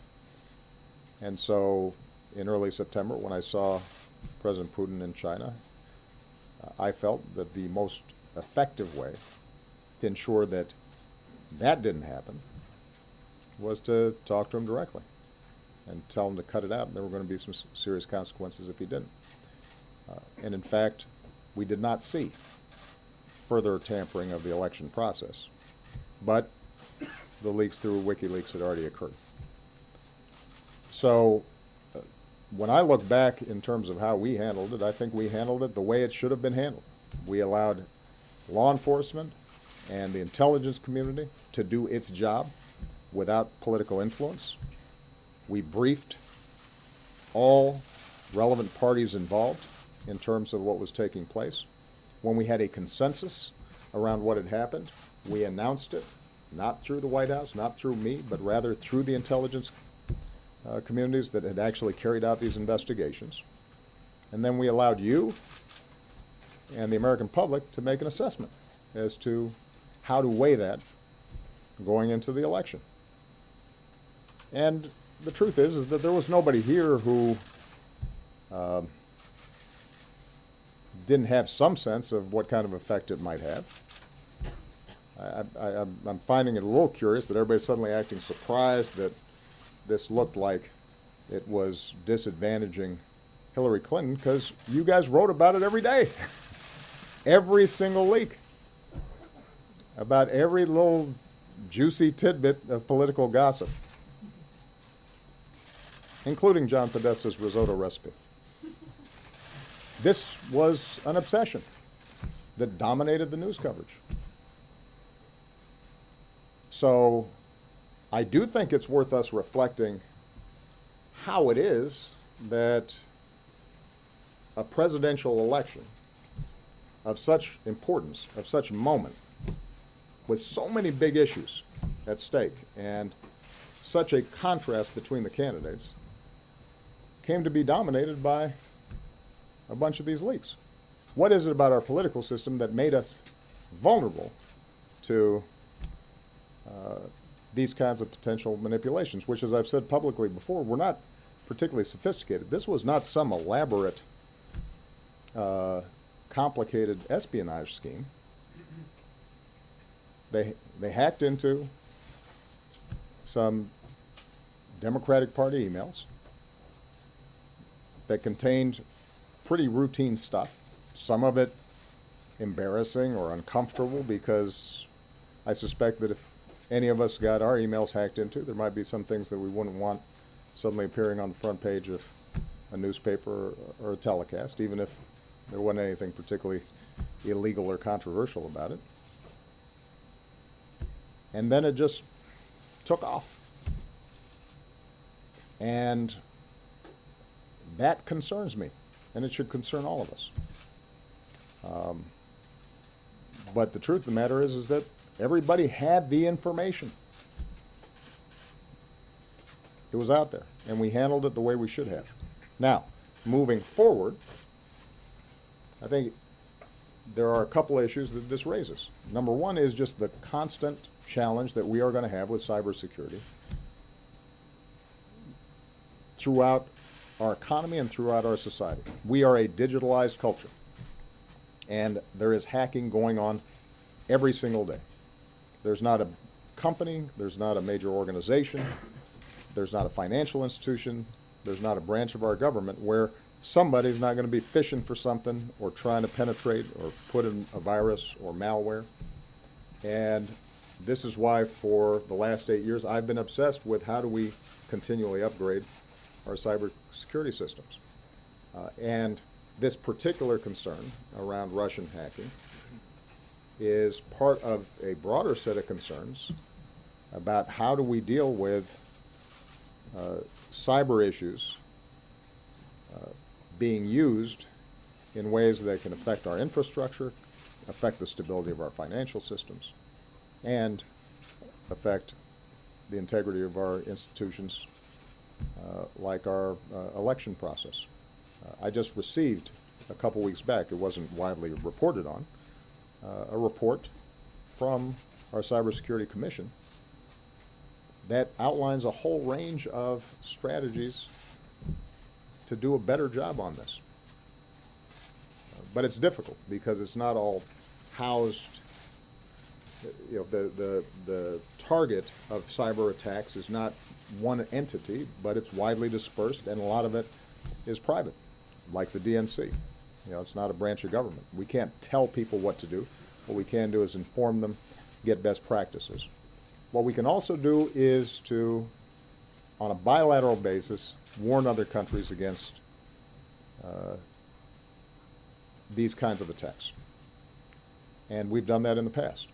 So just as I told Russia to stop it and indicated there will be consequences when they do it, the Chinese have in the past engaged in cyber attacks directed at our companies to steal trade secrets and proprietary technology. And I had to have the same conversation with with President Xi, and what we've seen is some evidence that they have reduced, but not completely eliminated, these activities, partly because they can use cutouts. One of the problems with the internet and cyber issues is that there's not always a return address, and by the time you catch up to it, you know, attributing what happened to a particular government can be difficult, not always provable in court, even though our intelligence communities can make an assessment. What we've also tried to do is to start creating some international norms about this to prevent some sort of cyber arms race, because we obviously have offensive capabilities as well as defensive capabilities. And my approach is not a situation in which everybody's worse off because folks are constantly attacking each other back and forth, but putting some guardrails around the behavior of nation states, including our adversaries, just so that they understand that whatever they do to us, we can potentially do to them. We do have some special challenges because oftentimes our economy is more digitalized, it is more vulnerable, partly because we're a wealthier nation and we're more wired than some of these other countries. And we have a more open society and engage in less control and censorship over what happens over the internet, which is also part of what makes us special. Last point, and the reason I'm going on here is because I know that you guys have a lot of questions about this, and I haven't addressed all of you directly about it. With respect to response, my principal goal leading up to the election was making sure that the election itself went off without a hitch, that it was not tarnished, and that it did not feed any sense in the public that somehow tampering had taken place with the actual process of voting. And we accomplished that. That does not mean that we are not going to respond. It simply meant that we had a set of priorities leading up to the election that were of the utmost importance. Our goal continues to be to send a clear message to Russia or others not to do this to us, because we can do stuff to you. But it is also important for us to do that in a thoughtful, methodical way. Some of it we do publicly. Some of it we will do in a way that they know, but not everybody will. And I know that there have been folks out there who suggest somehow that if we went out there and made big announcements and thumped our chests about a bunch of stuff, that somehow that would potentially spook the Russians. But keep in mind that we already have enormous numbers of sanctions against the Russians. The relationship between us and Russia has deteriorated, sadly, significantly over the last several years. And so how we approach an appropriate response that increases costs for them for behavior like this in the future, but does not create problems for us, is something that's worth taking the time to think through and figure out. And that's exactly what we've done. So at a point in time where we've taken certain actions that we can divulge publicly, we will do so. There are times where the message will be directly received by the Russians and not publicized.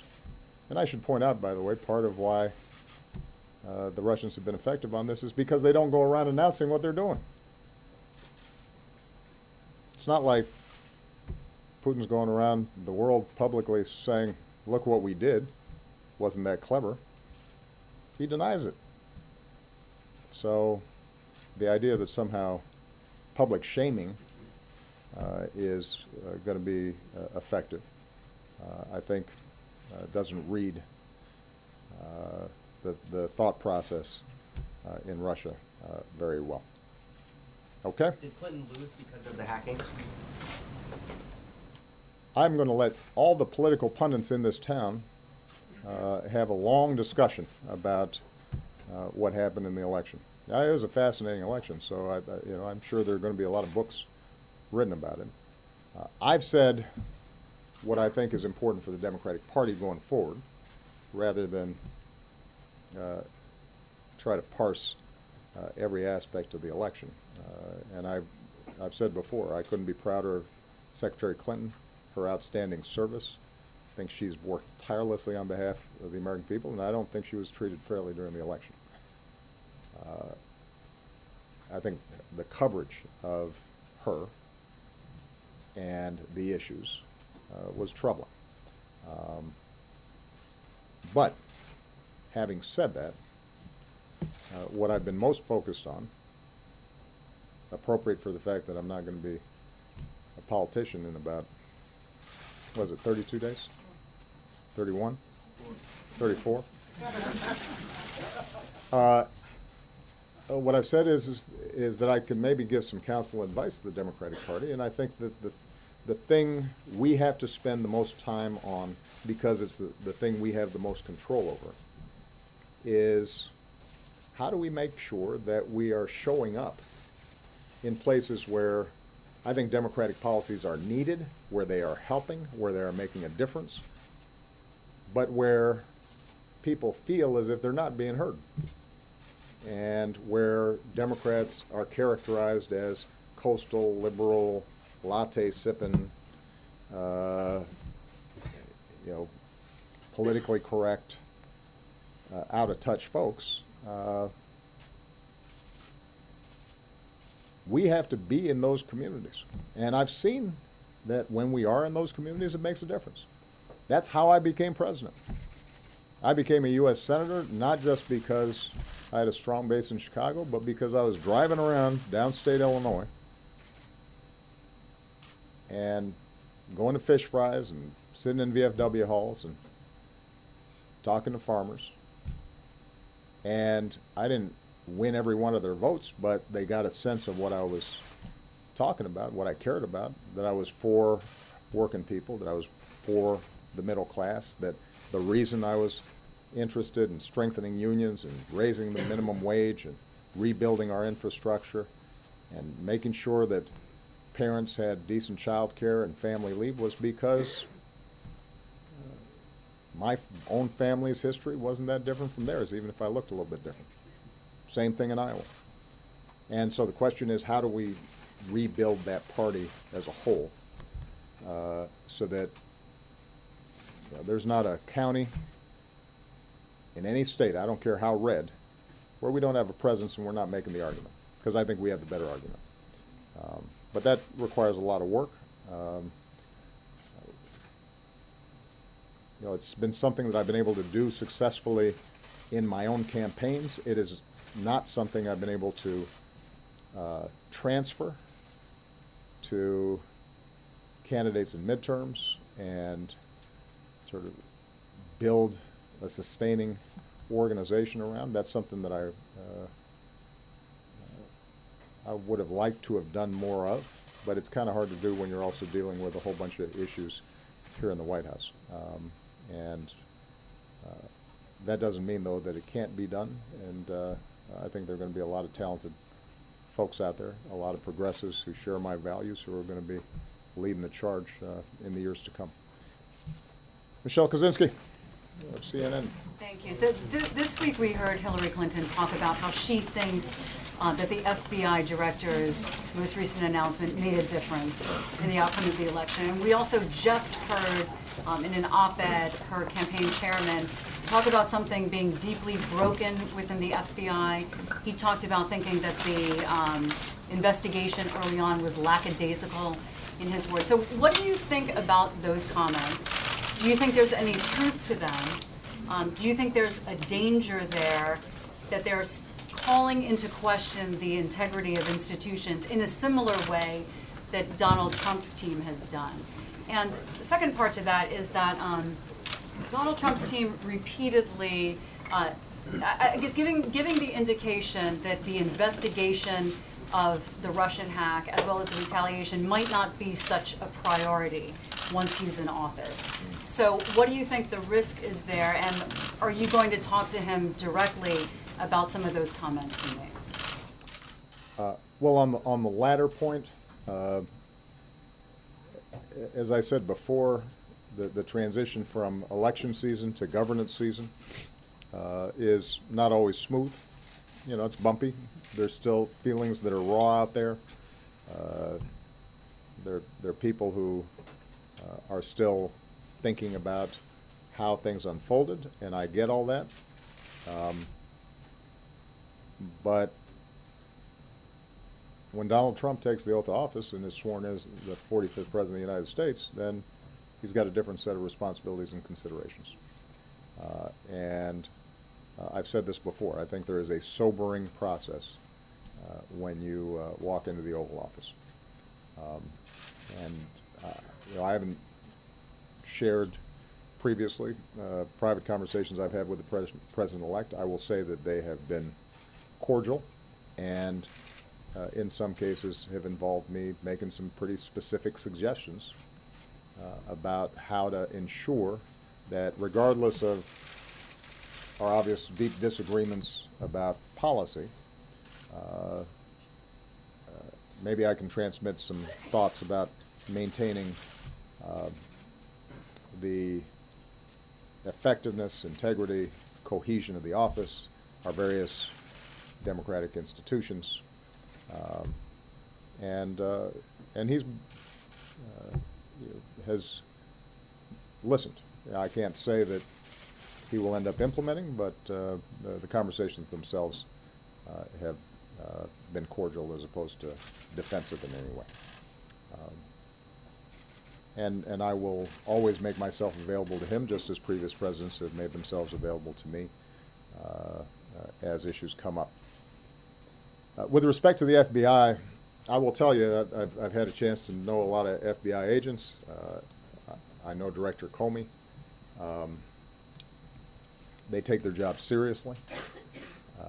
They work really hard.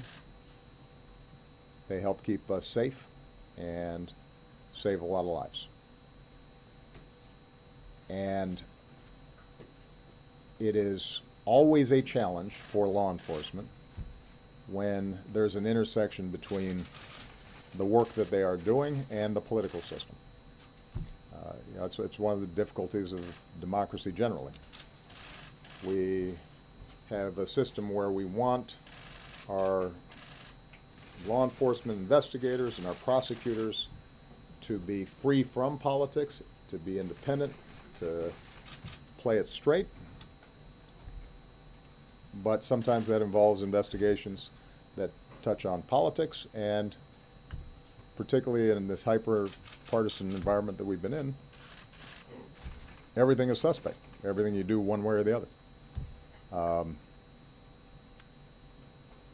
One thing that I have done is to be pretty scrupulous about not wading into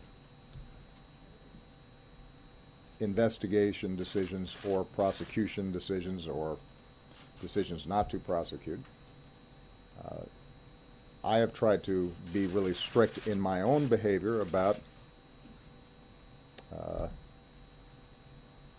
preserving the independence of law enforcement, free from my own judgments and political assessments in some cases. And I don't know why I would stop now. Mike Dorning of Bloomberg. There you Thank you, Mr. President.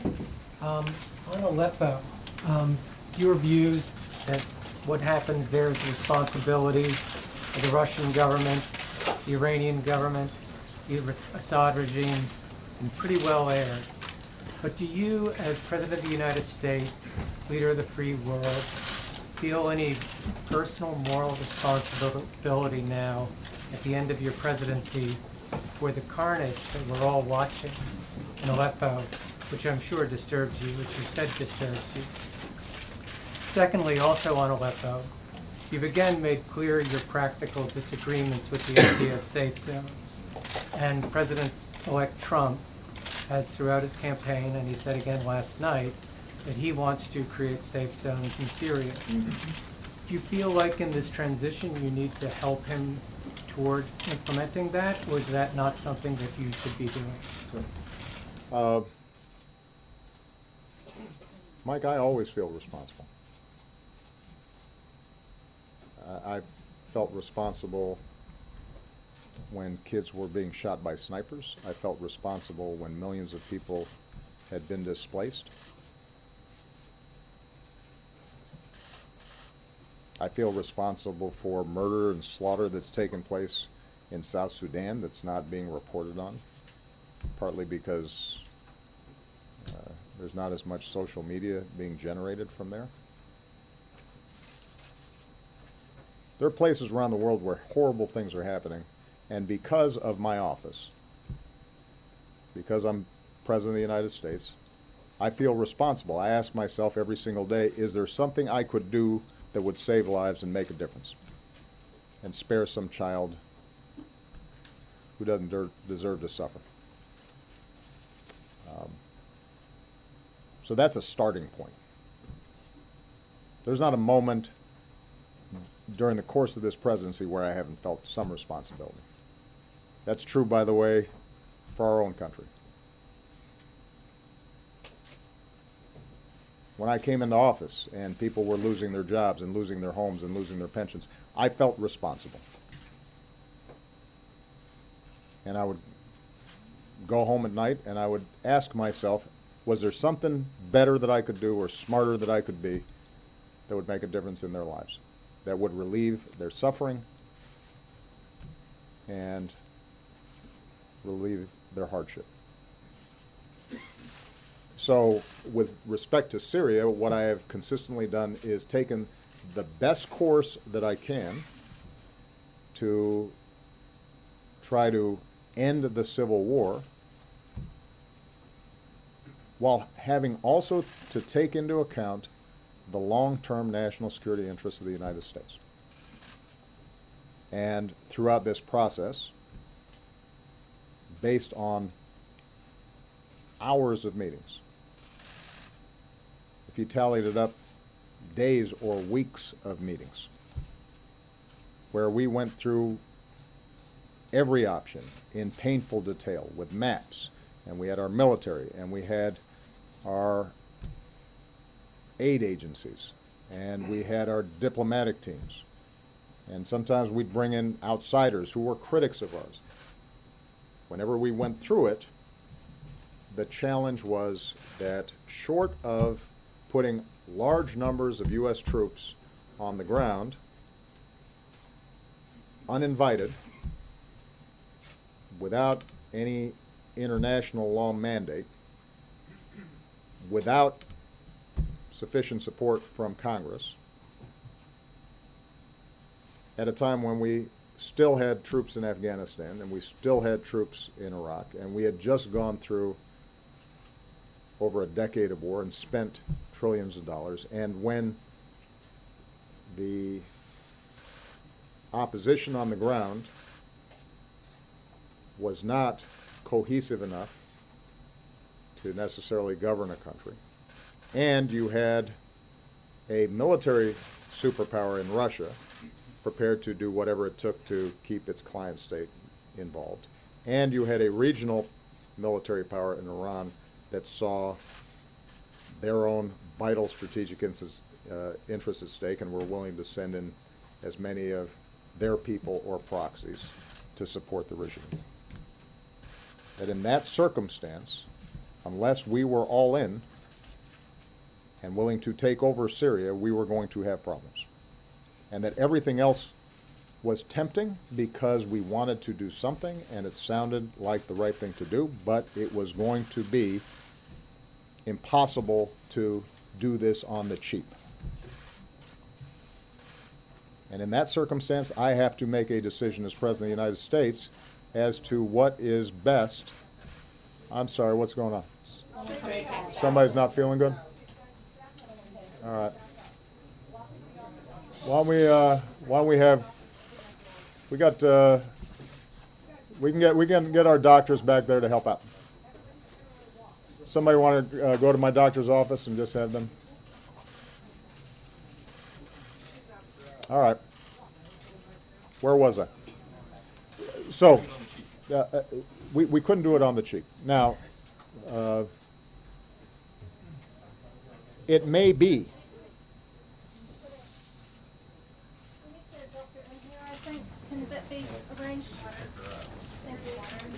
Can somebody help out, please, and get Doc Jackson in here?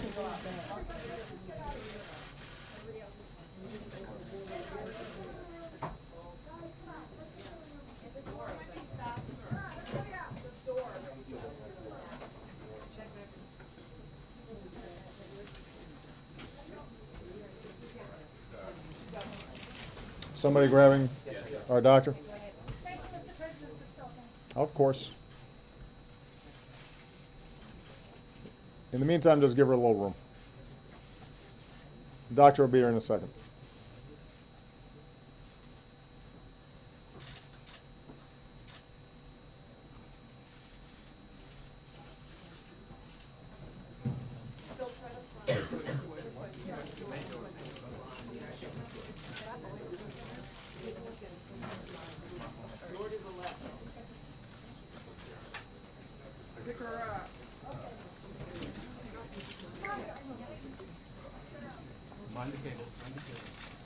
You guys know where the doctor's office is? Just go through the palm doors. It's right next to the map room. There he is. All right, there's Doc Jackson. He's all right. Okay. Doctor's in the house. So,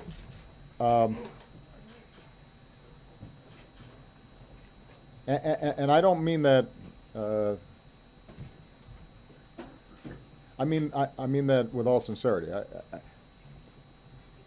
I understand the impulse to want to do something, but ultimately, what I've had to do is to think about what can we sustain, what is realistic, and my first priority has to be what's the right thing to do for America, and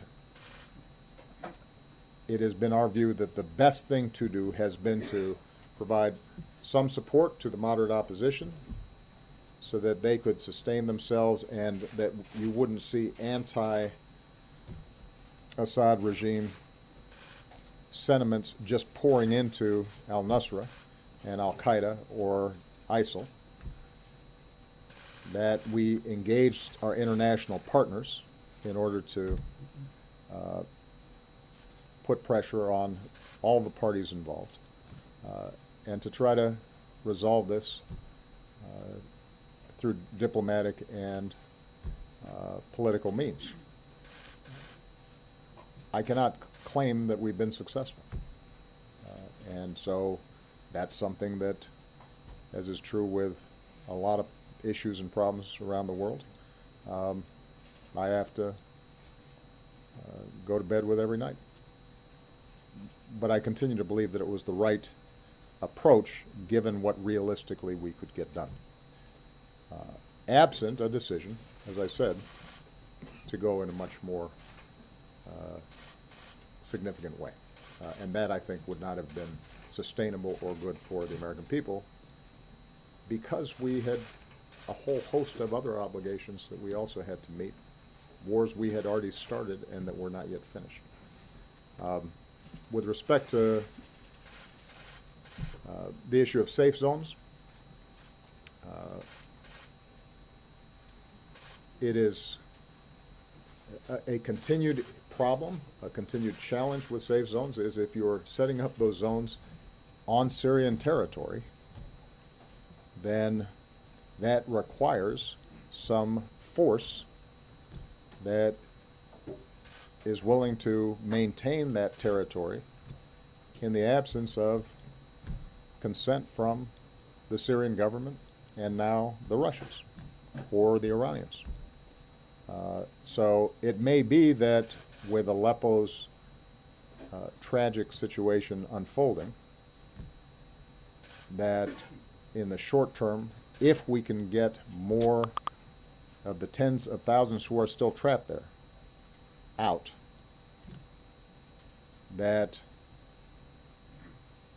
so long as the world's eyes are on them and they are feeling pressure, the regime and Russia concludes that they are willing to find some arrangement, perhaps in coordination with Turkey, whereby those people can be safe. Even that will probably be temporary, but at least it solves a short-term issue that's going to arise. Unfortunately, we're not even there yet, because right now we have Russians and Assad claiming that basically all the innocent civilians who were trapped in Aleppo are out, when international organizations, humanitarian organizations who know better and who are on the ground have said unequivocally that there's still tens of thousands who are trapped and prepared to leave under pretty much any conditions. And so right now our biggest priority is to continue to put pressure wherever we can to try to get them out.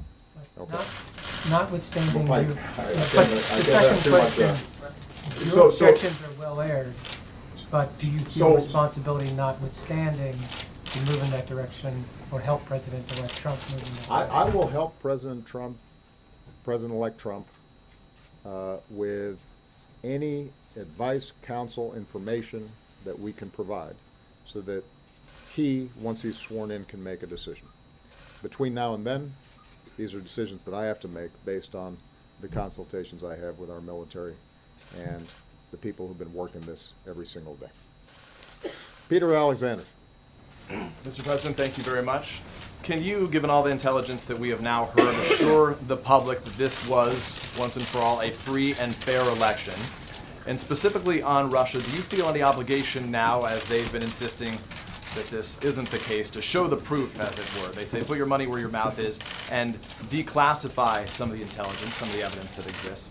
And more broadly, as it relates to Donald Trump on this very topic, are you concerned about his relationship with Vladimir Putin, especially given some of the recent cabinet picks, including his selection for Secretary of State Rex Tillerson, who toasted Putin with champagne over oil deals together? Thank you. I may be getting older because these multi-part questions, I started losing track. I can assure the public that there was not the kind of tampering with the voting process that was of concern and will continue to be of concern. going forward, that the votes that were cast were counted. They were counted appropriately. We have not seen evidence of machines being tampered with. So that assurance I can provide. That doesn't mean that we find every single potential probe of every single voting machine all across the country. But we paid a lot of attention to it. We worked with state officials, et cetera. And we feel confident that that didn't occur and that the votes were cast and they were counted. So that's on that point. What was the second one? The second one was about declassification. Declassification. Look, we will provide evidence that we can safely provide that does not compromise sources and methods.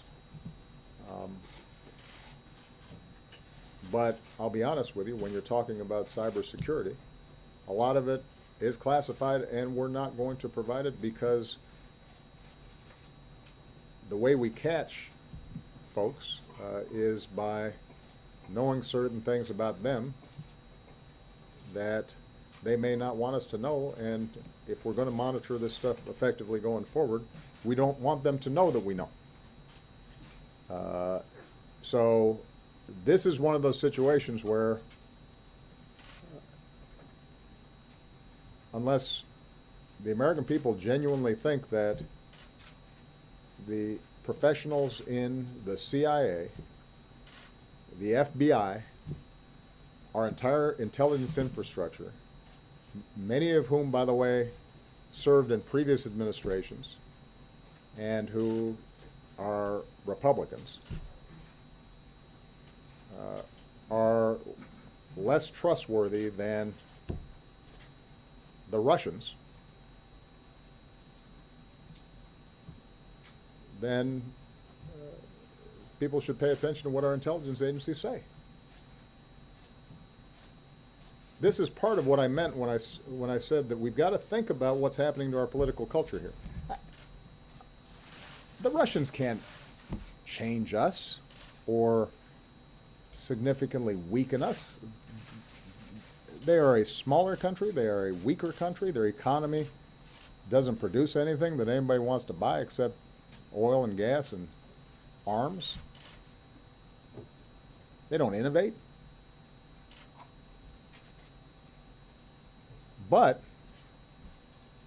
they can impact us if we lose track of who we are. They can impact us if we abandon our values.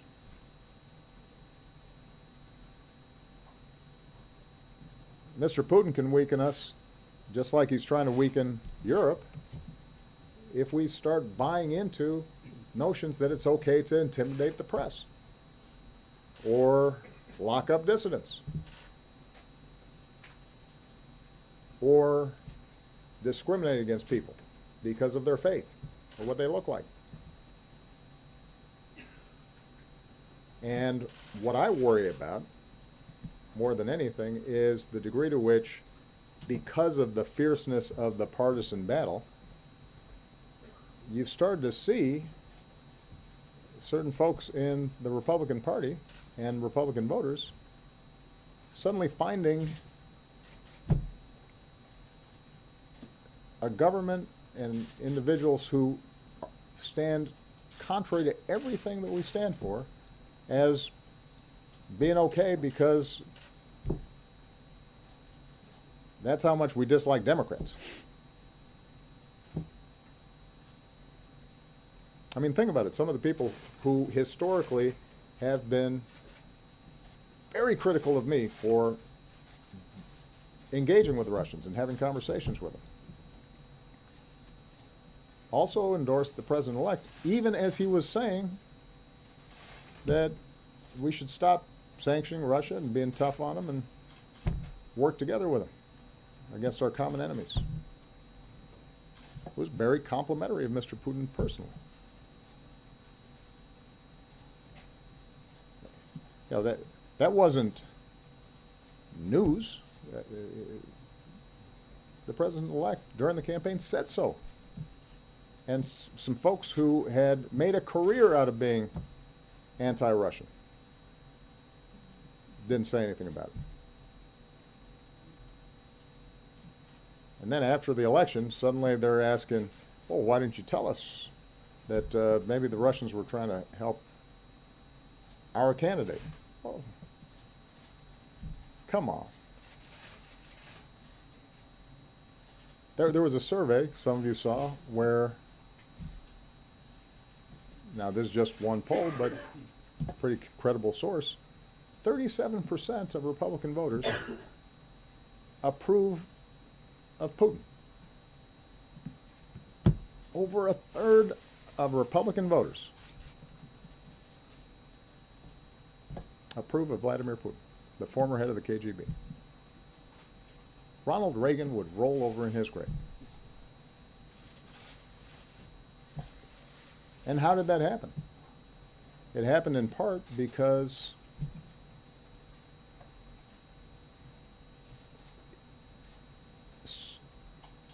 for too long, everything that happens in this town, everything that's said, is seen through the lens of, does this help or hurt us relative to Democrats or relative to President Obama?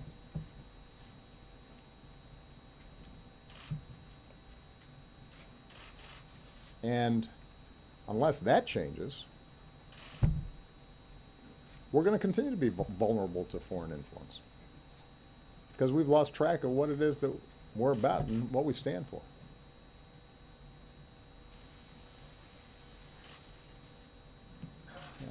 With respect to the President-elect's appointments, it is his prerogative, as I've always said, for him to appoint who he thinks can best carry out his foreign policy or his domestic policy. It is up to the Senate to advise and consent. There will be plenty of time for members of the Senate to go through the record of all his appointees and determine whether or not they're appropriate for the job. Martha Raddatz.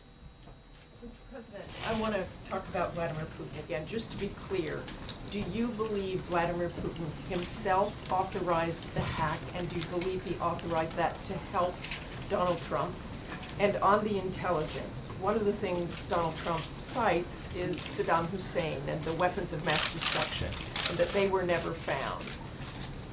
Can you say unequivocally that this was not China, that this was not a 400-pound guy sitting on his bed, as Donald Trump says? And do these types of tweets and kinds of statements from Donald Trump embolden the Russians?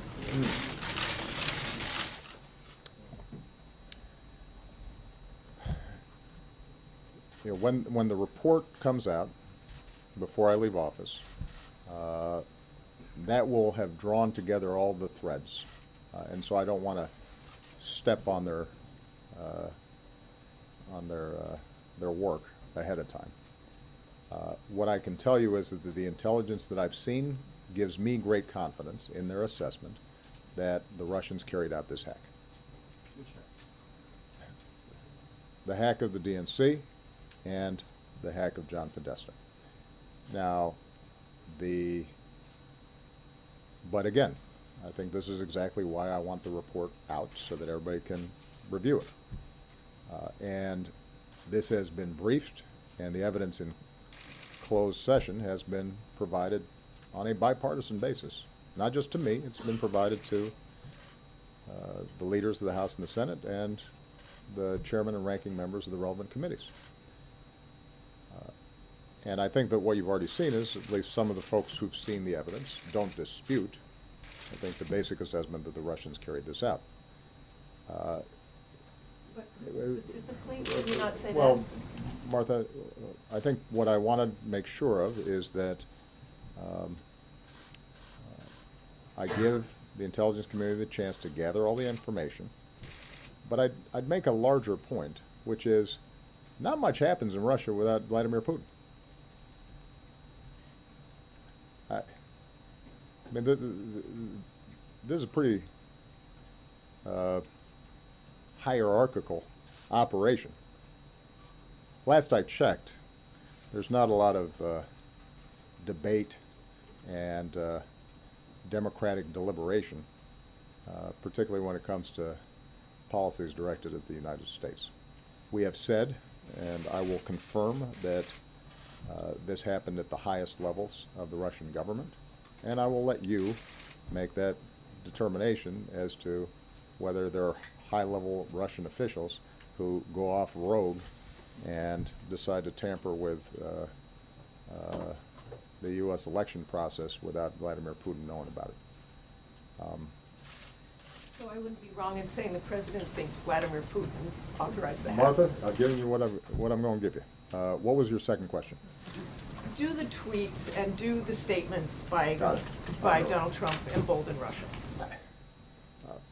As I said before, I think that the president-elect, is still in transition mode from campaign to governance. I think he hasn't gotten his whole team together yet. He still has campaign spokespersons sort of filling in and appearing on cable shows, and there's just a whole different attitude and vibe when you're not in power as when you're in power. So rather than me sort of characterize the appropriateness or inappropriateness of what he's doing at the moment, I think what we have to see is how will the president-elect operate and how will his team operate when they've been fully briefed on all these issues, they have their hands on all the levers of government, and they've got to start making decisions. One way I do believe that the president-elect can approach this that would be unifying is to say that we welcome a bipartisan, independent process that gives the American people an assurance not only that votes are counted properly, that the elections are fair and free, but that we have learned lessons about how internet propaganda from foreign countries can be released into the political bloodstream, and that we've got strategies to deal with it for the future. The more this can be nonpartisan, the better served the American people are going to be, which is why I made the point earlier. And I'm going to keep on repeating this point. Our vulnerability to Russia or any other foreign power is directly related to how divided, partisan, dysfunctional our political process is. That's the thing that makes us vulnerable. If fake news that's being released by some foreign government is almost identical to reports that are being issued through partisan news venues, then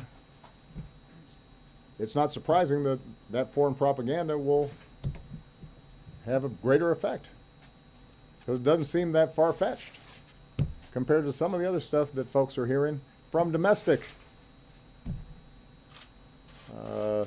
propagandists.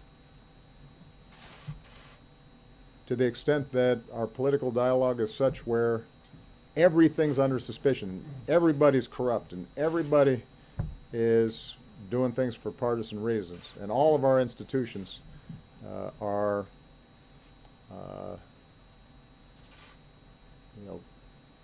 full of malevolent actors. If that's the storyline that's being put out there by whatever party's out of power, then when a foreign government introduces that same argument with facts that are made up,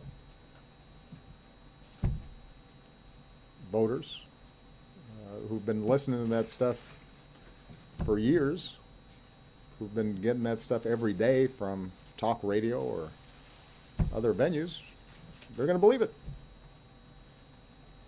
So if we want to really reduce foreign influence on our elections, then we better think about how to make sure that our political process, our political dialogue is stronger than it's been. Mark Landler. Thank you, Mr. President. I wonder whether I could move you from Russia to China for a moment. Absolutely.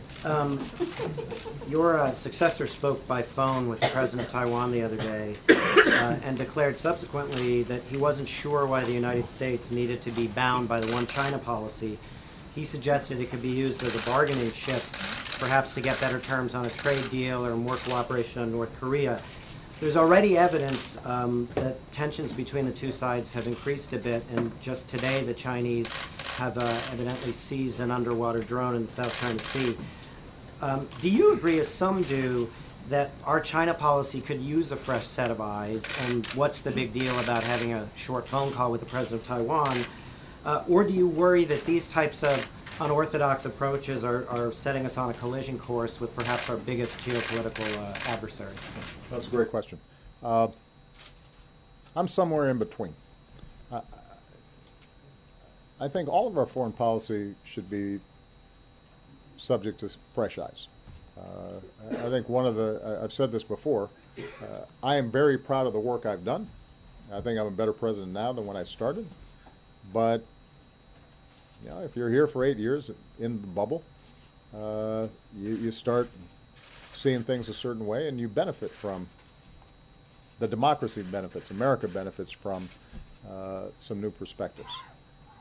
And I think it should be not just the prerogative, but the obligation of a new president to examine everything that's been done and see what makes sense and what doesn't. That's what I did when I came in, and I'm assuming any new president's going to undertake those same exercises.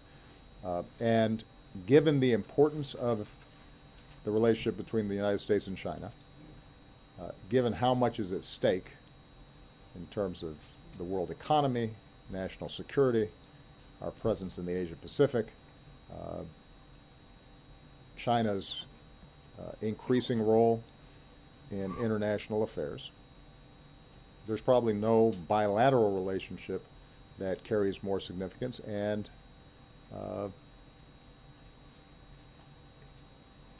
where there's also the potential, if that relationship breaks down or goes into a full conflict mode, that everybody is worse off. So I think it's fine for him to take a look at it. What I've advised the president-elect is that across the board on foreign policy, you want to make sure that you're doing it in a systematic, deliberate, intentional way. And since there's only one president at a time, my advice to him has been that before he starts having a lot of interactions with foreign governments, other than the usual courtesy calls, that he should want to have his full team in place, that he should want his team to be fully briefed on what's gone on in the past and where the potential pitfalls may be, where the opportunities are, what we've learned from 8 years of experience, so that as he's then maybe taking foreign policy in a new direction, he's got all the information to make good decisions. And, by the way, that all of government is moving at the same time and singing from the same hymnal. And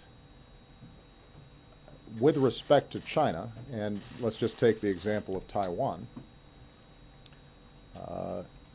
there has been a long-standing agreement, essentially, between China and the United States, and to some degree the Taiwanese, which is to not change the status quo. Taiwan operates differently than mainland China does.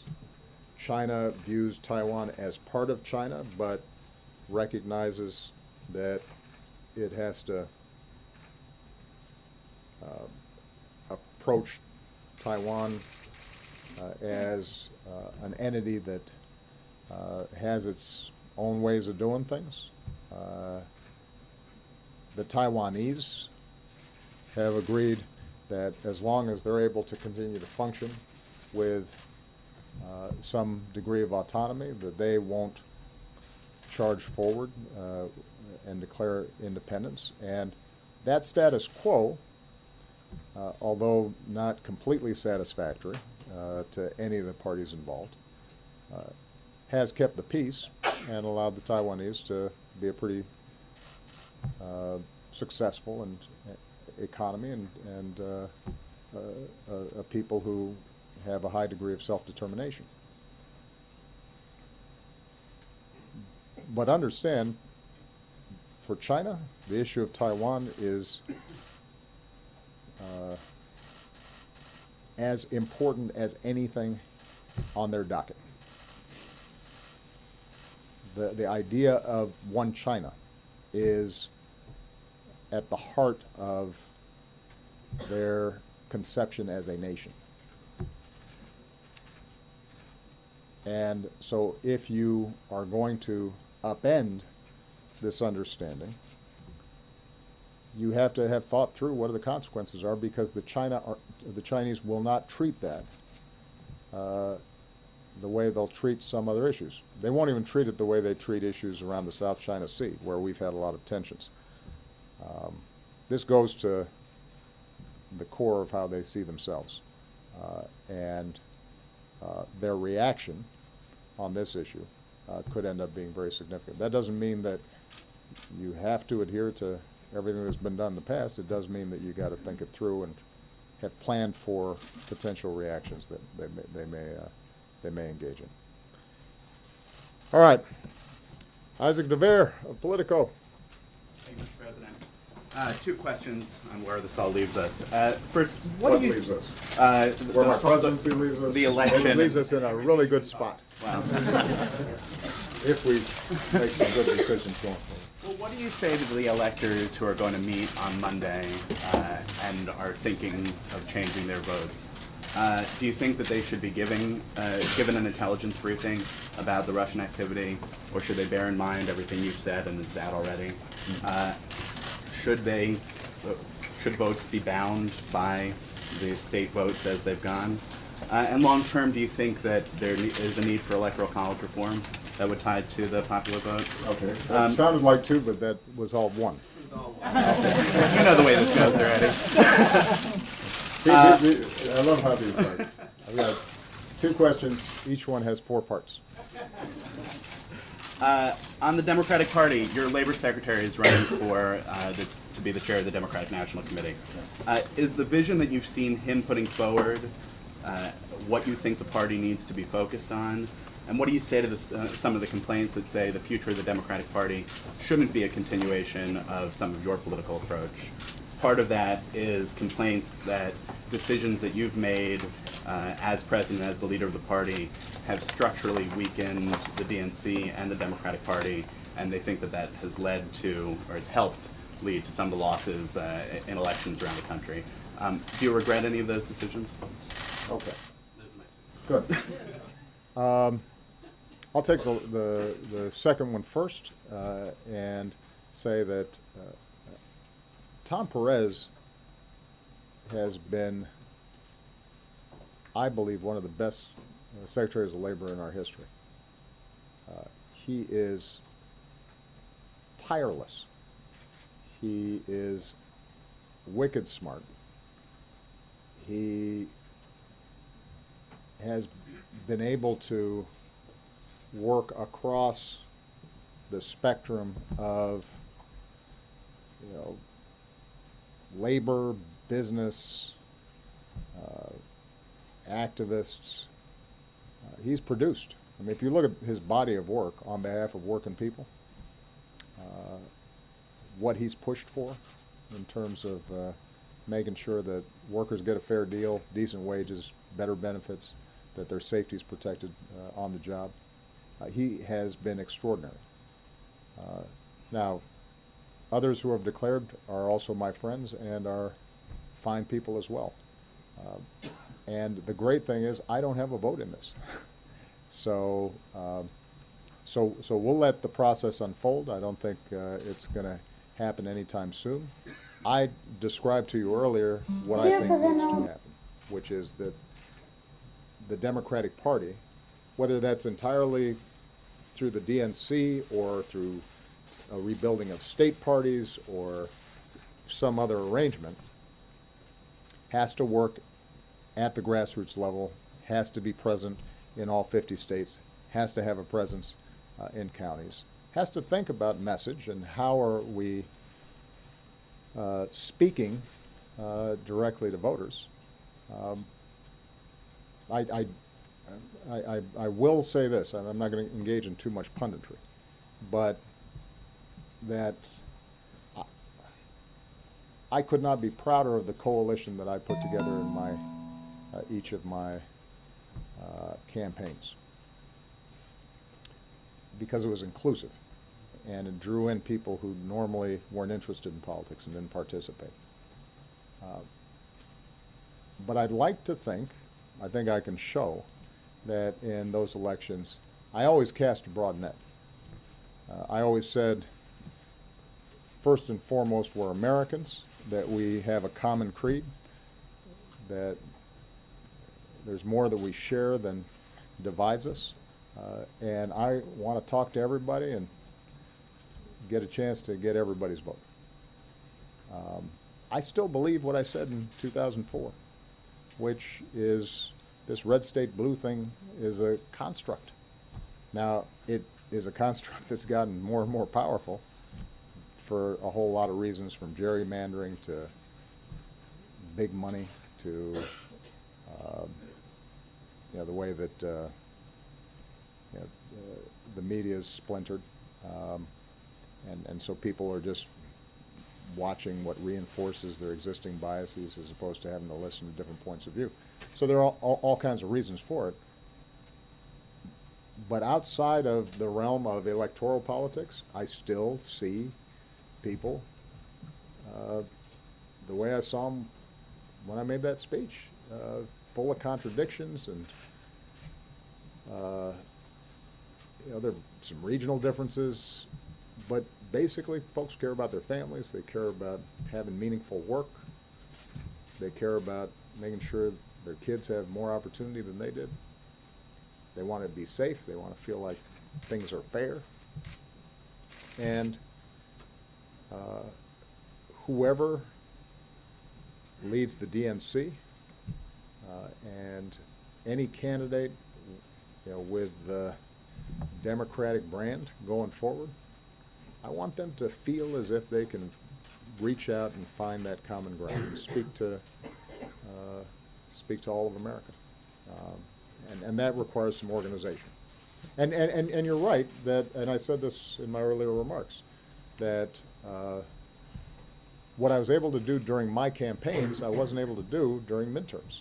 It's not that we didn't put in time and effort into it. I spent time and effort into it.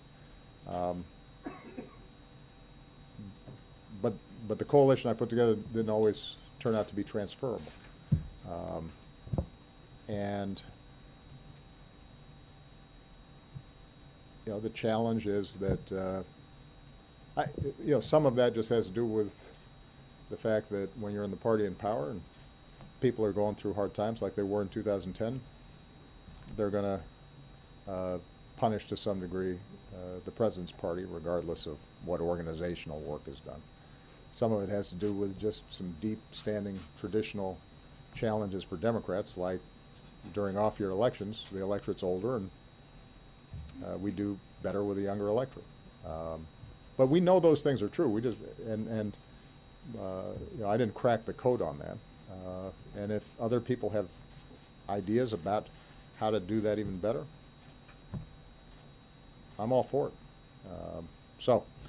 On your with respect to the electors, I'm not going to wade into that issue because, again, it's the American people's job and now the elector's job to decide my successor. It is not my job to decide my successor. I've provided people with a lot of information about what happened during the course of the election, but more importantly, the candidates themselves, I think, talked about their beliefs and their vision for America. The president-elect, I think, has been very explicit about what he cares about and what he believes in. So it's not in my hands now. It's up to them. Term about the Electoral College? Long term, with respect to the Electoral College, the Electoral College is a vestige. It's a carryover from an earlier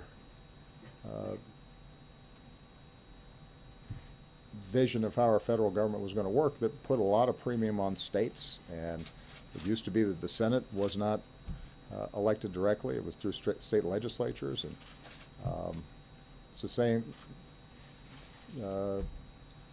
type of thinking that gives Wyoming 2 senators and with about 500,000 people, and California with 33 million get the same 2. So there are some structures in our political system, as envisioned by the founders, that sometimes are going to disadvantage Democrats. But the truth of the matter is that if we have a strong message, if we're speaking to what the American people care about, typically, the popular vote and the Electoral College vote will align. I guess part of my overall message here as I leave for the holidays is that if we look for one explanation or one silver bullet or one easy fix for our politics, then we're probably going to be disappointed. There are just a lot of factors in what's happened, not just over the last few months, but over the last decade, that has made both politics.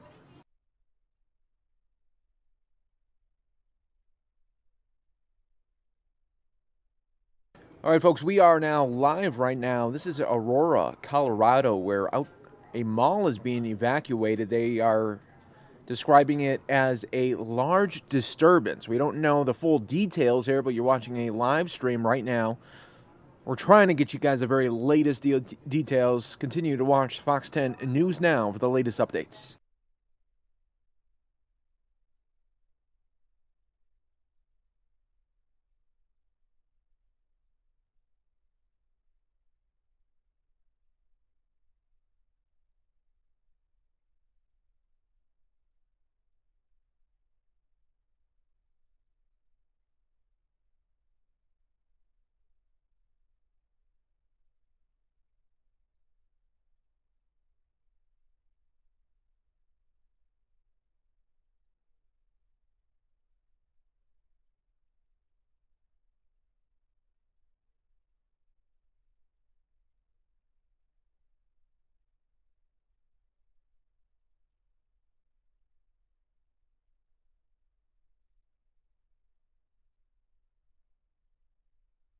All right, folks, now we're going to take you out live. We're going to continue to monitor that in Colorado, but this is locally here at I-17 southbound at Thomas. We're seeing a large police presence here. You can see traffic is stopped right now. Reports of a possible shooting there. Trying to get you guys the very latest details.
All right, everybody, welcome to the Fox 10 News Now stream, part of fox10phoenix.com. In this breaking news alert, you're taking a live look right now at I-17 southbound at Thomas.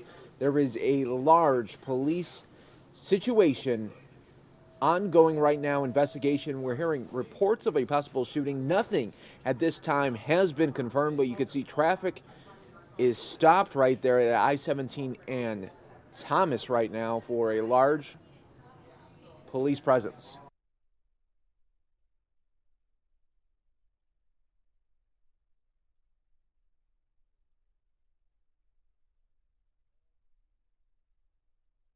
Continue to follow along here with us, everyone, as we will be updating you with the very latest details when they do become available. But as you can see here, it's a large police presence. We have so many police officers responding to this scene. Traffic is backed up right now, and traffic has been stopped. Still trying to get word, official word on what exactly is happening here. But do us all a favor, share this post right now. That way your friends and family will know what is going on as well. Once we get that information flowing in, this is going to be your source for live breaking news updates. You're watching the Fox 10 News Now stream, part of fox10phoenix.com. When news does break, you know we're covering it right here on Facebook Live for you.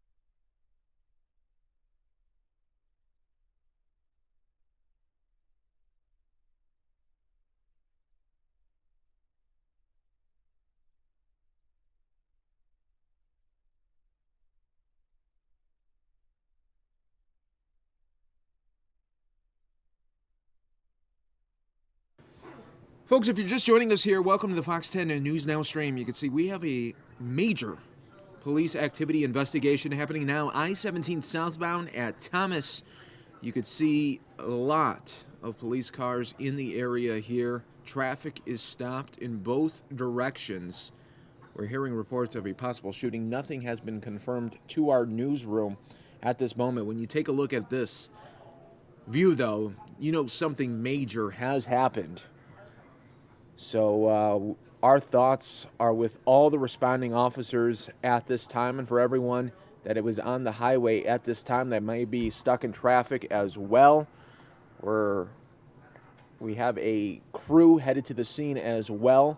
Hopefully in a couple of minutes here we could get some ground shots for you as well. We're continuing to monitor this situation here where a lot of police activity happening right now. I-17 southbound at Thomas. You guys are watching the Fox 10 News Now stream. If you haven't already done so, now would be the perfect time to hit that like button, hit that subscribe button. That way you'll always be in the know when we are covering breaking news for you. And hit the share button too to alert your friends and family, especially if they're out on the roadways right now. You might want to call them up, share the post, tag your friends so they'll be able to see this live video and maybe not go in this area. Maybe you'll be able to help them out, and so they won't be able to take the I-17 around Thomas here.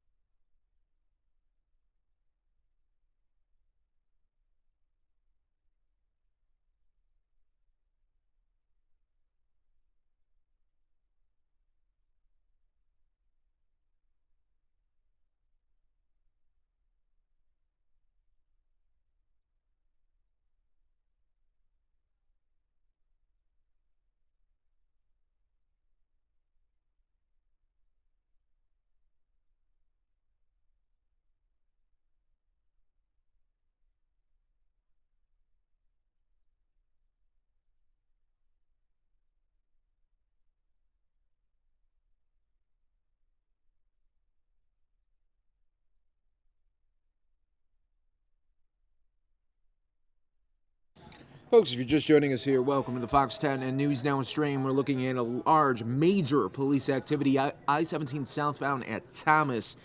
Reports of shooting on the highway here.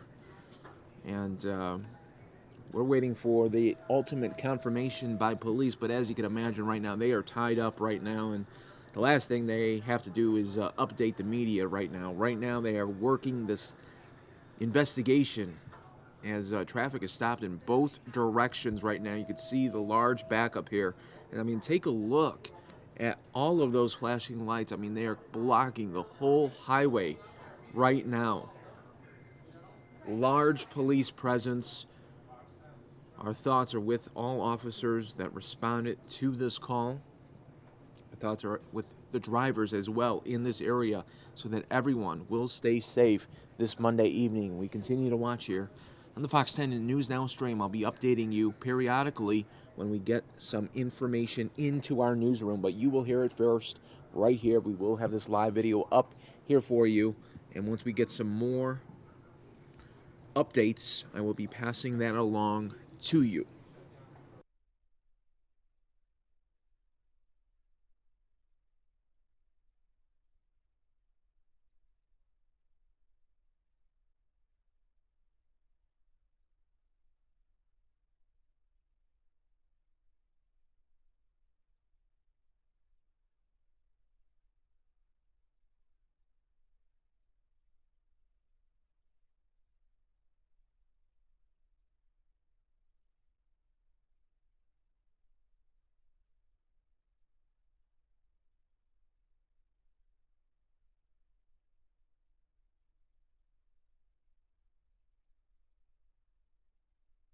All right, it seems like our shot is changing here, but you're taking a little bit closer look now into the action. Take a look at all those police vehicles that responded to this scene. Our thoughts are with every first responder right here as they are working a large police investigation here.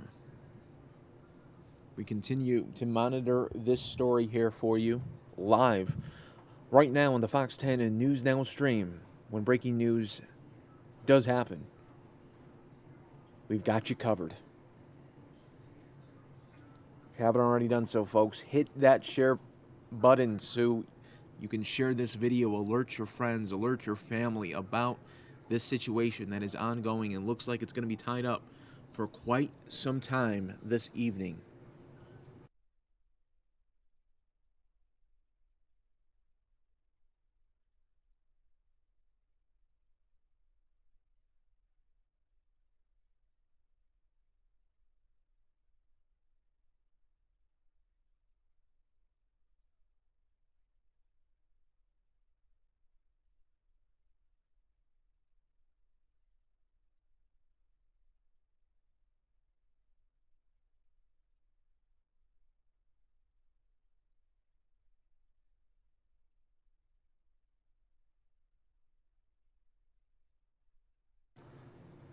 This is the latest update from ADOT right now they just released a memo to us. Police activity at Interstate 17 in Thomas shuts down the freeway. The Phoenix police activity at Interstate 17 in Thomas has closed the freeway according to the Arizona Department of Transportation. Drivers should use alternate routes like State Route 51 because of significant delays are going to be expected. There is no estimated time to reopen I-17 right now.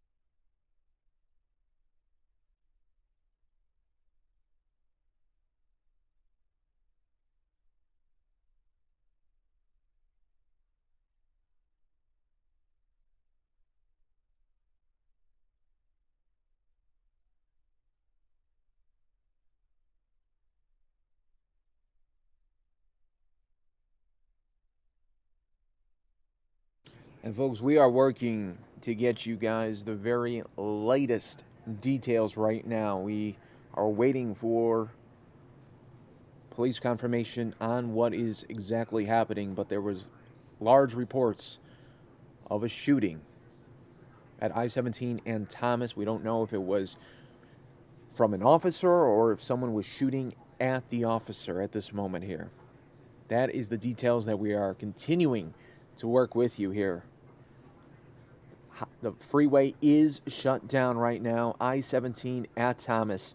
And at this moment, we do not know when it will be reopened. Continuing to follow this story here for you on this live breaking news night, Monday, December 26th. Continuing live feed coverage here for you, Fox 10 News Now.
Folks, if you're just joining us here on the Fox 10 News Now stream, you're looking at a major police investigation happening right now. I-17 southbound at Thomas.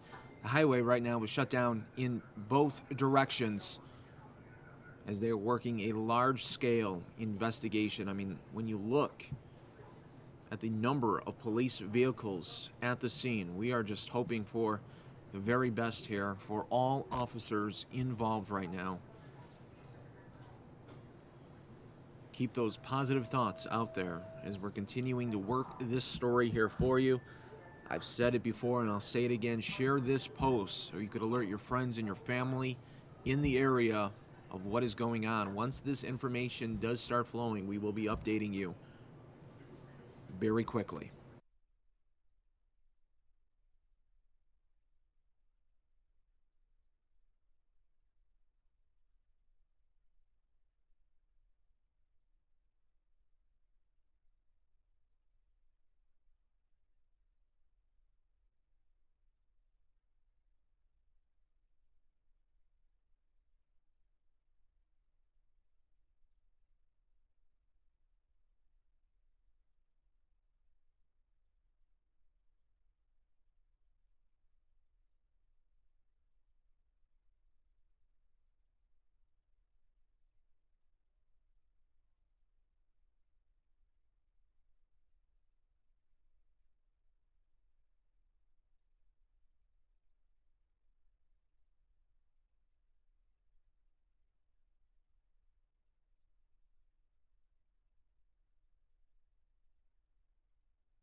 All right, folks, this is what we are receiving some new details right now that is being passed along in our newsroom. This is what a viewer is telling Fox 10 Phoenix right now. The viewer tells us that she was getting off the freeway because she thought there was an accident ahead. There was a man with a gun that ran up to the car and pointed it at her.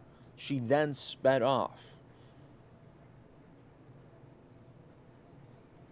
So that's the latest details that we have right there for you. But obviously a very fluid situation going on right now where we're hearing of a shooting at this highway here. I-17 southbound at Thomas. Right now it is closed in both directions. Look at the first responders still continuing to come to the scene.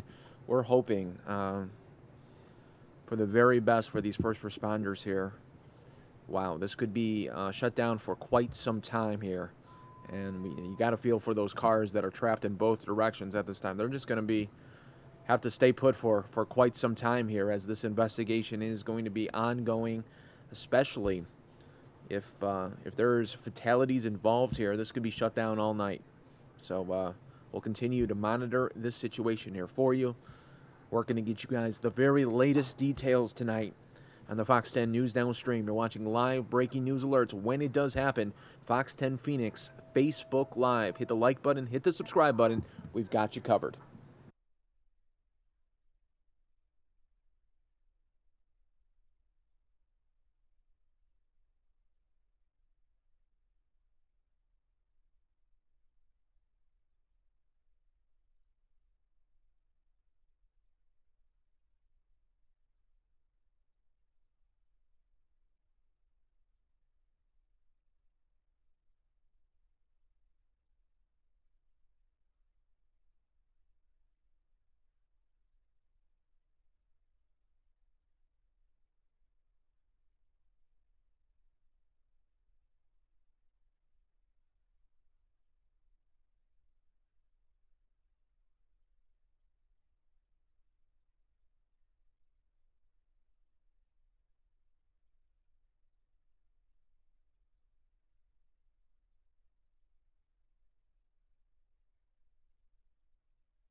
And if you're just joining us here, everyone, and wondering, well, what is going on here? Take a look at this major police activity. Reports of multiple shooting accounts here on the highway at I-17 and Thomas. The highway is now shut down, and we have no timetable of when it may reopen.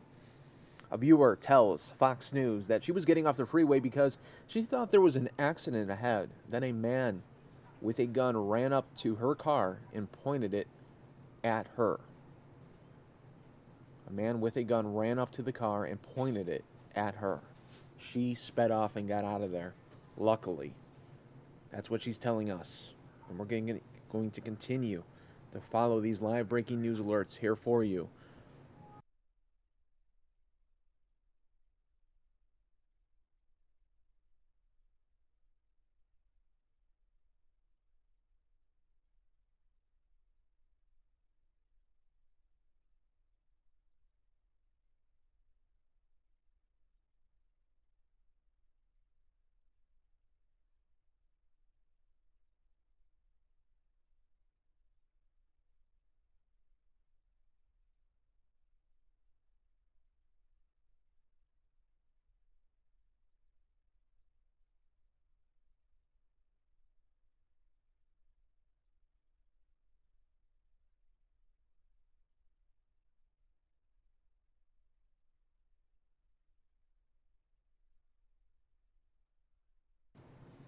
And folks, we are going to be continuing to monitor this situation here for you. Obviously, just a major police activity that you're seeing. We're seeing so many first responders here, and you're also seeing, unfortunately, these people that are just stuck in their cars. They can't go anywhere. The highway is shut down.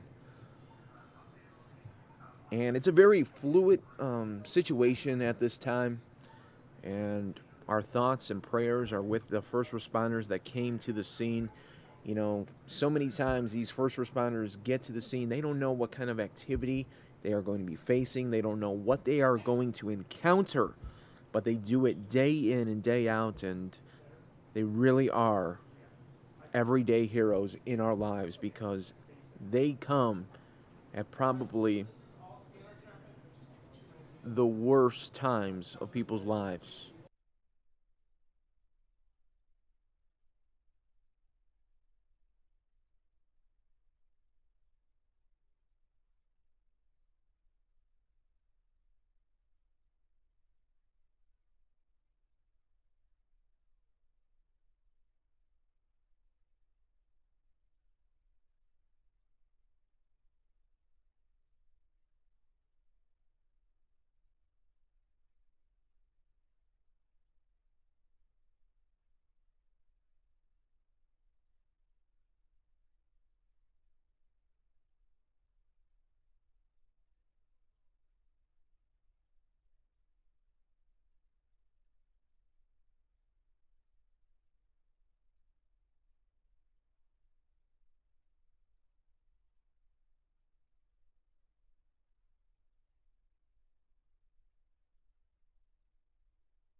All right, folks, my name is Mike Page. I'm going to be continuing to give you these live updates of this situation here, I-17 and Thomas, where there is a major police investigation going on right now. We're hearing reports of multiple people shot here on the highway. Still waiting for that complete confirmation here, but you could see the backup that is occurring with this situation. So our thoughts are with those first responders at the scene there and everyone that is stuck.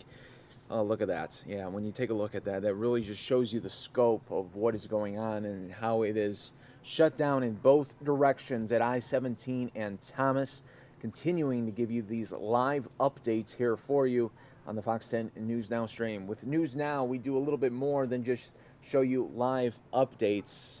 We also give you analysis and continue to give you live feed updates. You know, there's so many people that'll just stream breaking news, but you won't hear any updates or what is going on, and you really have to kind of think about the situation and not know what is going on. So we try to give you updates as they happen right here on the stream here for you. So we're going to continue to monitor this for you, and once we get some more updates, I'll continue to jump in here and give you the best I can. Here we go.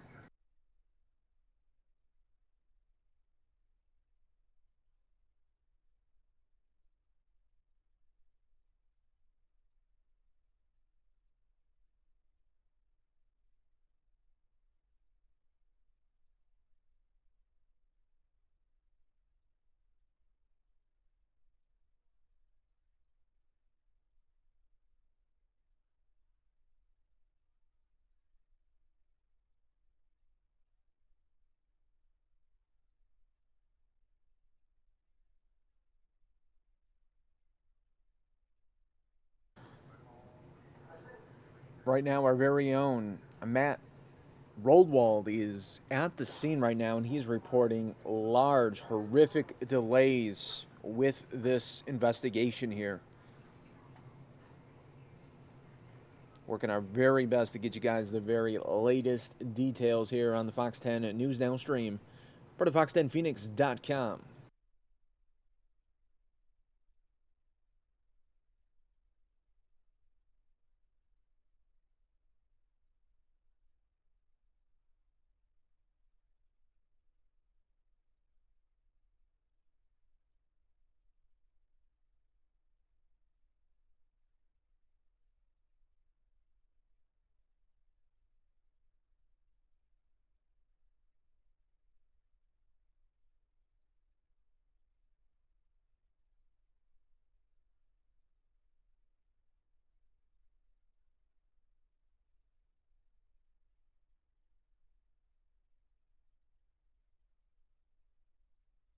Folks, if you're just joining us here on the Fox 10 and News Now stream, part of fox10phoenix.com, we're getting close to 7 o'clock here. We want to update you on the very latest that we know. This is a major police investigation happening at I-17 and Thomas.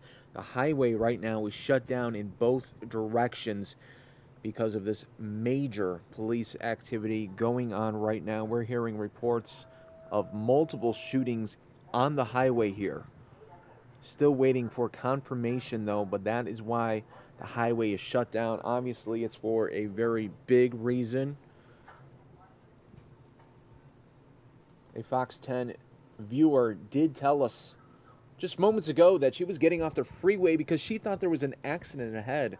A man with a gun ran up to her car and pointed it at her. She then sped off.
All right, here we do have a live update for you. This just came to our Fox 10 News Now stream. At this time, the Phoenix Fire Department has transported 2 males in serious conditions to nearby trauma facilities.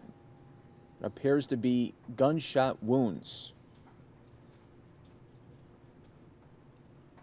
A viewer report just in the Fox 10 News Now stream says it happened right in front of us. Multiple gunshots, 2 victims down on either side of the highway, not able to tell if it's an officer. They shot the white car's tire and the woman was on the side of the road crying, but another car crashed into the side of the highway wall and got out and was running across north and southbound, shooting constantly. Police also started shooting, and that's where 2 people went down. So at this time, the Phoenix Fire Department has transported 2 males in serious condition to nearby trauma facilities with these gunshot wounds.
And if you're just joining us here on the Fox 10 News Now stream, you can see that the highway here, I-17 southbound at Thomas, is shut down in both directions. We have confirmation here for you that it is indeed a highway shooting. We do have another shot available to us. Let's take that live right now.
I-17 near Thomas. It is shut down in both directions.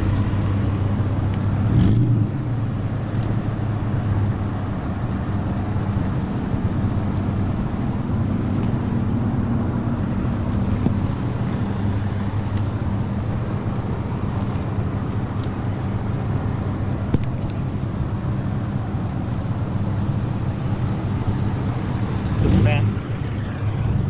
Hey, John.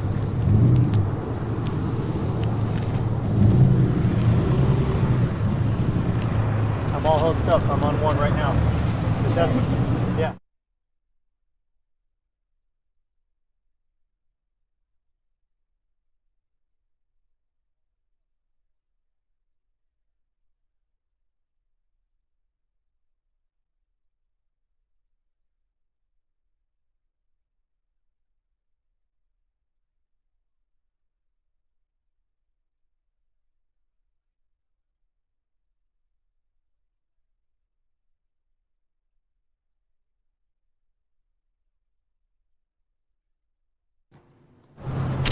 All right, everybody, and live at the scene right now is our very own Matt Rodwald. Matt, can you hear me? Mike, I can hear you just fine, thank you. All right, so tell us, what's the very latest? We're looking at a major police investigation right now. Yeah, well, a lot of what you've been talking about right now is pretty much on the mark. We haven't had any official word from police sources here at the scene, but you can see through our picture that traffic is starting to inch by, and I mean inch by. We're looking at delays by the mile, stretching back at least towards to the I-10 and I-17 interchange, the Northwest interchange.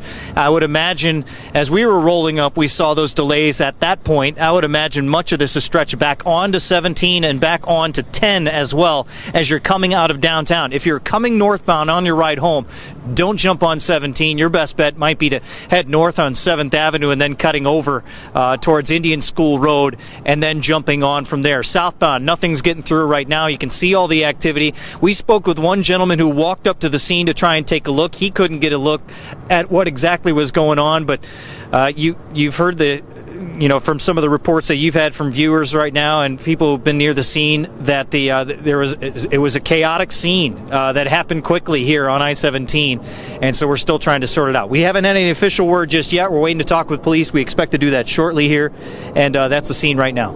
Yeah, it seems like it's still a very fluid situation, and at this point, it doesn't seem like the people will be able to get. Well, at least it seems like now the cars are getting through now a little bit more. Just a little bit. I mean, it took them a little while to, as you can see, the flares.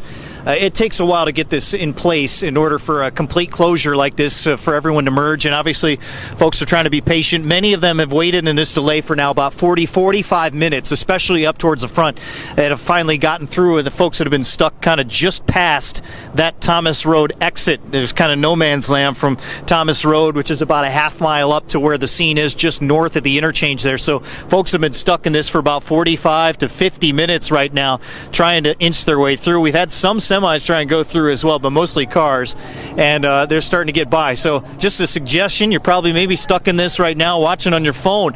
Get to the right side if you're on I-17 on either side of the highway, because all this activity is happening in the middle, right near the median of the interstate. All right, great tips, and we'll continue to take this feed and we'll let you continue to get some updates for you, Matt. Thanks so much for checking in. All right, Mike, thank you. All right, that was our very own Matt Rodwald giving us a live update there. You're taking a look at this backup that really is going to be quite the scene there. I-17 at Thomas.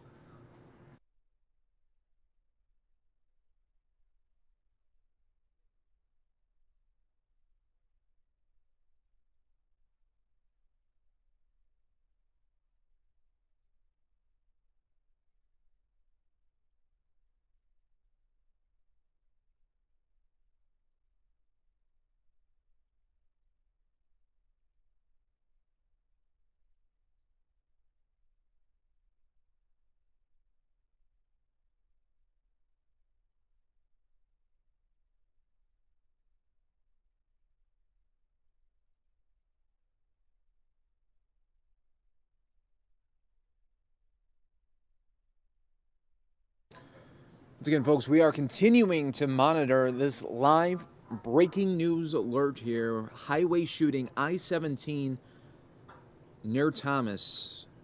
Highway is shut down in both directions at this time. 2 shooting victims. That is the latest that we are being told right now. This is what the fire department said. At this time, the Phoenix Fire Department has transported 2 males in serious conditions to nearby trauma facilities with what appears to be gunshot wounds. A viewer told us that this incident happened right in front of them with multiple gunshots, 2 victims down on either side of the highway. Not able to tell if it's an officer. They shot the white car's tire, and the woman was on the side of the road crying, but another car crashed into the side of the highway wall and got out and was running across north and southbound, shooting constantly. So from these viewer reports, it just seems like it was just total madness happening right on the highway here. And obviously it's going to be a long investigation when you're talking about shooting victims here, and you're talking about people that seem to be shooting at will on the highway here. So continue to follow us here on the Fox 10 News Now stream. Continue to share this post. That way your friends and family will be able to know what is going on in the area here of I-17 and Thomas. Still a very fluid situation here. We're not sure yet, or it's not been confirmed yet, if it's a road rage incident that gone terribly crazy, but we'll continue to give you those live updates here, and we're going to be hearing from our photographer, another photographer at a different scene where they are believed to be related with another victim. So we'll try to get some more details about that situation coming up in about the next 5 minutes here.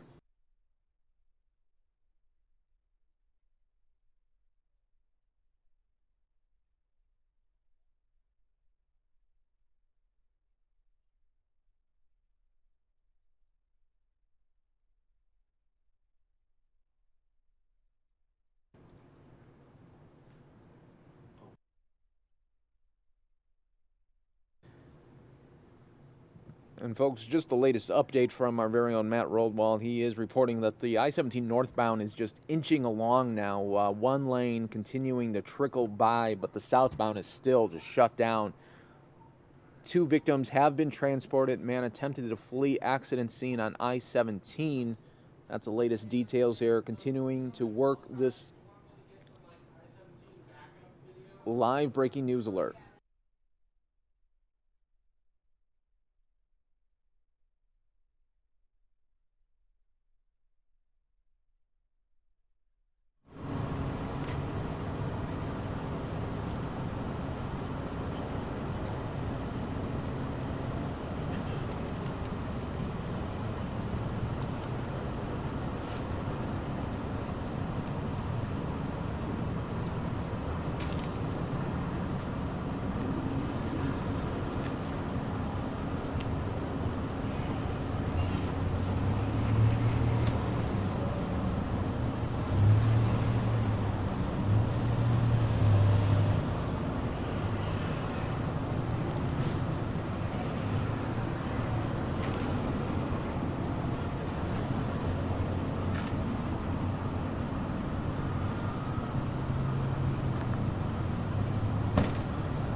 Folks, we continue to monitor this situation here for you of this live highway shooting right now, I-17 at Thomas. We're hearing 2 shooting victims at this time. As you can see, it is very large police presence here of multiple shooting reports there on that highway stretch, continuing to give you live breaking news updates when they do happen.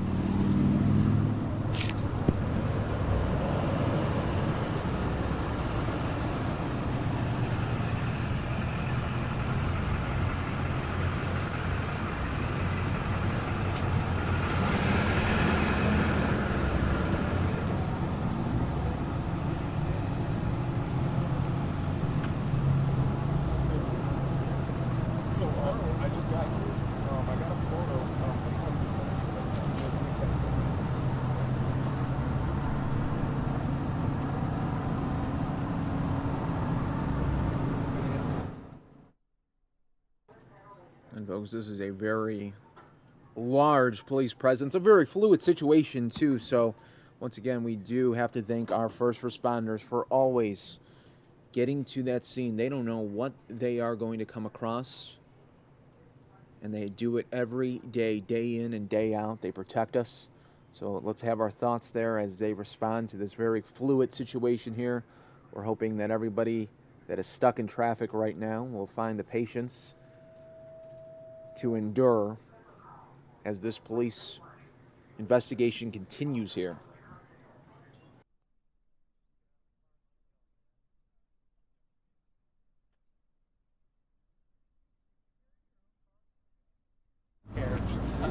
You can clean it up yourself.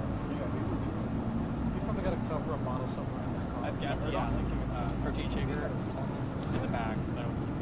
The latest update from the Phoenix Fire Department was that they transported 2 males in serious condition to nearby trauma facilities.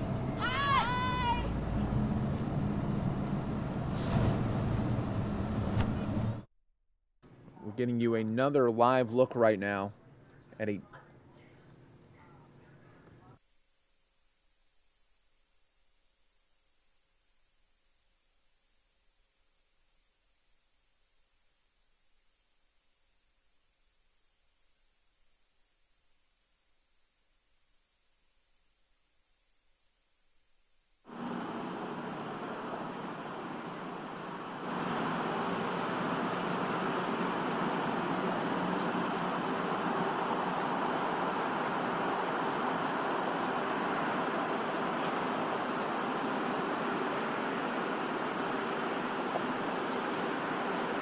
And for those of you just joining us here, welcome to the Fox 10 News Now. We are in a breaking news alert here. 2 people have been shot on the highway here, I-17 at Thomas. The highway is shut down at this moment here. Continuing to show you this live breaking news. Our photographer here is at a different scene where they believe the shootings are connected there. Let's go back to the highway, and once we get some more confirmation, we'll give you a little bit more details. What's that? I can feel that in my chest. I heard, yeah. It's like, ooh, is that what it sounds like?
And folks, we are going to be continuing to give you a live update in just a couple of minutes here. We're going to be speaking to our photographer on the scene who is at this situation that they say may be connected to the shooting on the highway.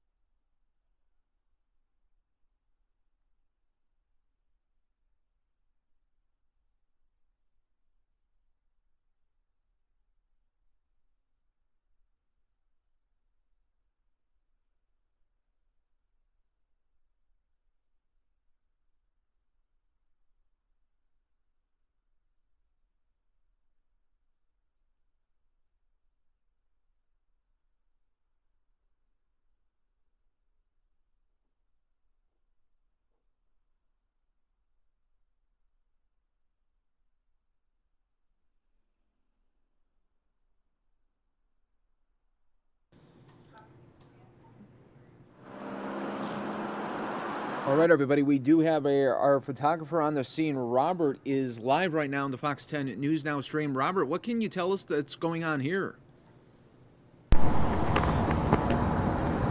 Testing 1 2, testing 1 2, testing 1 2. Okay.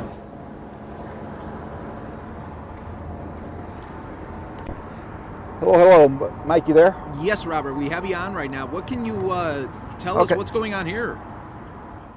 Okay, so just was getting set up. I was sent here by the assignment desk for a scene which they said could possibly be related to the shooting at I-17 in Thomas. When I got on scene, I saw Phoenix Fire and Phoenix Police on scene. They looked to be working on someone which may be related to this Hacienda Healthcare transport bus, which you see right here. By the time I got down here, I got fire transporting, it looked like a male in his 30s, possibly Hispanic. He was sitting up, he was talking, he was put in the back of the ambulance, and then they took off code 2, which means they didn't have the lights and sirens on the ambulance as it sped away. Talked to a couple police officers. They couldn't really tell me much information. I am hearing that this is possibly related, though, to the I-17 and Thomas shooting, but I haven't gotten the information yet on how it's related and if this person was hit by a bullet or what the medical condition it was that had him transported. And Rob, where are you at right now? What's your location?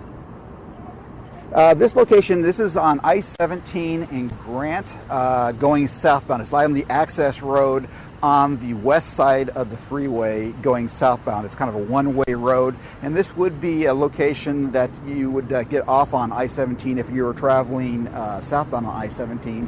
You'd get off on this exit and then pull, it looks like it pulled over here in one of the first businesses off to the side of the road.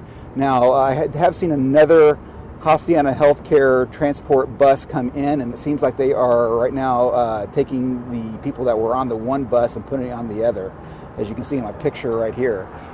So, like I said, I'm not sure if this was the driver or who was related to this first bus when transported. I'm assuming by the way the driver's side door of this bus is open that it was possibly the driver, but it's incapacitated this bus for investigation reasons, and you can see them putting the whoever was on this bus. I saw at least one person in a wheelchair on this other bus for this Hacienda Healthcare to be taken away from the scene.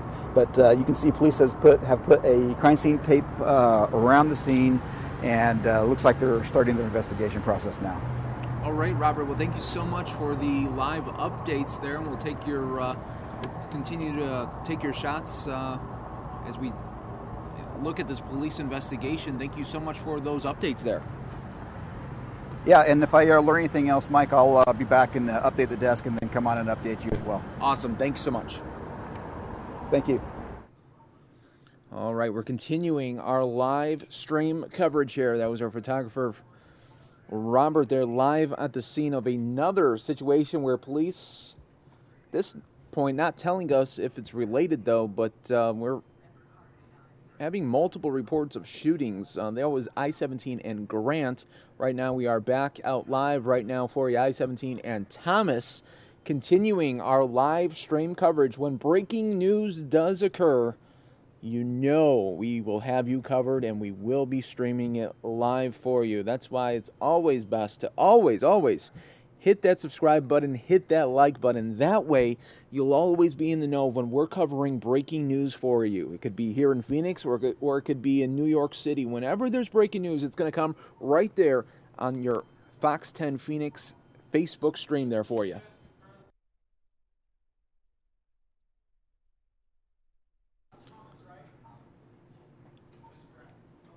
And this is the latest update that we have from DPS right now. This just came to our newsroom desk that there was an officer-involved shooting at I-17 and Thomas. No officers were injured. No officers were injured. Right now, that's all the information that they have at this time, but they are telling us that officer-involved shooting I-17 and Thomas. 2 people were taken to the hospital in serious condition, but fortunately, no officers injured. Continuing this live look out for you, I-17 and Thomas. You guys are watching the Fox 10 and News Now stream. We've got you covered.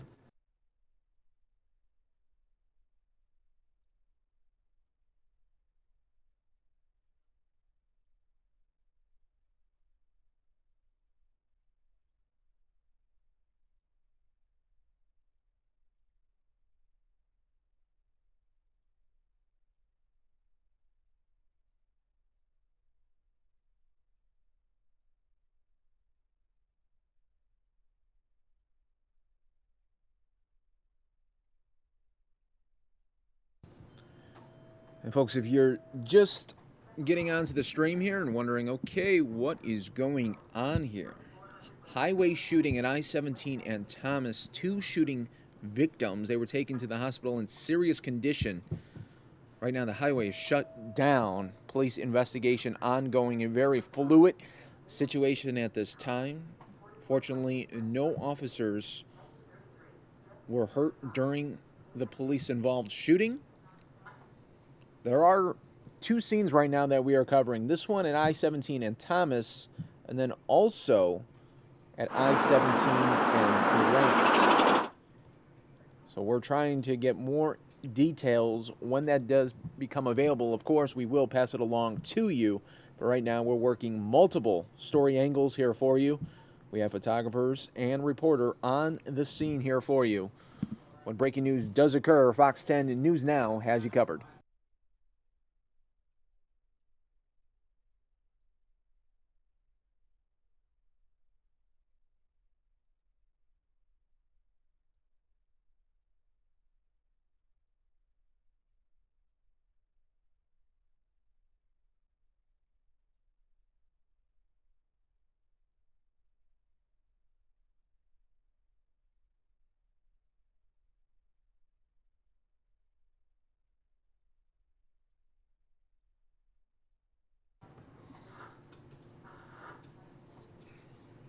Once again, we do have to thank our first responders.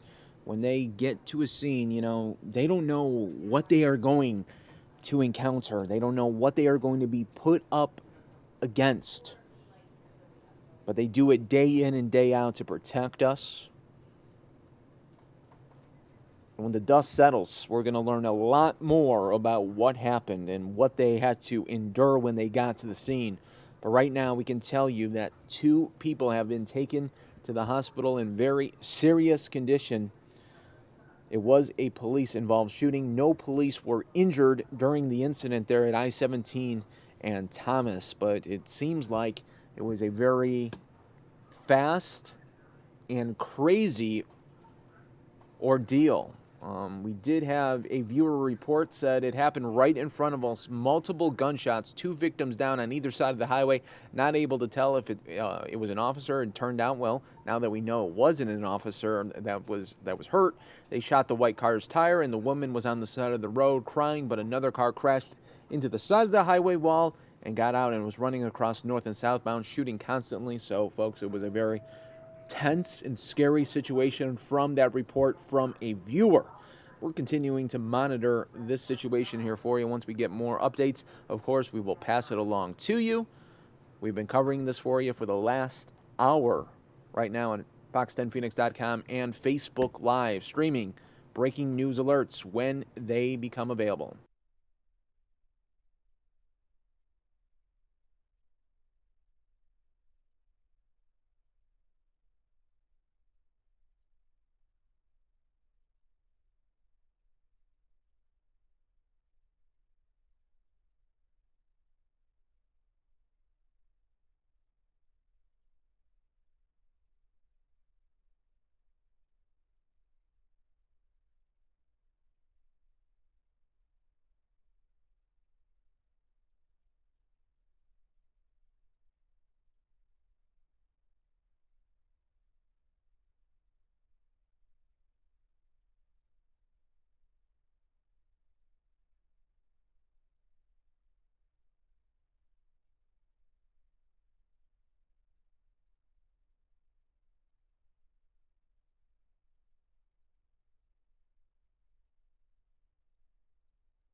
Continuing live coverage here on the Fox 10 and News Now stream, part of fox10phoenix.com. Highway shooting, I-17 and Thomas. Large police presence, as you can tell here. 2 people have been shot. Police-involved shooting. No officers were injured during the shooting. I-17 and Thomas. What is being described as a very tense and scary situation that happened, about an hour and 15 minutes ago. We're covering it here for you live right now on multiple channels. Fox10phoenix.com, where we stream Monday through Friday, 9 a.m. to 9 p.m., giving you 12 hours of coverage throughout the day, including breaking news alerts when they are available. And right now we are under a breaking news alert here for you. Also, we do stream on Fox 10 Phoenix, our Facebook page as well. That way, you could always watch it whenever you have time. It's a great DVR service as well.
And folks, I do encourage you, if you haven't already done so, to share this post. That way your friends and your family, they can be alerted as well of what is going on with this highway shooting, I-17 and Thomas.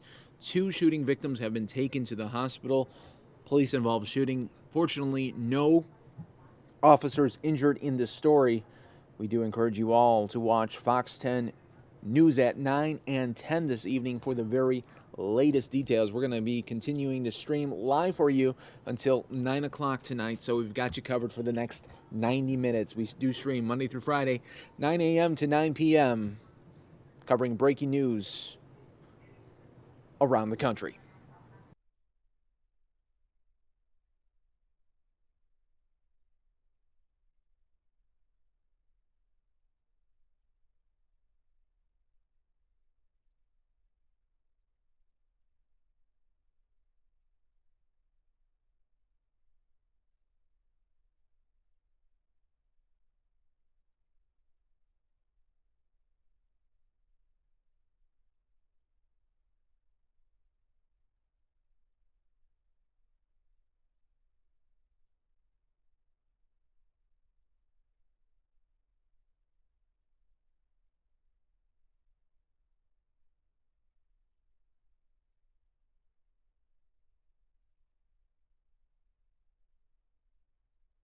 You can see a little closer look there of that investigation happening right now. I-17 and Thomas taking a live look right now. 2 shooting victims taken to the hospital right now. The highway is shut down.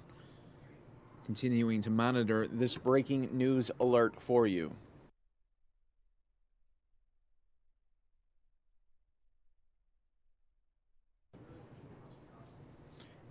ADOT just tweeting out that I-17 northbound closed at the I-10 stack due to this police activity. I-17 southbound is closed at Indian School. That's the latest information that we have there for you.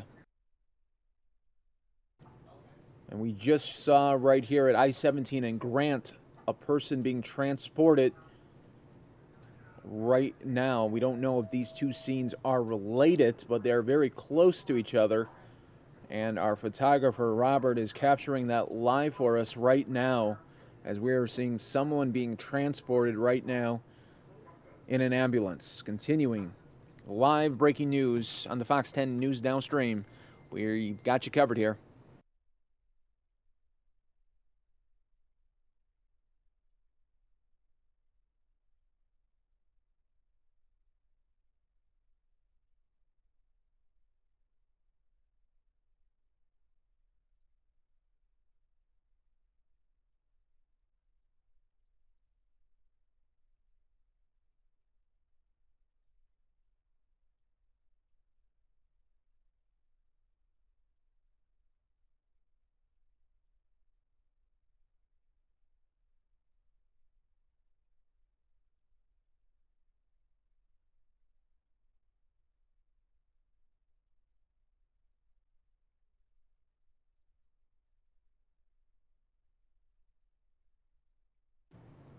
For those of you watching right now on our Facebook Live right now, let us know where you are watching this breaking news alert from.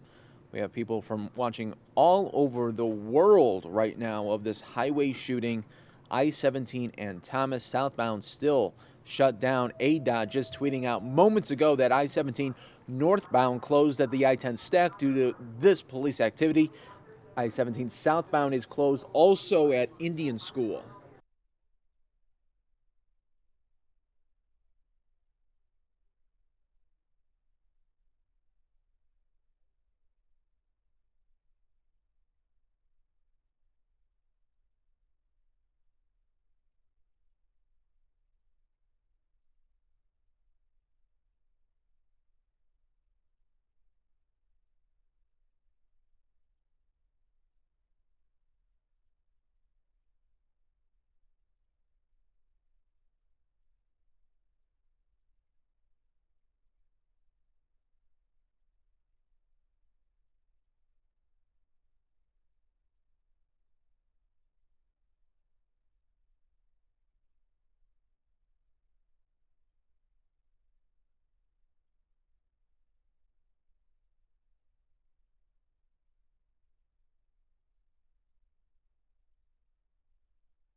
Welcome, everybody, to the Fox 10 News Downstream, part of Fox10Phoenix.com, where we are giving you live updates of this highway shooting at I-17 and Thomas. 2 shooting victims.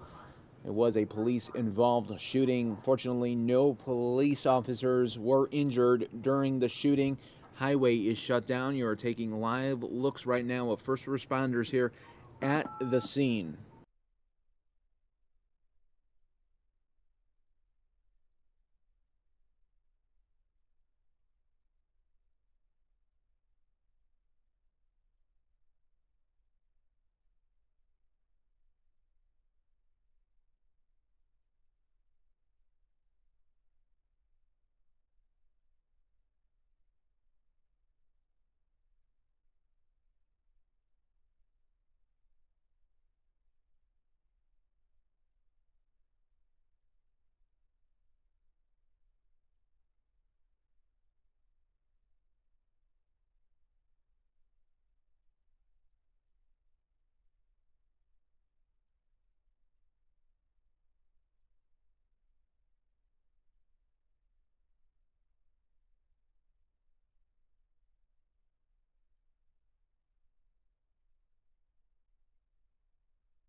And we do appreciate more than the 2,000 people that have shared this post here on Fox 10 Phoenix Facebook Live.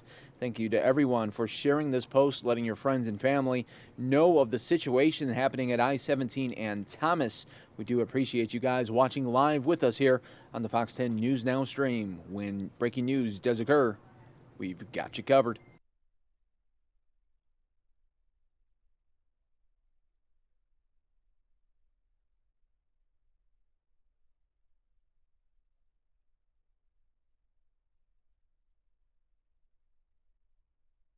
Taking a live look here of the police investigation. Very fluid scene still.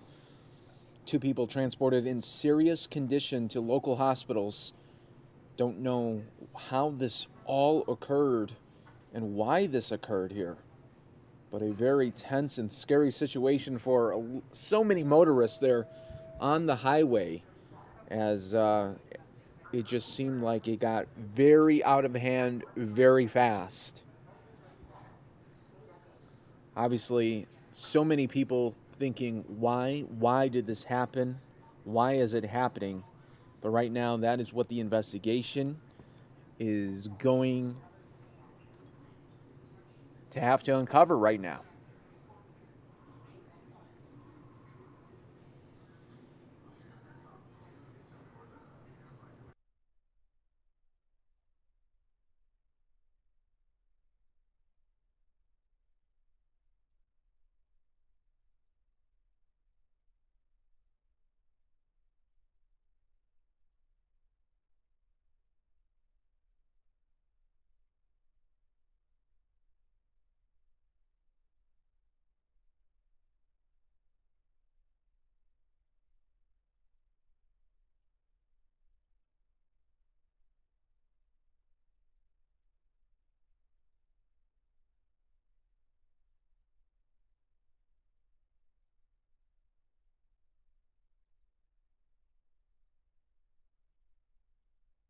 The investigation does continue. Our very own Matt Roldwald put out a tweet saying it's a very eerie scene as both sides of I-17 empty of traffic at Thomas as this investigation is ongoing. Matt Roldwald just tweeting that out right there on his account at Matt_Fox10.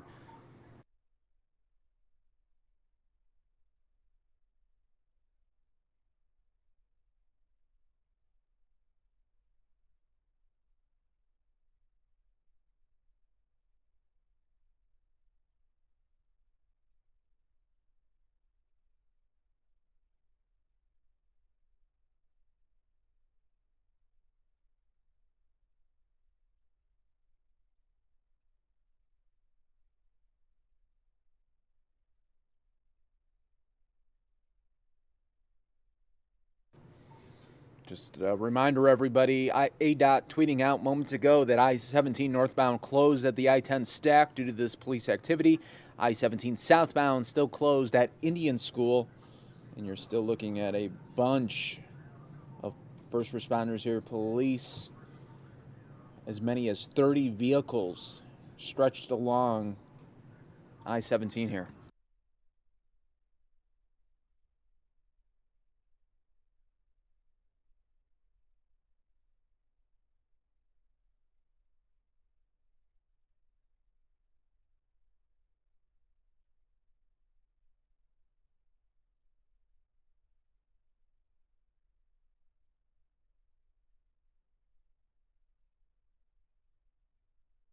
And thank you now to the more than 2,200 of you who have shared this post on Fox 10 Phoenix of this Facebook live stream of News Now, giving you 60 minutes plus of coverage here of this breaking news alert. We do it all with no commercials, no interruptions. When breaking news does occur, we have you covered here.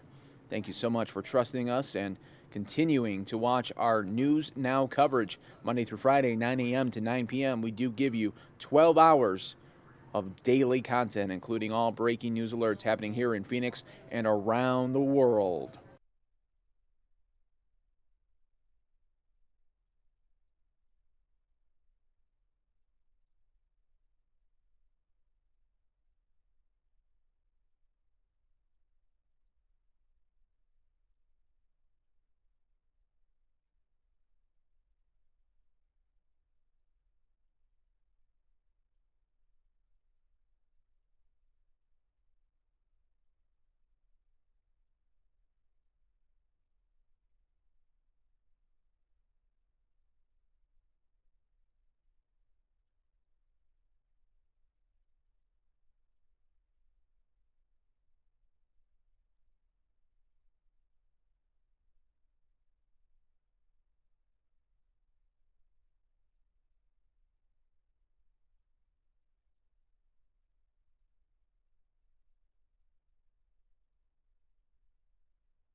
Continuing here live, breaking news here, I-17 at Thomas.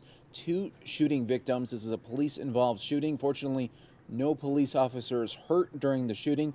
Highway is shut down. Investigation is ongoing. Continuing to follow this story here for you.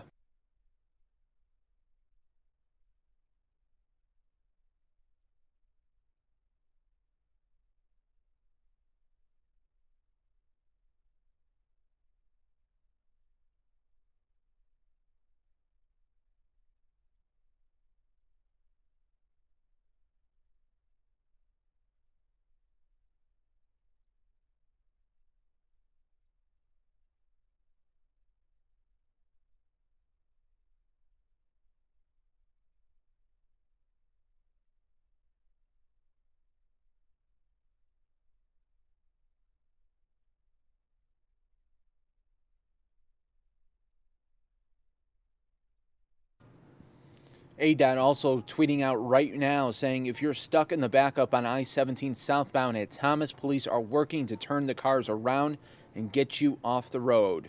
Please be patient. That is from ADOT. So, folks, if you are still stuck in that traffic, they are working to get those cars turned around for you. It's going to take some time and it's going to take some patience as these first responders doing everything they can during this ongoing police investigation. I-17 at Thomas for this highway shooting report here.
Folks, we are continuing to follow this breaking news alert here. It is almost 8 o'clock in Arizona.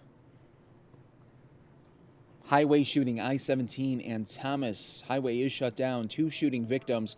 Police involved shooting. Fortunately, no officers hurt during that shooting. Investigation ongoing.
And folks, just a reminder here, ADOT saying if you're stuck in the backup on I-17 southbound at Thomas, police are working to turn those cars around and get you off the road.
Continuing to monitor here for you on the Fox 10 and News Now stream. Coming up on 8 o'clock here of this highway shooting that happened at I-17 and Thomas. 2 shooting victims. The highway is shut down at this moment. In this breaking news alert, there was an officer-involved shooting. Fortunately, no officers were hurt during the shooting. Investigation is ongoing at this time. Still a very, very fluid scene. We'll have very much more for you coming up. 9 o'clock, Fox 10 News at 9 here for you. You've been watching the Fox 10 News breaking news stream here. We'll continue to be live for you on fox10phoenix.com. Thanks to everybody watching live on Facebook Live.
All right, folks, now what we're going to do is take you to an earlier press conference happening in Chicago. This has had to deal with the Chicago weekend Christmas violence that caused more than 10 people to die in multiple city shootings there. Let's take a look. But I am hopeful that we'll see some movement this coming January.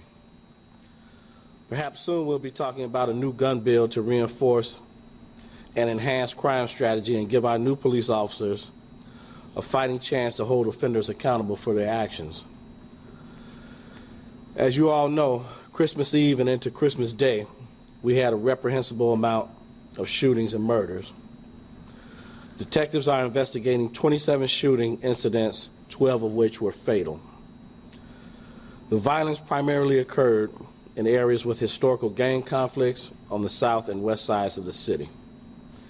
Our detectives are making very good progress. They're questioning people of interest and following up on promising leads. We now know that the majority of these shootings and homicides were targeted attacks by gangs against potential rival gang members and groups who were at holiday gatherings. These were deliberate and planned shootings by one gang against another. They were targeted knowing fully well that individuals would be at the homes of family and friends celebrating the holiday. This was followed by several acts of retaliation. While this is the sickening reality, it shows yet again that our penalties for carrying and using guns here in Chicago are just not an effective deterrent against repeat gun offenders. 90% of those fatally wounded this weekend had gang affiliation, criminal histories, and were pre-identified by the department's strategic subject algorithm as being potential offenders or victims of gun violence. Let me say that again. 90% of those fatally wounded this weekend had gang affiliations, criminal histories, and were pre-identified by the department's strategic subject list or algorithm as being a potential offender or victim of gun violence. As a result of that, we adjusted deployments accordingly, and since Friday, CPD officers seized 45 guns from city streets. This is up from a typical weekend, which shows us that there's a high level of activity in gang areas around the city. While we have promising leads, this unacceptable level of violence demonstrates the clear and present need for policymakers to convene in January and give Chicago the gun sentencing tools against repeat gun offenders so that we can begin to change this narrative. And with that, I'll take a few questions. What ought to be in that package in Springfield? What we're looking to do is give the judges the autonomy to sentence repeat gun offenders somewhere in the middle to high end of the gun sentencing range. And if they don't, give us a written explanation as to why. So the individuals that we're looking at are individuals that would be going to jail anyway. We're just trying to ensure that the penalties for their crimes fit the sentencing part of it. Because these gun offenders have repeatedly shown us that they're just not willing to play by society's rules. Can I follow up just quickly? The gun laws have been what they've been for several years. The gang connections to the killings have also been present for some years. What's happened? Why is this so bad right now compared to 2, 3, even last year? You know, I think there's no simple explanation, but I think to lay it out for you in the most simplistic terms, I think that, you know, last year a lot of the national narrative and here in Chicago, the anti-police rhetoric that we have nationwide has emboldened and actually empowered these gang members to do what they do. You know, when they feel that the public will speak out for them and not the police officers, that's giving them the power to go out and do what they do. You know, most major cities across the country right now are experiencing the spike in gun violence that Chicago is seeing. So we're not alone. I think everyone, with the exception of New York, is seeing a spike in gun violence. About a month ago, the Department of Justice put out a report that said attacks against the police had risen 300% for the year. That's ridiculous. You know, so that just kind of tells us that the national narrative is helping to perpetuate what we're seeing here in Chicago. But again, I just don't believe that we hold repeat gun offenders accountable for their actions. I just don't. You know, they think that the justice system in Cook County is a joke. You know, and until we change the mental narrative of individuals to make them not want to pick up a gun, we're going to continue to see this cycle. You mentioned the targeted attacks against gang members at holiday parties or holiday gatherings. Was that the scenario in East Chatham? And can you give us any more details about what happened there? Yeah, that was, we think right now is what happened over there.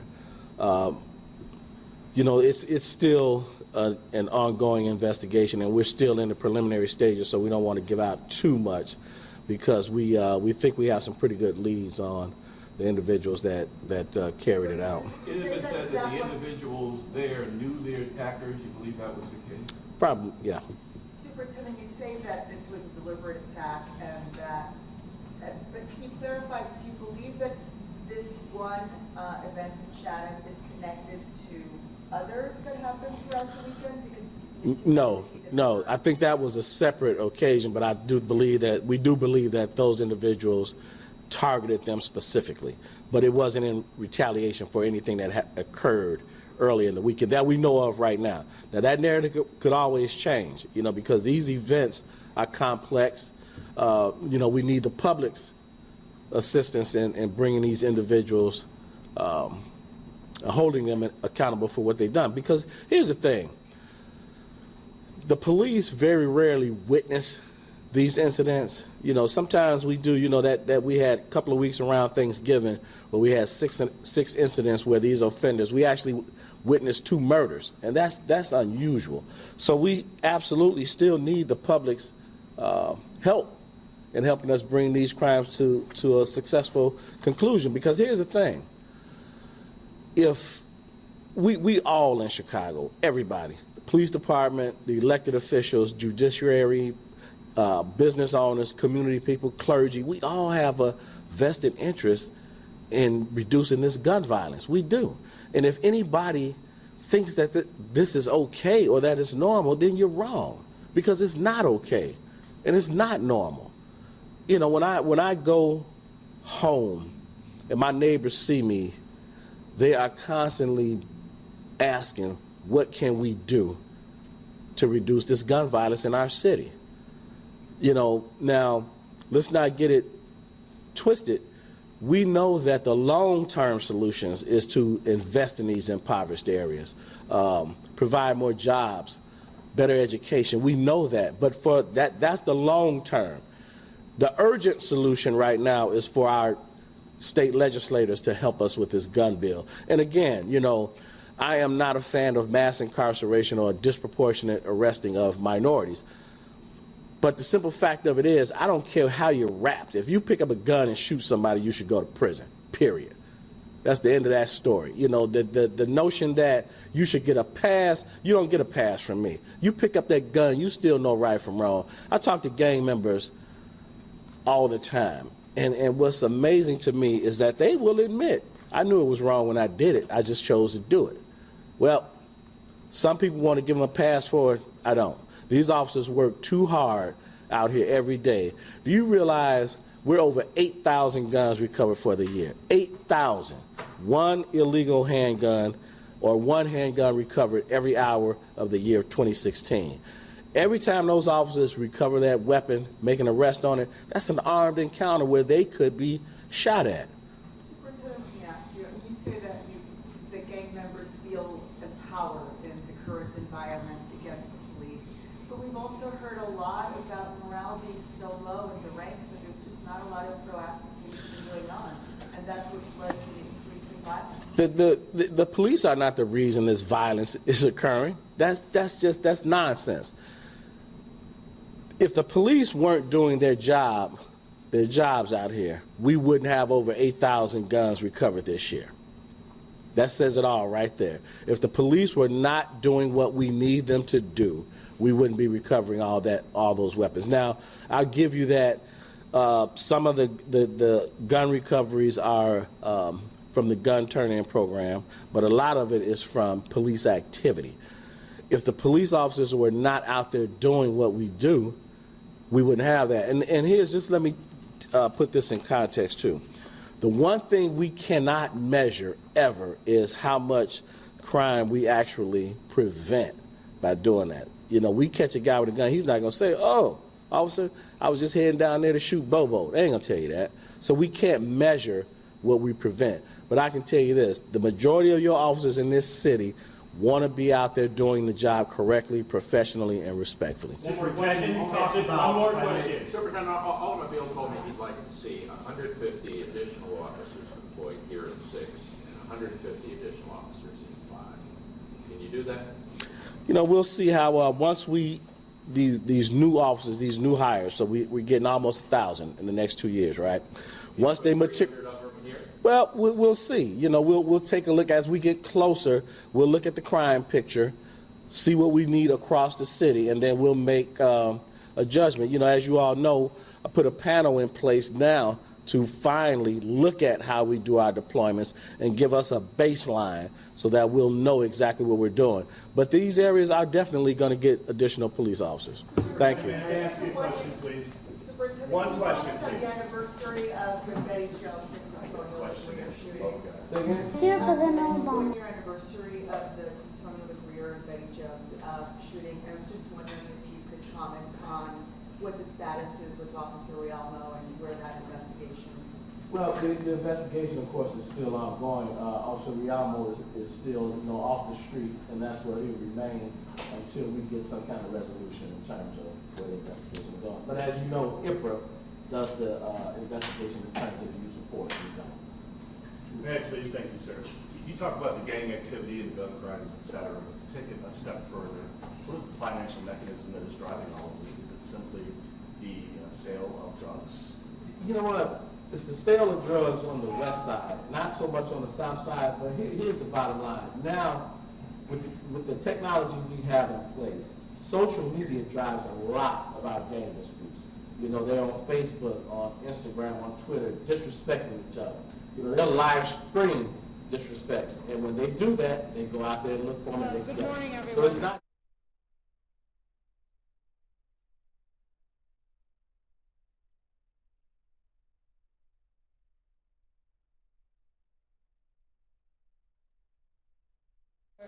Tuning in online, we appreciate your presence. Obviously, those of us around this table are committed to this issue, but we need your help in order to be successful.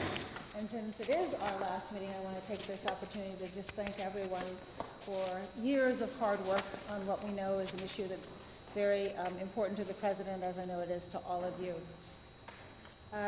The group that's at this table represents a comprehensive effort to combat trafficking, and the announcements that you will hear in the course of the morning have come in answering the President's call to strengthen our effort and expand our partnership and bring more resources together to end trafficking and protect the victims, and to do it in a comprehensive and strategic way, which is why we've assembled together as a task force over the years.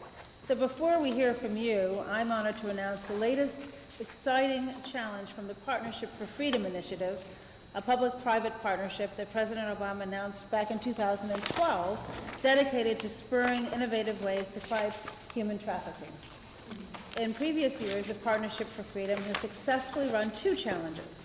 The first, to support innovation in victim services, including a partnership that increased shelter availability and the first ever medical clinic dedicated solely to trafficking victims. And the second, to mobilize the tech community to fight labor trafficking in global supply chains. Today, the Partnership for Freedom launches its third challenge, Pathways to Freedom, to call on communities to shift local practices, policies, and perceptions towards trafficking survivors. Survivors have often told us that escaping their trafficking situation is only the beginning of their struggle to rebuild their lives. And we know there's more we all need to do to support them. Pathways to Freedom is yet another way we are working to bolster assistance to survivors. As we work to institutionalize a strong framework to carry through to the next administration, I want to underscore the challenges ahead and make sure that we continue to build on all the incredible progress that we've made over the last several years.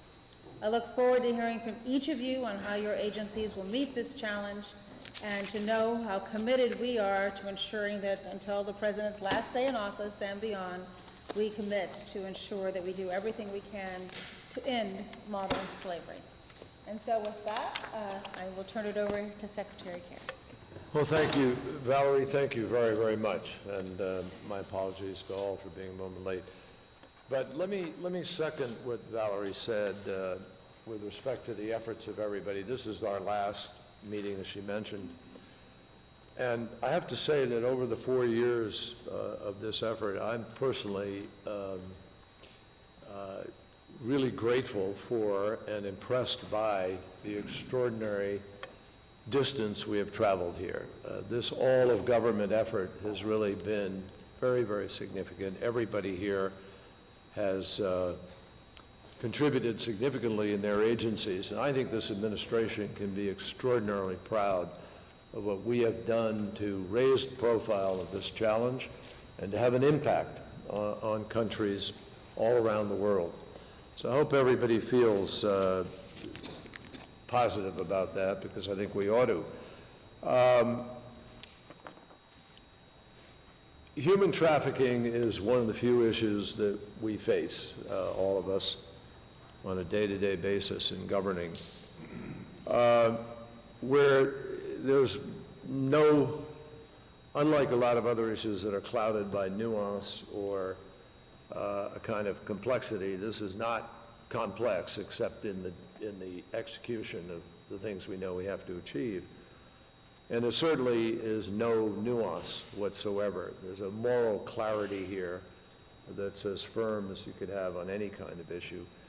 And needless to say, the notion of modern-day slavery is one that touches everybody's conscience, and it is one of just fundamental, basic human decency. So I think that there are daily threats that are unfathomable that some people live with in some part of the world, whether it's a pregnant woman who had a miscarriage on a factory floor and then was forced, this is outside of Bangkok, and she was forced to keep peeling shrimp for the next 4 days. Or a fishing crew in Eastern Europe that was coerced into working up to 22 hours a day, knee-deep in freezing water. Or a young woman and girls who fled their homes as refugees only to be victimized by large sex trafficking rings elsewhere. Stories like these are common. They're the everyday stories, unfortunately, and the moral urgency of addressing this issue is what has spurred everybody around this table and a lot of people who aren't here today to action. But I want to be clear, this is not simply a question of right versus wrong. It's in our strategic interest as well to ensure that this fight is a priority of our foreign policy. And the fact is that human trafficking is a multi-billion-dollar criminal enterprise. It's assault on human rights, and it's a threat to global stability. It undermines the rule of law, it breeds corruption, it spreads disease, it widens the gap between the haves and the have-nots, and it tears whole families apart. So it's counter to every single thing that we are trying to accomplish in the field of development and everything that we would like to see in our communities and in communities elsewhere in the world as we try to live up to the 2030 development goals.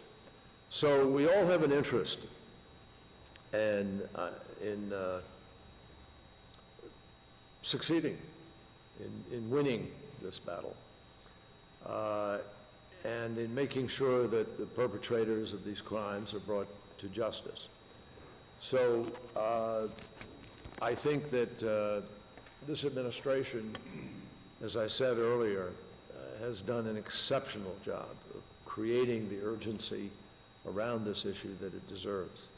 President Obama issued a critical executive order to ensure that no federal contract contributes in any way to human trafficking. It's why in this year's TIP report, the State Department is calling on every government in every region to develop a better understanding of the needs of at-risk populations and to adopt strategies to reduce their vulnerability and keep them safe. And I will comment that today, what we learned last year is that if we engage with countries 2 or 3 months out, we can have a major impact on getting them to kick in to meet what we see as becoming a challenge in the reports. And today I urged everybody to begin that process with the next administration promptly in January and February so that we double our effort to get ahead of that curve. We're gearing up now to implement the recommendations of the Advisory Council's first annual report, which called for improved outreach on prevention and victim identification. And last month at our Ocean Conference, the State Department committed to invest more time and money than ever before in fighting forced labor in rogue elements of the worldwide fishing industry. So the bottom line is we've been making steady progress to drawing attention to the crime of trafficking. We're mobilizing resources unprecedented to fight it. And obviously, I hope everybody here will make sure that we'll make the efforts necessary to make further gains and build on the past successes. So I hope today we're not just going to take stock, but we're going to push harder across the board, that we keep the momentum going and ensure that this critical work leaves the next administration with the best starting point that anybody's ever had, and I'm absolutely confident that that's going to be the case. So thank you. And with that, I think we turn now to Susan Coppedge to give us a update on the work of the Senior Policy Operating Group. Thank you, Secretary Kerry. It's a real honor to be here today. And as someone who frequently engages with foreign governments on human trafficking, I know that our own government's efforts, including at the interagency level represented by everyone here today, they have a direct impact on the global fight to end modern slavery. Foreign countries look to the United States for new ideas and leadership, and the collaborative and innovative work of the Senior Policy Operating Group is vital to our continued leadership. I'll briefly highlight some of the achievements this year. The Procurement and Supply Chains Committee drafted new guidance to manage and mitigate risk of human trafficking in federal contracts. The Grant-Making Committee updated the Senior Policy Operating Group's review procedure to increase information sharing between agencies on anti-trafficking grants and programs. And the Public Awareness and Outreach Committee organized a robust outreach campaign strategy that will roll out in January. I'm also pleased to see today that members of the Advisory Council are here. More than anyone else, survivors are uniquely capable of informing the full range of our prosecution, protection, and prevention efforts. And that's why we are excited to see that the Advisory Council published its first report last week, which offers recommendations to various federal agencies on how to better implement our anti-trafficking policies. But the Advisory Council members don't just offer recommendations, they inspire hope. As they remain engaged in this fight and positive about their futures, then we must make every effort to match their optimism and energy by working across government to protect all survivors and to prevent this crime from happening in the first place. I'm proud of what the Senior Policy Operating Group and the Advisory Council have accomplished this year, and I'm optimistic that strong collaboration on the critical issue of human trafficking will continue into the next administration. Thank you. Roy, I think we're going to you. So, thank you, Susan, and think it's my job to introduce the members of the Advisory Council, but specifically Harold D'Souza, if he would please stand for a second. So Harold is representing the Advisory Council, and would the other members just stand if you're present? So we have 4 of the 11 here, and what this is a representation of survivors and giving voice to survivors in this important work. It's great that all of us get together and talk about this, but the people whose lives have been impacted the most need to have a voice. And so just last year they came together, and just last week they released a report that talked about the importance of survivors on training, on grant making, having survivors also talk about making sure that everyone has comprehensive services. And just to highlight Mr. D'Souza's story, Mr. D'Souza came here from India, expecting to have a job in manufacturing, ending up being forced into working at a restaurant, he and his wife, for 19 months until he escaped. And instead of then escaping and just moving on with his life, he has become a lifelong advocate for other survivors, including his current work with the Advisory Council. So I'd just like to say a huge thank you to you, those who are not here, for the amazing work that all of you have done this past year and the report that you released. So thank you so much.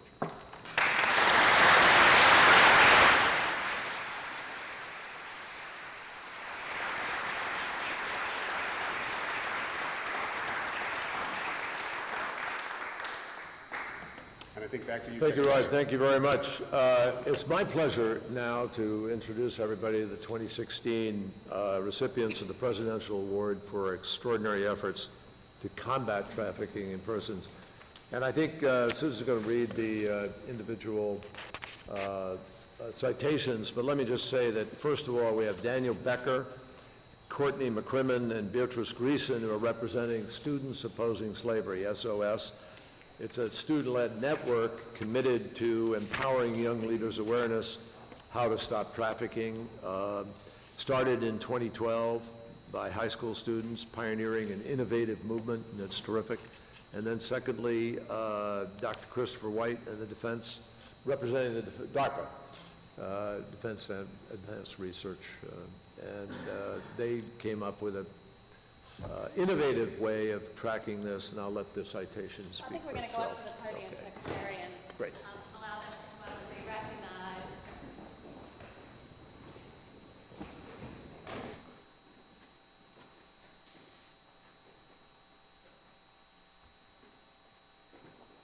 And for students opposing slavery, for sustained leadership and efforts to inform, inspire, and empower the next generation by raising awareness and building a network of students across the United States and around the world dedicated to ending modern slavery. Thank you for your efforts. Thank you very, very much.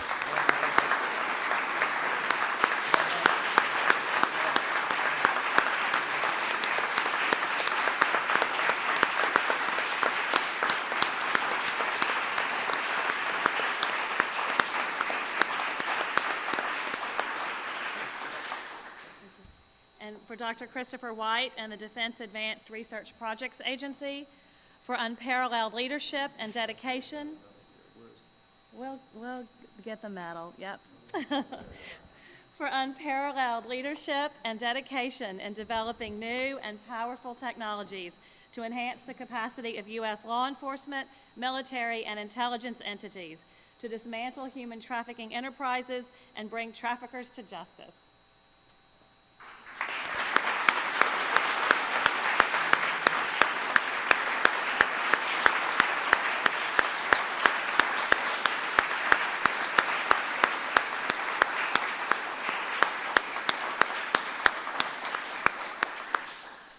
I encouraged the Secretary to move quickly when we were in the car on the way over here, but we moved too quickly and we forgot Harold D'Souza was going to make some comments from the Advisory Council.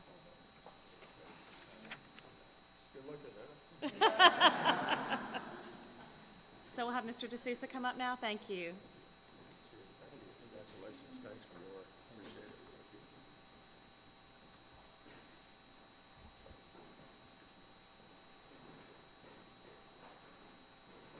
Happy morning, everyone. In a victim's life, Slavery is a journey, but not a fate or destination. Today, on this auspicious day, it is a privilege for all our survivors in America to recognize in slavery, life is changed, not ended. As I stand before you all, representing our Advisory Council members, this is a pure reflection of the honorable delegates present here for the good human deeds bestowed in engaging, empowering, and appointing survivors to the historic United States Advisory Council on Human Trafficking. The Council organized itself into 5 committees in collaboration with the PITF agencies to submit its first report on October 18th. It addresses the following 5 topics. The first, rule of law, public awareness, victim services, labor law, and grant making. For each topic, the report provides an overview, 3 recommendations to improve federal anti-trafficking policies, and highlight areas for future collaboration. We request the PITF agencies work with us to implement our recommendations to stop modern slavery.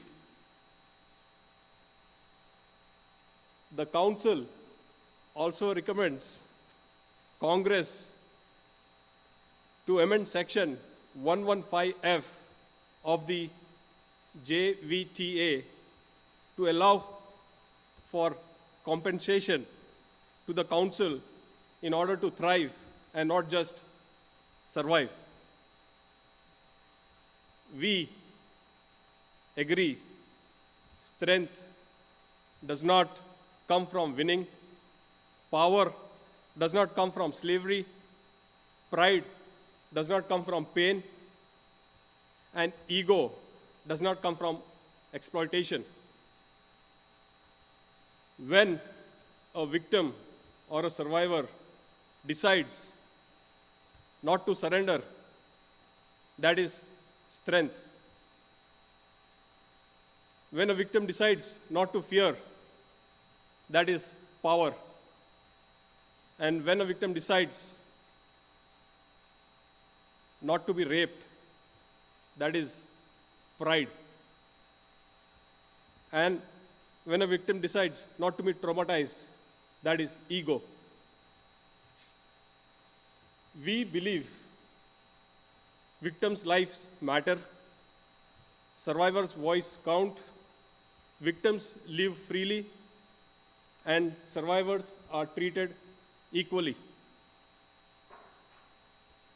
The Council thanks the PITF agencies, NGOs, faith-based organizations, community members, businesses, and philanthropists, and encourages further with an empowerment to engage survivors to prevent human trafficking. Thank you very much, and God bless America. Thank you.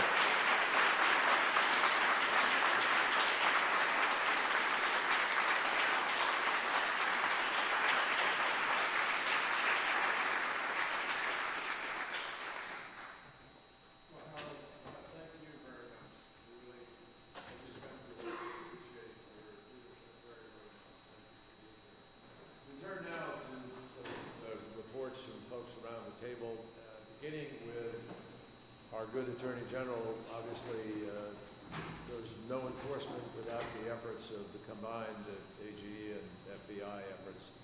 So delighted to recognize Attorney General Loretta Lynch. Thank you. Thank you, Secretary, and thank you everyone for coming together to work on certainly what I feel is one of the most important issues facing not just our country, but so many countries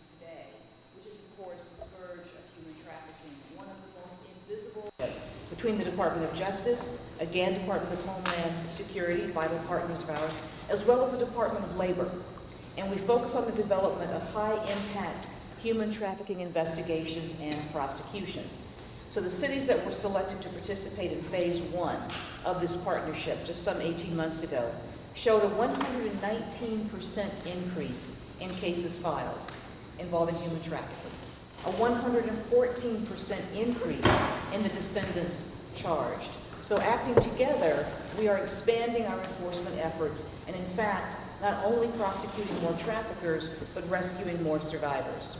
At the end of last year, at the end of 2015, we designated 6 additional ACT teams, already collaborating closely. They're undergoing intensive training with national human trafficking subject matter experts, and that this will help them overcome some of the most intractable challenges that investigators and prosecutors face in identifying and initiating and advancing these investigations. And phase 2 is already beginning to bear fruit, and I couldn't be more proud of this partnership and the work that we have done.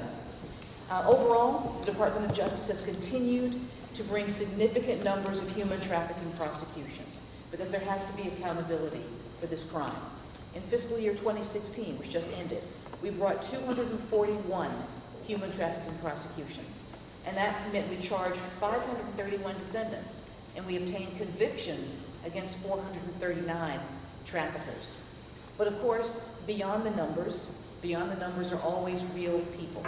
So we continue to be especially proud of our survivor-centered, trauma-informed approach to prosecuting these cases, because our focus on victims is as important as our focus on bringing the traffickers to justice. And of course, that survivor-centered focus carries over into so much of what we do. Last month, for example, we announced $49 million in grant funding to combat human trafficking. And of this $49 million, the majority of these funds were awarded to service providers to provide a range of direct services to the survivors of all forms of human trafficking.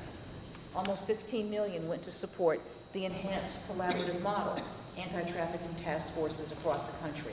So we're splitting it between increased enforcement at the local level, but also direct support to survivors. Now, the anti-trafficking task forces are yet another example of the collaborative model that we utilize to be most effective in this field. These task forces are comprised of federal, state, and local law enforcement. They're also comprised of labor officials and victim services providers. So it's a tripartite system. They're selected for funding based on joint applications that are submitted by the law enforcement groups and the victim service providers together. It's a joint application outlining how they will collaborate. So from the beginning, collaboration and cooperation is baked into this process. And earlier this year, the Department's Office for Victims of Crime hosted a day-long forum with the survivors of human trafficking to enhance our collaboration with this brave group of individuals, as well as other survivor advocacy groups, and to better incorporate their perspectives into the federal anti-trafficking work that we're doing. And let me also join in congratulating the U.S. Advisory Council on the publication of the report earlier this month. Let me thank you for your efforts in sharing your experiences, but also converting those experiences into real effort, into real initiatives that will guide all of us in the future. We look forward to working with you on these important recommendations. And let me just add that the Department of Justice is tremendously proud to be part of an administration that has made the fight against human trafficking a focus and has also made such progress in this fight. I'm certainly proud of what we've accomplished, but I look forward to everything that we're going to accomplish together. And if our past history is any guide, we're well on our way to making inroads against this terrible crime. So thank you, Mr. Secretary, for the chance to discuss some of what the Department of Justice is doing. And of course, we have our strong partners in the FBI as well. Thank you, Madam Attorney General. Thank you so much for your leadership and efforts on this. It makes a huge difference. And now I recognize FBI Director James Comey to discuss their initiatives. Thank you, Mr. Secretary. As the Attorney General said, we are passionate about doing this work. As we know from our prior discussions in this room, the FBI focuses on trafficking through our civil rights program. We bring a special focus on children trapped in the slave trade through our Violent Crimes Against Children program. As the AG said, we've done a lot of work over the last year, and I thought I would just give you a few numbers from the FBI's perspective. In fiscal year 2016, we worked 1,894 trafficking investigations. We made 2,600 arrests, and we rescued over 1,000 children, including just last week we finished our 10th Operation Cross Country, which focuses on children caught in the commercial sex trade. And we rescued 82 kids and locked up 239 traffickers during that effort. We've continued to do what the Attorney General has asked us to do, which is focus on victim-centered response to this scourge. We are making sure that throughout all of our offices, we are treating these people, whether they're children or adults, like the victims that they are, and getting them the care and services that they need. We're also doing two things, I think, better than before. We're pushing out training to make sure that people know what trafficking looks like so they can tell us about it so we can investigate and lock up the slavers.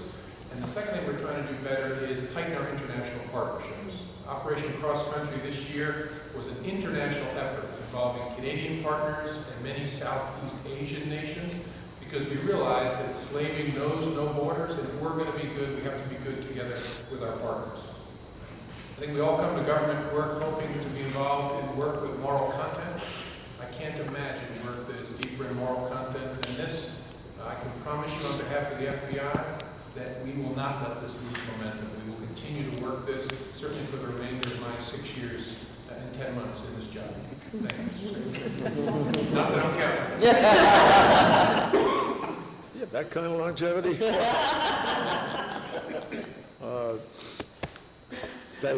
Thank you, Director. Thanks for your efforts on this.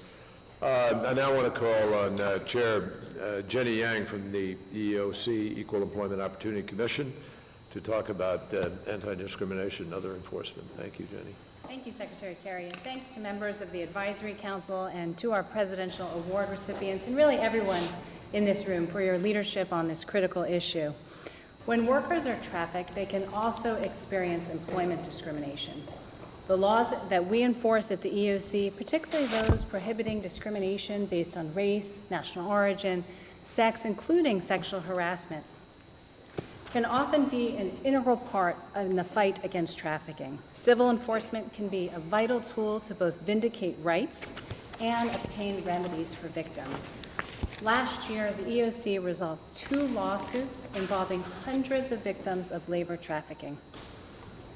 In the EEOC's lawsuit against Global Horizons in Washington State, the court ordered the company to pay over $7 million to 67 Thai farm workers who had been subjected to harassment and discrimination in violation of Title VII of the Civil Rights Act. The court recognized that the workers had been subjected to fear, intimidation, humiliation, shame, and an unrelenting sense of imprisonment. In a companion case in Hawaii against Global Horizons and 5 farms, a court earlier awarded over $12 million in total damages for 82 workers there. In another EEOC case, Signal International LLC, a shipbuilding and repair company, agreed to pay $5 million to resolve a race and national origin discrimination lawsuit on behalf of 476 men who were recruited from India through the federal H-2B guest worker program. These individuals lived in segregated labor camps in Texas and Mississippi in the aftermath of Hurricanes Katrina and Rita. The workers alleged that the company and its agents lured them with dishonest assurances of becoming lawful permanent residents in the United States. Instead, when they arrived, they were forced to work and labor in discriminatory conditions.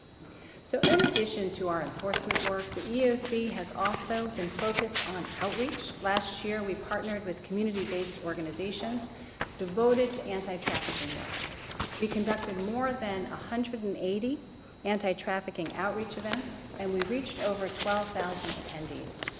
We also trained staff and representatives of our state and local government partners on how to identify and develop trafficking cases. Moving forward, combating trafficking will remain a priority for the EEOC. Last month, the Commission approved a new strategic plan that continues to prioritize issues affecting vulnerable workers, including victims of human trafficking. President Obama has called the fight against trafficking one of the great human rights causes of our time. This administration has made important progress in the fight against trafficking. Thank you to everyone on the PITS for your leadership. Much work remains to be done, and the EOC looks forward to continuing to work with all of our federal partners. Thank you. Jenny, thank you very much.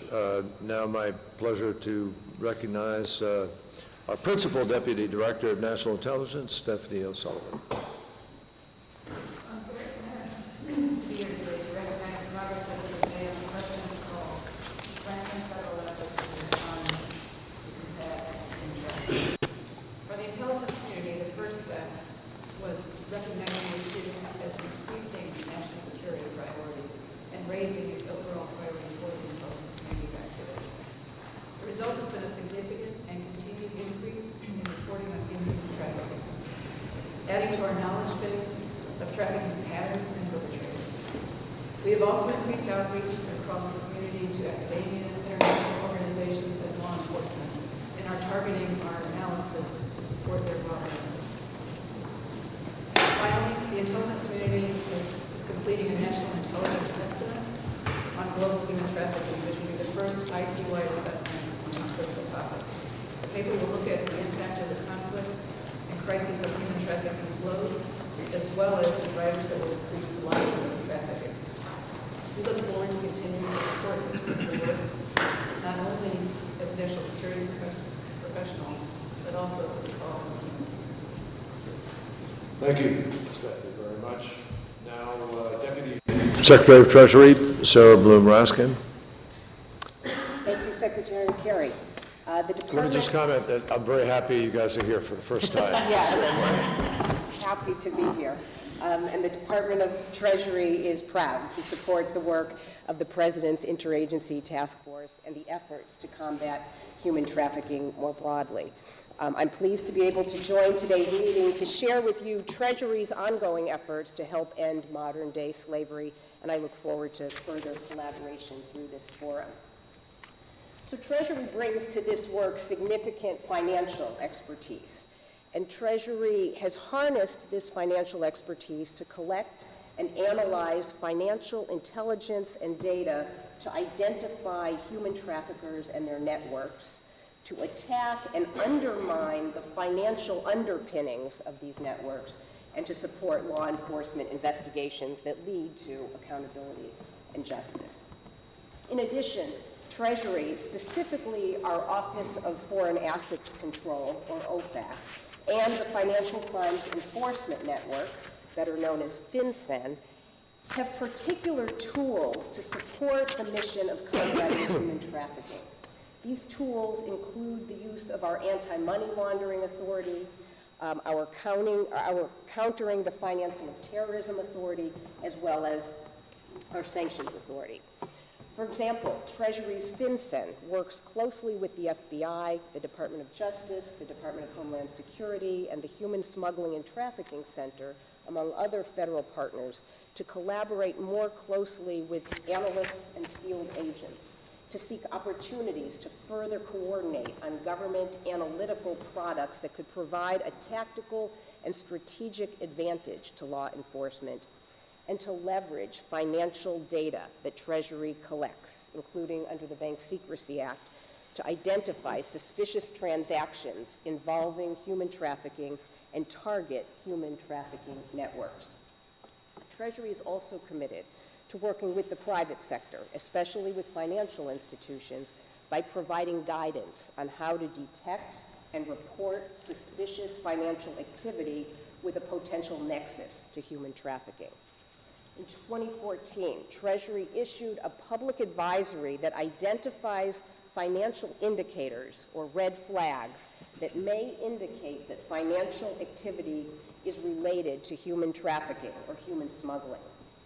The advisory has been viewed over 1 million times since its publication and has led to an increase in reporting to FinCEN from financial institutions and has assisted U.S. law enforcement investigations. Further, Treasury's OFAC coordinates closely with the Department of Justice and federal law enforcement agencies to identify and then impose sanctions on specific human trafficking and smuggling networks, their leaders, their associates, and those who provide material support. Among those sanctioned is the Yakuza, Japan's powerful criminal syndicate that is notorious for violence and far-ranging criminal activities, including sex trafficking, sex tourism, human smuggling, and prostitution. Since July 2011, Treasury has designated 14 Yakuza members and their associates. Treasury has also designated the Central American Gang, known as MS-13, for engaging in transnational criminal activities, including kidnapping, sex trafficking, and human smuggling. MS-13 is one of the most dangerous and rapidly expanding criminal gangs worldwide, and Treasury has designated 12 of its members, including 2 earlier this year, as part of our ongoing effort to target organizations and individuals that engage in this sort of activity. Treasury has also stepped up sanctions on drug trafficking organizations that likely facilitate, enable, or profit from human trafficking. The Department of Treasury is committed, through these and other means, to continuing our efforts to support the fight against human trafficking. We are able to bring strong tools and analysis to this effort. We will continue to use all of our authorities to disrupt criminals who attempt to use our financial system to engage in these activities, and we will continue to seek new ways to combat these networks, to deepen our cooperation with law enforcement, and to further collaborate with all those who are willing to partner in these efforts. Thank you very, very much. Thank you. So that takes care of the sort of rule of law component of the reports today, and now we're going to discuss the victim services. Let me just say quickly that I'm proud that this March the State Department issued new mandatory standards for all of our employees under the Chief of Mission Authority that will set new guidelines for the hiring of personal domestic workers. And we also have additional contractual protections in order to ensure that those who are representing our country live up to local law as well as U.S. standards. So let me turn first to Senior Counselor Andrea Palm of HHS to give us an update on victim services. Thank you, Secretary Kerry. I would echo the AG's thanks to the Advisory Council and to the Presidential Award recipients. It's really important and inspiring work, so thank you for your efforts. I'm happy to provide some progress since I was here with you all last year on items that we've been working on, and they're predominantly, I would say, in 3 areas. And to ensure that we are able to continue our work beyond this administration, we have embedded an Office on Trafficking in Persons within HHS to continue that focus. So first, we've been very focused on making sure we can increase and continue to serve growing numbers of victims of trafficking with services that they need. In FY16, with HHS dollars to our grantees, we served more than 2,300 victims and family members, which is a 40% increase over the previous year. We're also understanding that our money is not enough to serve all that need serving. We have worked to streamline our processes and enhance our network beyond just the community-based organizations that we fund to provide referrals and connect folks to services to the tune of about an additional 8,100 victims of trafficking. So we feel good about making sure that folks are getting services as soon as possible, whether it's with our dollars or with the broader network. And I'm sure you all know we also rely pretty heavily on the National Human Trafficking Resource Center hotline, which since the beginning of this administration has identified well over 30,000 cases of trafficking, and about 7,100 of those were just in the last year, which is a 33% increase over the previous year. We also have a focus on underserved communities and have been working to build our resources and outreach to folks in the LGBT community, to American Indian and Alaska Native populations who we think are underserved. Second is in the area of data collection, innovation, and research. We've funded over $1 million worth of evaluations of trafficking programs so that we're sure we're promoting best practices. Later this fall, we will put out for public comment a set of uniform data collection standards so that we are sure we understand what we're seeing in the data moving forward. We'll do some work also this coming year in training and technical assistance, and we're going to be adapting some of our training models specifically for HHS personnel, and we'll be doing some professional development and fellowships for trafficking victims themselves. We hope that that will build capacity in the system as well. The third bucket I'd like to touch on is in our partnerships, both new and expansions of previous partnerships. So this fall with DOJ, we're actually going to announce the 21 members of our National Advisory Committee. We look forward to doing that. Later this week, we're going to release our second interagency report. And then the final thing I would just mention with HUD, we did a series of listening sessions over the last year that I'm sure people are familiar with, and we will be putting out for public comment a joint guidance that will focus on specialized housing and service needs for victims of trafficking. So we'll look forward to everyone's engagement on that draft guidance. Thank you. Thank you, Andrea. That's great. A lot of stuff.